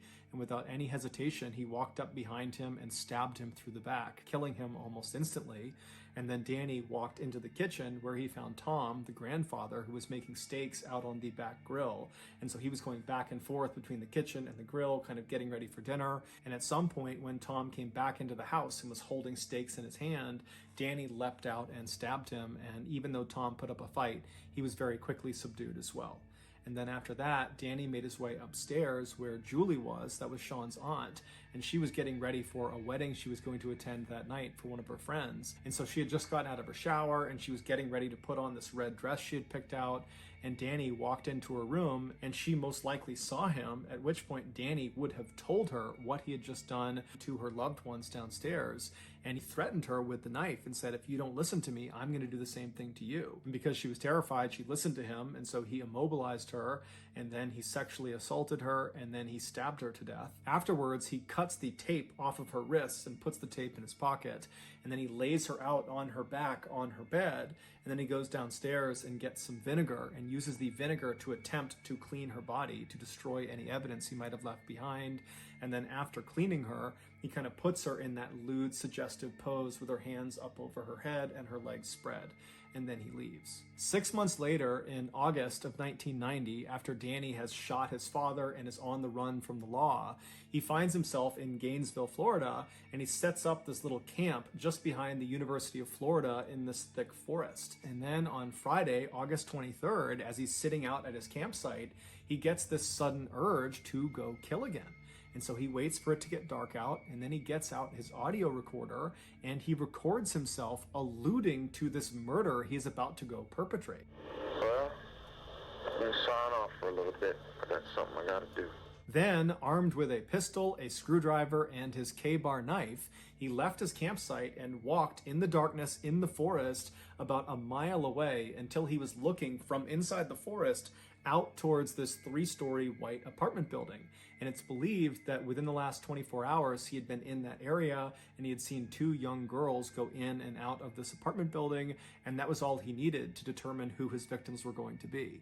And so those victims were Christine Powell and Sonia Larson. And so when he was standing in front of their apartment building, he eventually strode out of the forest. He walked up to that access door that led him into that stairwell. He made his way up to the door of Christine and Sonia, and he used his screwdriver to pop the door open. He went inside and shut the door behind him and walked into the living room, and he found Christine was sleeping on the couch. And so he left her be, he didn't touch her. He went upstairs and he found Sonia sleeping on her bed. And so as he's standing there, realizing that he has these 2 girls, he needs to make a decision about which one he's going to kill first and which one he's going to sexually assault. And so as he's standing there looking over Sonia's bed, he decides he's going to kill Sonia and then he's going to sexually assault Christine. And so very casually, he walks into Sonia's room. She's fast asleep. She's on her back, and he pulls out a piece of duct tape, and he gets the duct tape in one hand and he pulls his knife out in the other, and he presses the duct tape over her mouth, which wakes her up, and then he drives the knife into her chest. And so Sonia would put up a pretty incredible fight, but ultimately she would succumb to her injuries. And then after she was dead, Danny just left her where she was, and he went downstairs and he found Christine was still asleep on the couch. She had not woken up from the commotion upstairs. And so he walked right in front of her, and standing over her with his knife, he kind of nudged her awake. And when she woke up, he had a piece of tape, he put it over her mouth, and he told her to be quiet and held up the knife and told her that I just killed your roommate, and if you don't listen to what I'm going to say, I'm going to kill you too. And so naturally, she complied to what he wanted. And so she let her wrists be tied, and then at that point, he cut her clothes off, he sexually assaulted her, and then he stabbed her to death. And so after she was dead on the ground, he went and got that towel and that soap, and he began cleaning Christine's body to try to remove any evidence he might have left behind. And then he cut the duct tape off of her wrist and removed the duct tape from her mouth and put those in his pocket. And then he positioned her in that kind of lewd, suggestive position that she was found in. And then Danny went back upstairs and cut the clothes off of Sonia and then positioned her on the side of the bed in a suggestive position as well. And then Danny leaves the apartment. So he goes back into the woods, he walks in the wood line back to his campsite, but when he got there, he was just too jacked up, he was too excited from what he had just done that he just couldn't control himself. All he wanted to do was go out and kill again. And so he managed to sit at his campsite for a total of 8 hours before he couldn't help it any longer. He had to go back out and find another victim. And so his next victim, he decided, would be this woman he just happened to see a couple of days ago. He was walking down the road near this row of apartments near the school, and he looked into one of them, and he just saw there was this girl in this apartment, and he just thought for a second, you know, I bet she lives alone there. But that was the entire interaction. He didn't know this person. He was just kind of guessing that she might be alone in there. And so here he is in the forest after killing these two teens. And he's like, okay, I'm gonna go back to that apartment because I think that woman is alone. And that woman would be Krista Hoyt. And so in the early morning hours of Saturday, August 24th, Danny leaves his campsite with his screwdriver, his gun, and his K-bar knife, and he walks about a half mile away from his campsite until he's still in the woods, but he's looking out at the back of Krista's apartment. And then at some point he walks out of the forest, he walks right up over her fence and gets up to her back sliding door. He uses his screwdriver to pop the sliding door open. He slides it open, he steps inside, and he finds out that Krista is actually not in her apartment. There's no one in her apartment. But instead of leaving and finding another victim, he decides he'll just wait for Krista. And so he shuts the sliding back door and he goes into her bedroom closet and shuts the closet and then just waits. And he stays in her closet for several hours until around 11 a.m. that morning. Krista comes home, and when she was in the house, he waited a little bit longer to make sure she didn't know he was there, and then at some point he kind of slipped out of the closet, snuck up behind her, and put her in a chokehold. Now at first, Krista tried to fight back, but eventually she realized she could not overpower whoever this was. And at that point she said, okay, you know, what do you want? And Danny would tell her, you gotta listen to me or I'm gonna kill you. And he showed her the knife. And so Krista said, okay, and she put her wrists out. He taped her wrists with duct tape. He put tape over her mouth, and then he brought her into her bedroom where he cut her clothes off and sexually assaulted her.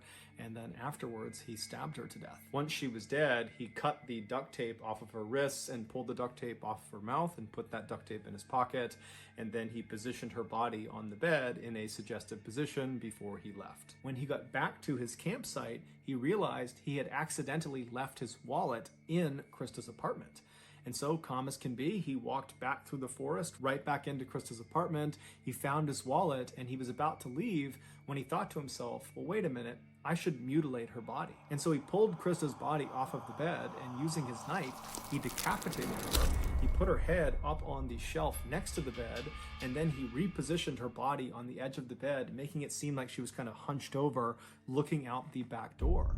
And then before he left, he reached up and twisted her decapitated head and made it seem like it was looking down at the rest of her body. 48 hours later, on the evening of Monday, August 27th, Danny was back at his campsite out in the woods, and he suddenly got the urge to go kill again. And so he stood up, he grabbed his knife, his screwdriver, and his gun, and he walked away from camp, made it about a mile through the woods until he was standing still in the forest looking out at this big apartment complex that was very commonly occupied by college students. And so at some point he leaves the forest and walks up to the first apartment he sees. He has no idea who's going to be in there, and he goes up to their sliding back glass door. He gets his screwdriver out and he pops it open. He slides the door open, he steps inside, and the first thing he sees is Manny Taboda, this big, strong former football player who's laying in his bed. And Danny just walks over and starts stabbing him, and Manny wakes up and puts up one heck of a fight, but ultimately Danny is able to overpower him and kills him. While Danny was stabbing Manny, the other resident inside of this apartment, 23-year-old Tracy Paulus, she was in the shower, and so she gets out of the shower and she hears all this commotion down the hall, and so she steps into the hall and she looks into Manny's room and she sees Danny on top of him stabbing him. And so Danny looks back, he sees Tracy. Tracy screams, she runs down the hall into her bedroom, she slams the door behind her, she locks it, and then she leans up against the door to try to keep it shut. Meanwhile, Danny just continues to stab Manny until Manny is dead.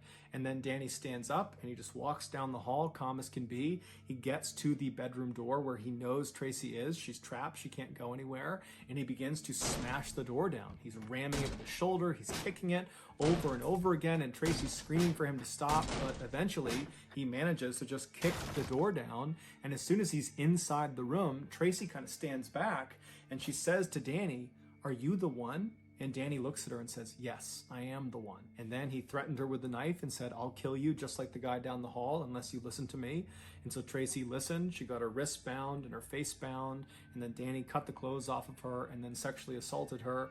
And then he stabbed her to death. And then after she was dead, he cut the duct tape off of her wrists and removed the duct tape from her mouth and then positioned her body in a suggestive sexual position on the edge of the bed, and then he left. Later that day, Danny would rob that bank in Gainesville, and then 1 month later, Danny would be arrested for a botched armed robbery 40 miles south of Gainesville, and then while he was in prison, he would find out he was being charged with the 5 murders in Gainesville. 16 years later, at 6 p.m. on October 25th, 2006, Danny Rawling was led into the execution chamber in Florida State Prison. He offered no apology to the family members of his victims that were on the other side of the glass. Instead, Danny just sang a religious hymn to himself in order to comfort himself. And then 13 minutes later, Danny was pronounced dead. He was executed via lethal injection.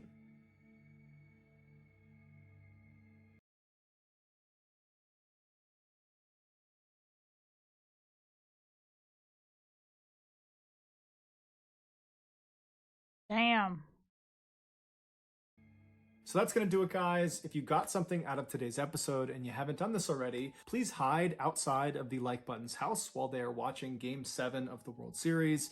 And anytime the game starts to get really good, change their channel using your universal remote. Also, please subscribe to our channel and turn on all notifications so you don't miss any of our weekly 1 or 2 video uploads.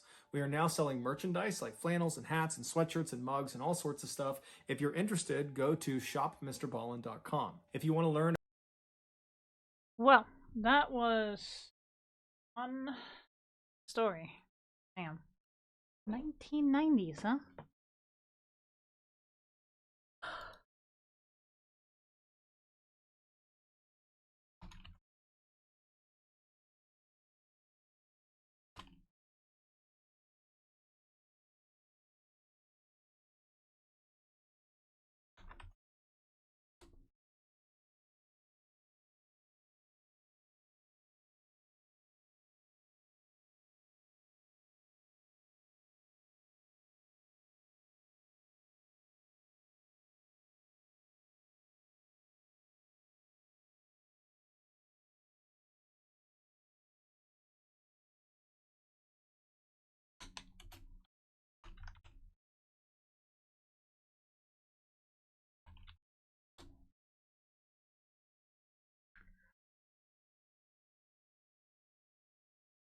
Yeah, this was in the 1990s. Holy shit. That was insane to watch.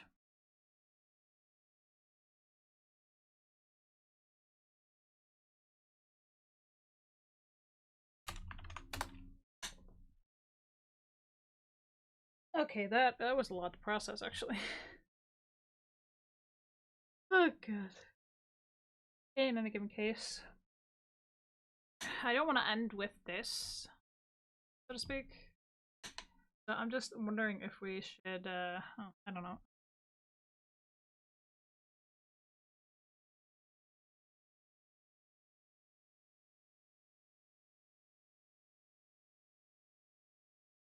This nudist terrified a country. Oh my god. Why?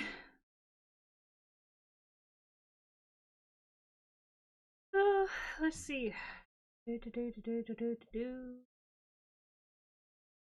trying to think of.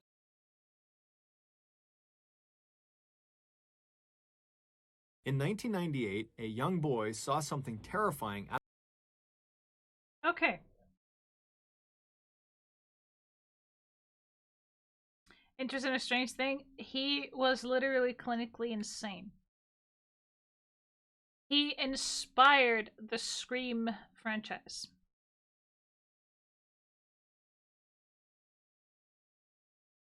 So yeah.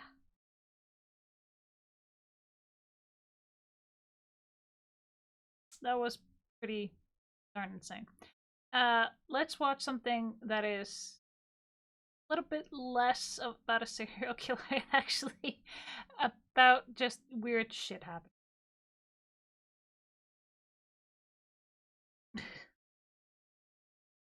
Damn.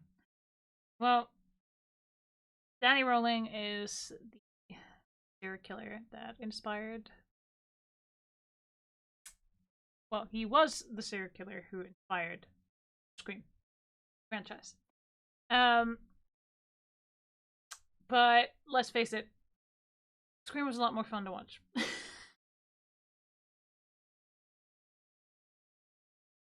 Yes, we can continue. Alright, let's see. The boy that thought he saw a ghost. The truth is much. Oh my god. Alright, fuck it. Let's go. In 1998, a young boy saw something terrifying out of a window in his house in the middle of the night, but after telling his mom about it, she looked around, didn't see anything, and so told him, you know what, you probably just imagined it.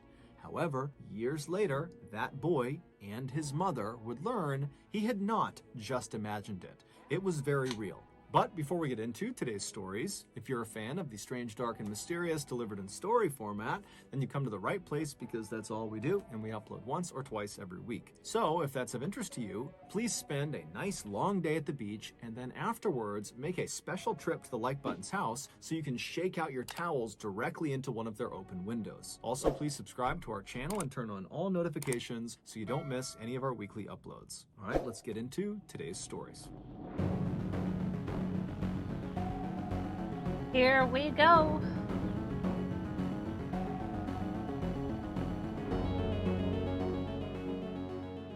Cranbrook, which is a small, snowy town in British Columbia, Canada, used to be a place no one had heard of. Then Isaiah Otieno changed that. In 2006, an 18-year-old smiling young man named Isaiah Otieno stepped off of a plane in Cranbrook and began making his way toward the baggage claim.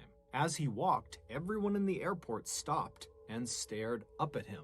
Isaiah was 6'9" tall, and he was from Kenya, making him easily one of the most unique people in all of Cranbrook. Isaiah, who was the son of a Kenyan politician, had worked really hard to earn his slot at the local university, called the College of the Rockies. His plan was to use that degree to get a great job so he could help support his family back in Nairobi. Not long after the first semester of Isaiah's freshman year had started, he was not only flourishing academically, but also socially. His big smile and his charm and his incredibly good manners had earned him many friends as well as the nickname the Gentle Giant. But the person Isaiah most closely bonded with while he was in Cranbrook was another student named Isaac Hockley.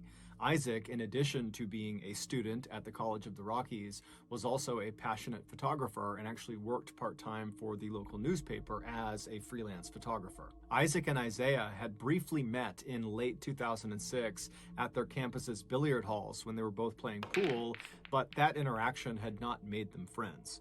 What had cemented their friendship and made them very, very close was one night in early 2007, Isaiah had gotten a job as a bouncer at a local bar because he's 6'9", and so he was the bouncer. And Isaac had come to that bar, not to see Isaiah, just to go to the bar.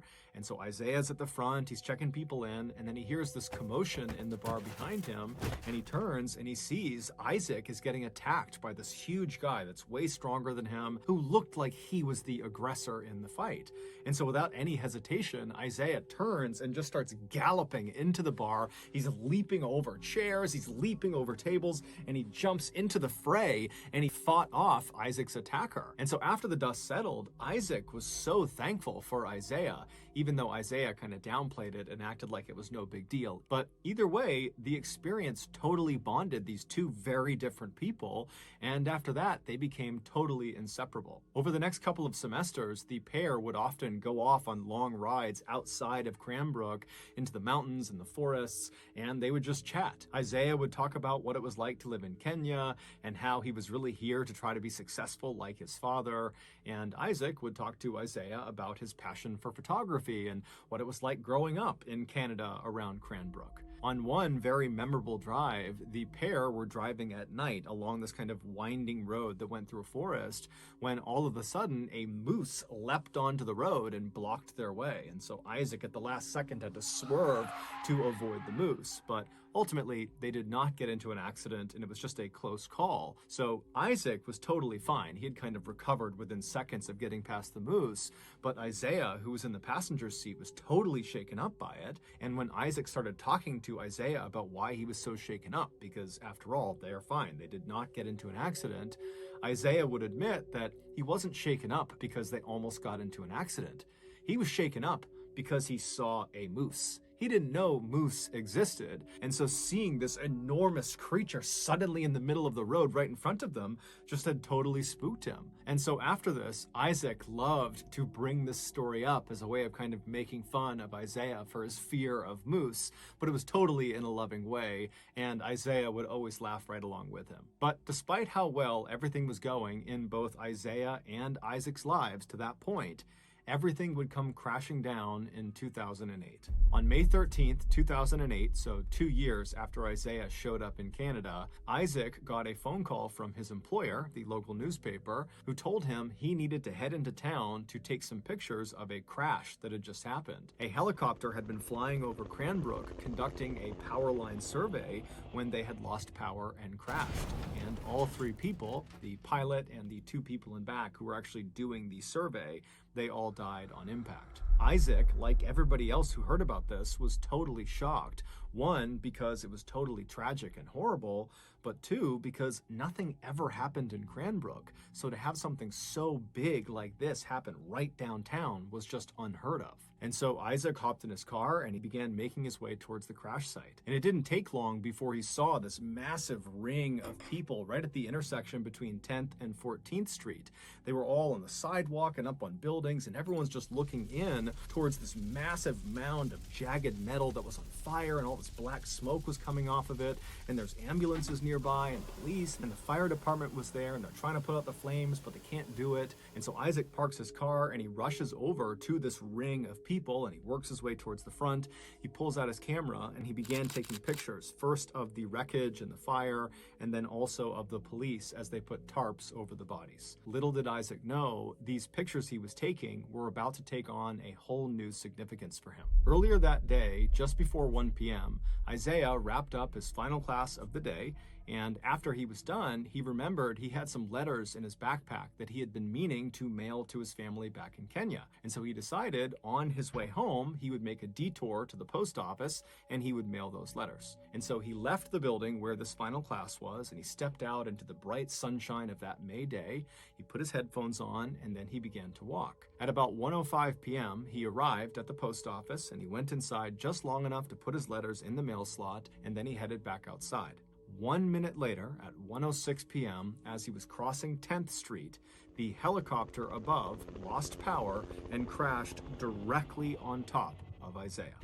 Within seconds, he and the three people on board the helicopter would all be dead. It's believed because Isaiah was listening to music on his headphones, he didn't even hear the helicopter as it was crashing down.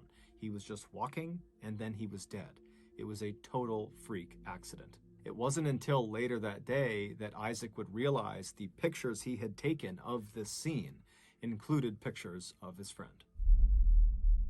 Before we get into our next story, I want to tell you about today's sponsor, HelloFresh. Back when I was 18 years old, I discovered my favorite food. I would dump an entire sleeve of Oreo cookies into a bowl and slap a quarter gallon of milk on top of them. Back then, this nutrient-dense power breakfast gave me enough energy to get through another grueling day of playing video games while remaining unemployed in my mother's basement. But today, being a mid-30s guy, my body just doesn't respond the way it used to Oreo sleeve cereal. cereal. So in recent years, I've had to work really hard to reduce my Oreo sleeve cereal intake to where it only makes up a paltry 75% of my total diet. And what I do with that massive 25% of my diet is I fill it with tasty and healthy foods like you can get through HelloFresh. HelloFresh sends you amazing food right to your doorstep. However, the catch is the meals aren't made yet. You need to make the meals. But the recipes are so easy to follow, and they perfectly pre-portion everything out when you get it, so it really is super easy. HelloFresh also has a huge menu, including vegetarian, pescatarian, fit and wholesome, so whatever your goals are, HelloFresh makes it easy to stick to them. They also have a really good spring menu that just came out that's getting rave reviews. So if you want to be like me and stop sucking down so much Oreo sleeve cereal, then you gotta sign up for HelloFresh today.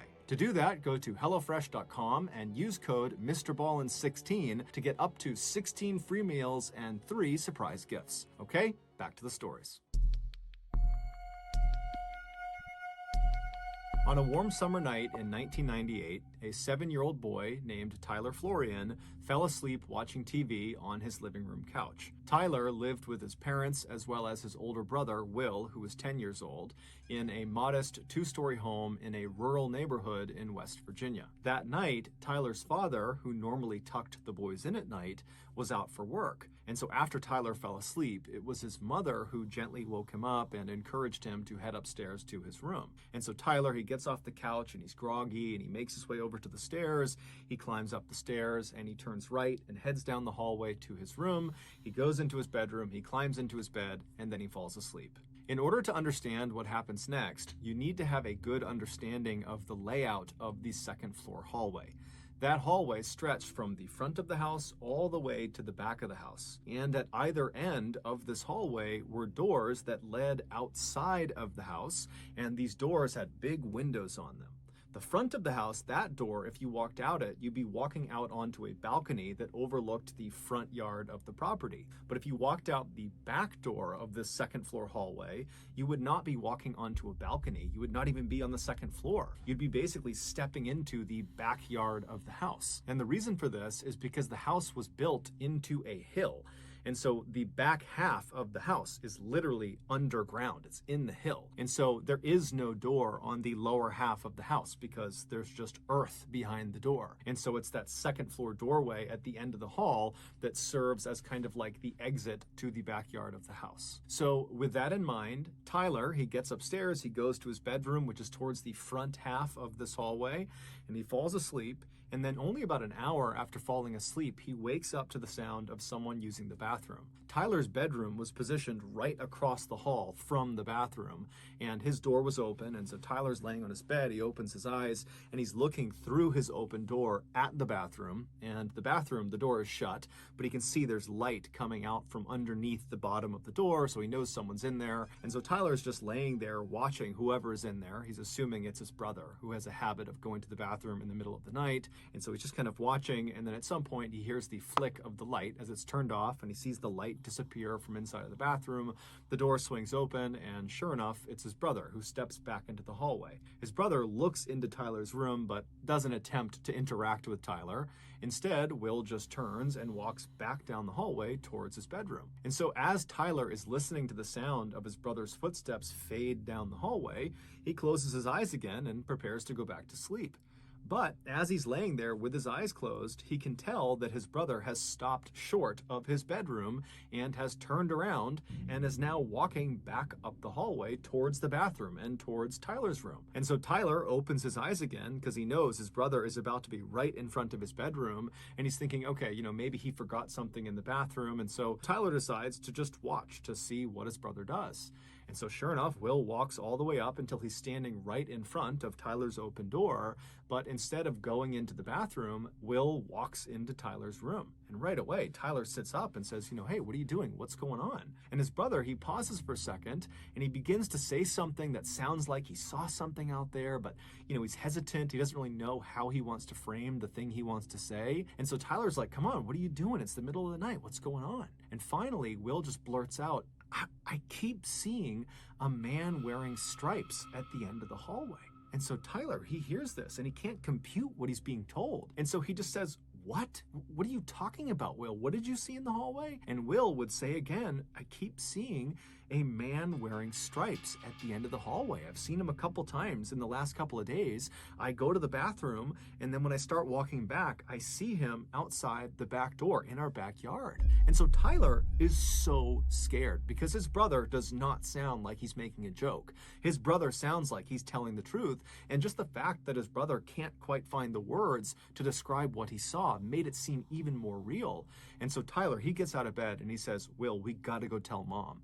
But that required going into the hallway and going down the hall towards where apparently this man in stripes was to get to their mother's bedroom. And so Will, who initially was not that scared of this man in stripes he had seen, was now starting to get pretty panicked in seeing Tyler's reaction to this. And so Will tells Tyler, stay right there, stay in the room. And so Will, he kind of peeks back into the hallway and he looks all the way down, and there is no man in stripes anymore. There's no one in the hall. And so he tells Tyler, the coast is clear, and the two of them run down the hallway all the way right in front of that door that leads into the back of the property where the man in stripes was, and they turn left and they go into their parents' bedroom where just their mother was because their father was out of town. And so they charge in there, they wake their mom up, and they're talking over each other, trying to communicate to their mom that there was a ghost, that there was an intruder, that there was something bad happening around their house. And so finally their mom just tells them to be quiet, and she says, okay, boys, sit on the bed, I'm gonna go have a look around the house. And so the two boys do as they're told. They sit on the bed,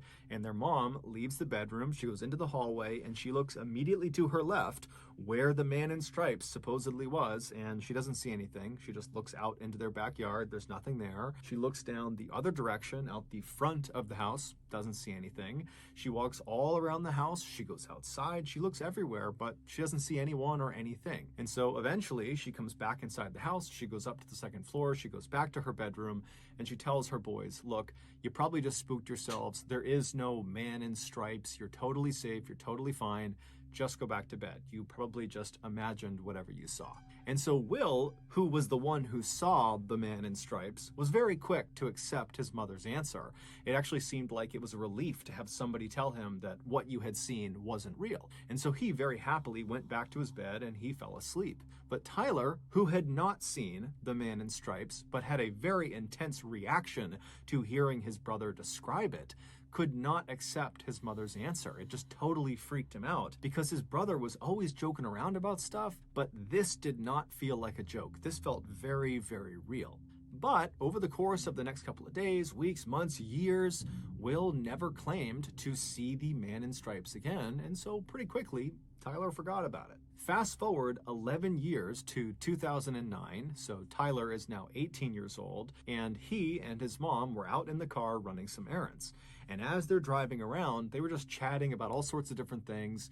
And at some point, they began talking about one of their beloved family pets, a dog named Max that they had when Tyler was really young. And so as they're kind of swapping stories about all the goofy things that this dog did, Tyler's mom suddenly says, hey, Tyler, do you remember the time that I opened the front door to let the cops into the house and Max came bounding into the house and he went right into the kitchen and he ripped open all the food? And Tyler's looking at his mom like, wait, when did the cops come to our house? When did you open the door to let the cops come into our house? And as soon as Tyler said this to his mom looked at him as if she had just given away something she hadn't meant to. And then she kind of relaxed and said, you know what? I never got around to telling you. Now that I'm thinking about it, you and your brother were asleep and you didn't even know this happened.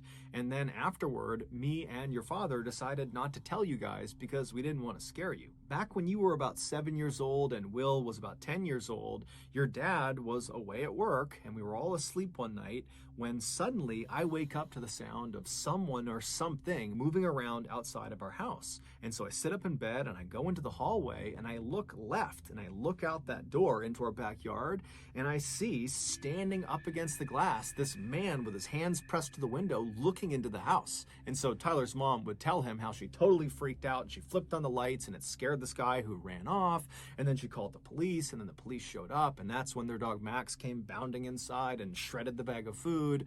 And the police, they searched the property, but apparently they never found this guy. Tyler's mom would go on to tell him that the police warned her that her description of this man that was standing at their back door door matched the description of a man who was wanted for murder who was on the loose in the area. Tyler was dumbfounded. He didn't remember this because obviously he had been asleep, because this is something he would have remembered.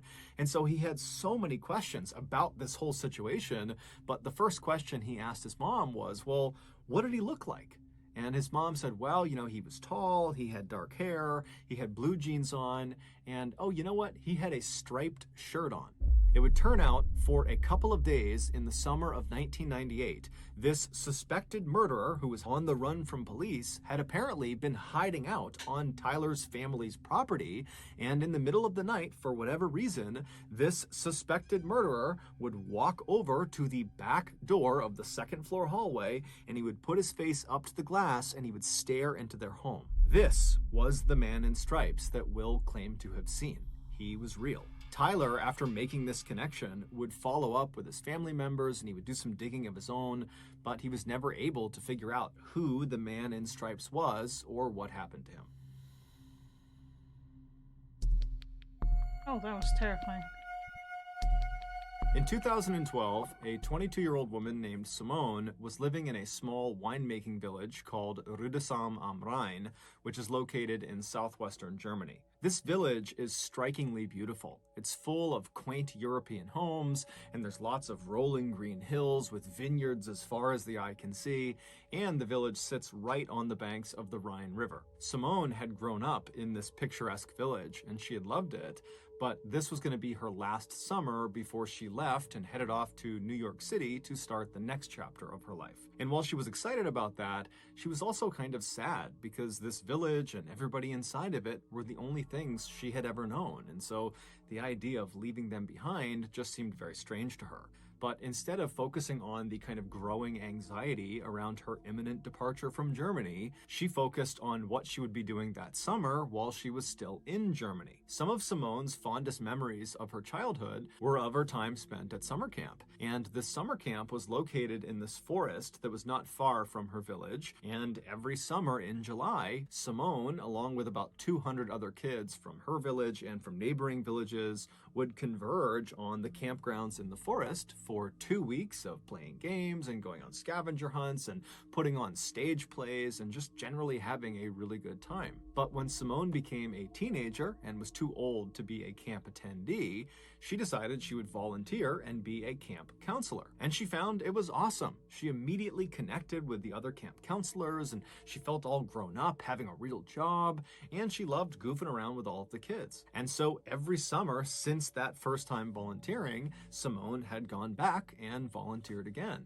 And this summer was no different. So, in mid-July of that year, Simone packed up her things and she headed off to the forest. The way this camp worked was the 200 plus kids that were attending the camp, they would get dropped off in the mornings each day by their parents, and they'd play and run around all day, and then in the late afternoon, their parents would come back and pick them up. So none of the kids were sleeping over at the camp during these 2 weeks. However, the 30 plus counselors, they would just stay at the camp for the full 2 weeks. They would just sleep in tents out in the forest. Technically, the reason they did this was to make sure they had enough time in the morning to prep the campgrounds for the kids, and then also in the evenings to have enough time to clean up and kind of have it ready for the next day. But in reality, Simone and the other counselors all knew that the camping out in the forest was the best part of the volunteer experience. After all the kids went home for the night, all of the counselors would finish up all of their duties and then rush off into the forest where their tents were and where there was a fire pit,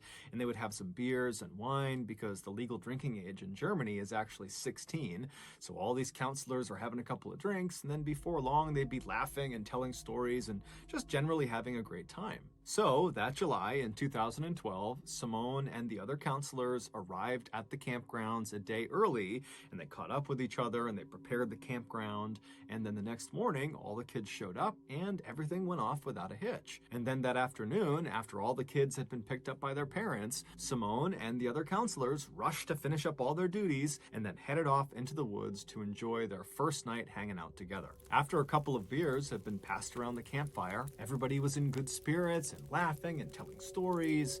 But pretty quickly, people started to fade and get tired because, it was their first day back at camp and it had been a long, tiring day. And so people very gradually began retiring to their tents to go to bed. And eventually Simone, too, had crawled into her tent and gotten onto her cot to try to sleep herself. But she found that night it was so hot she couldn't be in her tent. It was stifling inside of there. And so she decides she's just going to sleep out in the open where it's a little bit cooler.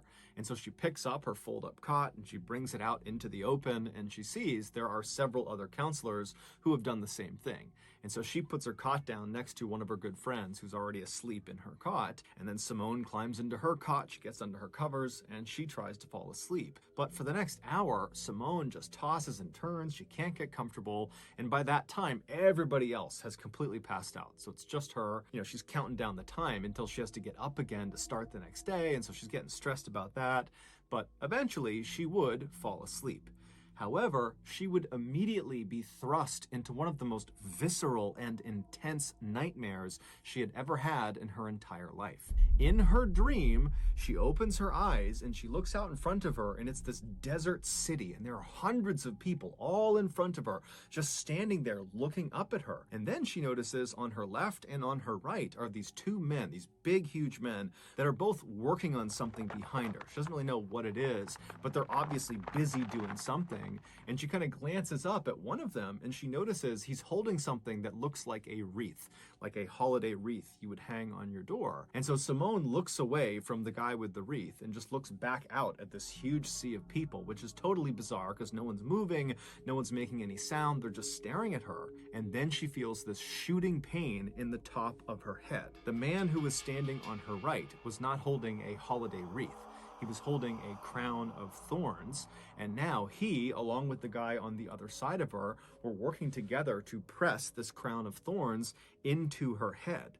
And so Simone is feeling the thorns being pressed deeper and deeper into her scalp, and she tries to fight them off, but she realizes she can't move. She can't even turn her head to look at them. She can only see them out of her periphery vision. And then she tries to scream out for help to someone in the crowd to come help her, but when she opens her mouth, no sound comes out. And so as she's sitting there, all she can do is stare straight out ahead of her as the pressure of these thorns are driven deeper and deeper into her skin. And then at some point, blood begins dripping down in front of her eyes. And around that point, the pain became so blinding, so awful, that it woke her up.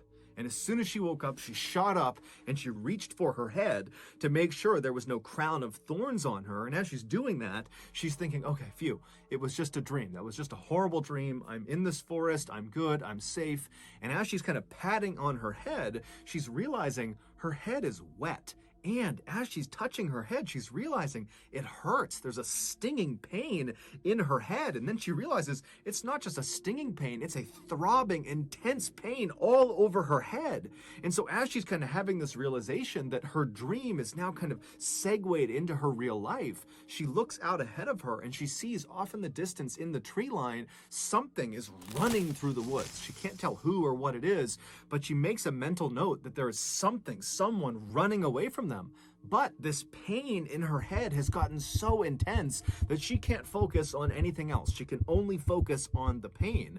And as she's thinking about how much her head hurts, she screams in pain. And the girl who was laying next to her that had been asleep, she wakes up to the sound of the scream, but it's totally pitch black. She has no idea what's going on with Simone. And so this girl, she sits up and she's trying to get Simone to tell her what's going on, but Simone has no idea. She's totally frantic. She can't really make sense of what's happening.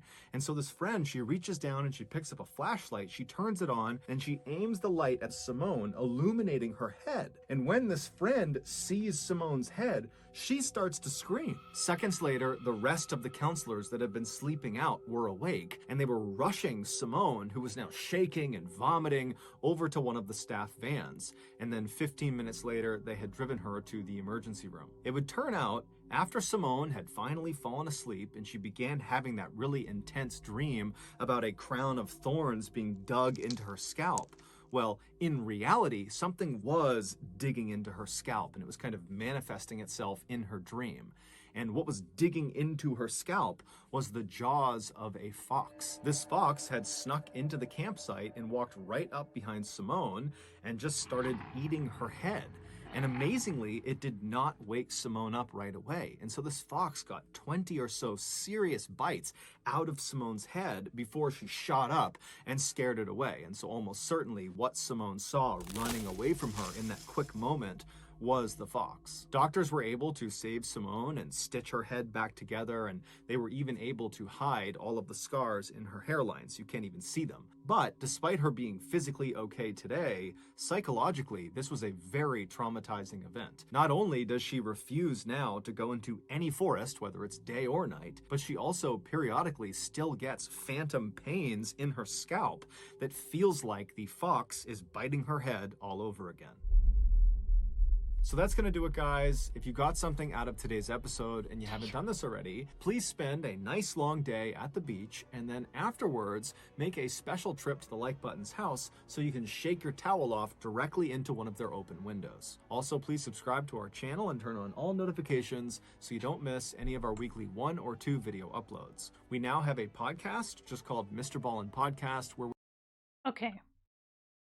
Now, that was absolutely strange. A fox nibbling at a human skull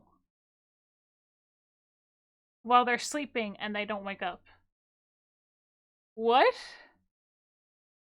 Man, lady, your pain tolerance must be sky high.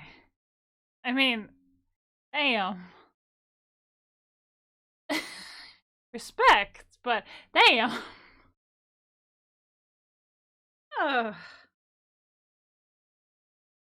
Guess that is one reason to never sleep outside of your tent. Like, ever. I kind of feel sorry for her. I actually do. Yeah. But at least they got her fixed up properly and there are no permanent damages. Yeah, that was something indeed. That it was. Well, I am sorry that we spent the last few hours or so with videos, but honestly, we haven't watched Mr. Ballin in ages. And I like it. I love it. And I hope you enjoyed it too. But we're gonna go ahead and raid out.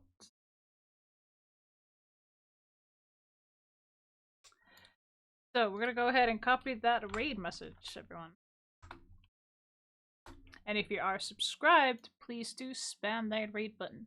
I thank you all for joining me here today. I will be streaming tomorrow the Horizon Forbidden West, and we will be continuing from there. But first off, we're gonna go ahead and, of course, raid somebody. I have a person in mind. Of course, I'm happy to stream. Let's go raid Vine Hellebore. She's currently playing Fortnite. Let's get into something a little bit less dramatic and not so dark. Something very, very fun. Hopefully she's actually playing something fun on Fortnite and not a horror game. Anyway, thanks for joining me here today. I hope you have a fantastic, awesome start off your weekend. And please do remember to take care of yourselves, stay hydrated, eat properly, please, and watch your step. We do not need more hospital trips. Ever. Of course, take care of each other, and remember, most of all, you are beautiful creatures. Now, I'll be heading off. I'm gonna go get me some dinner, and I'll see y'all tomorrow. Until next time. Mwah.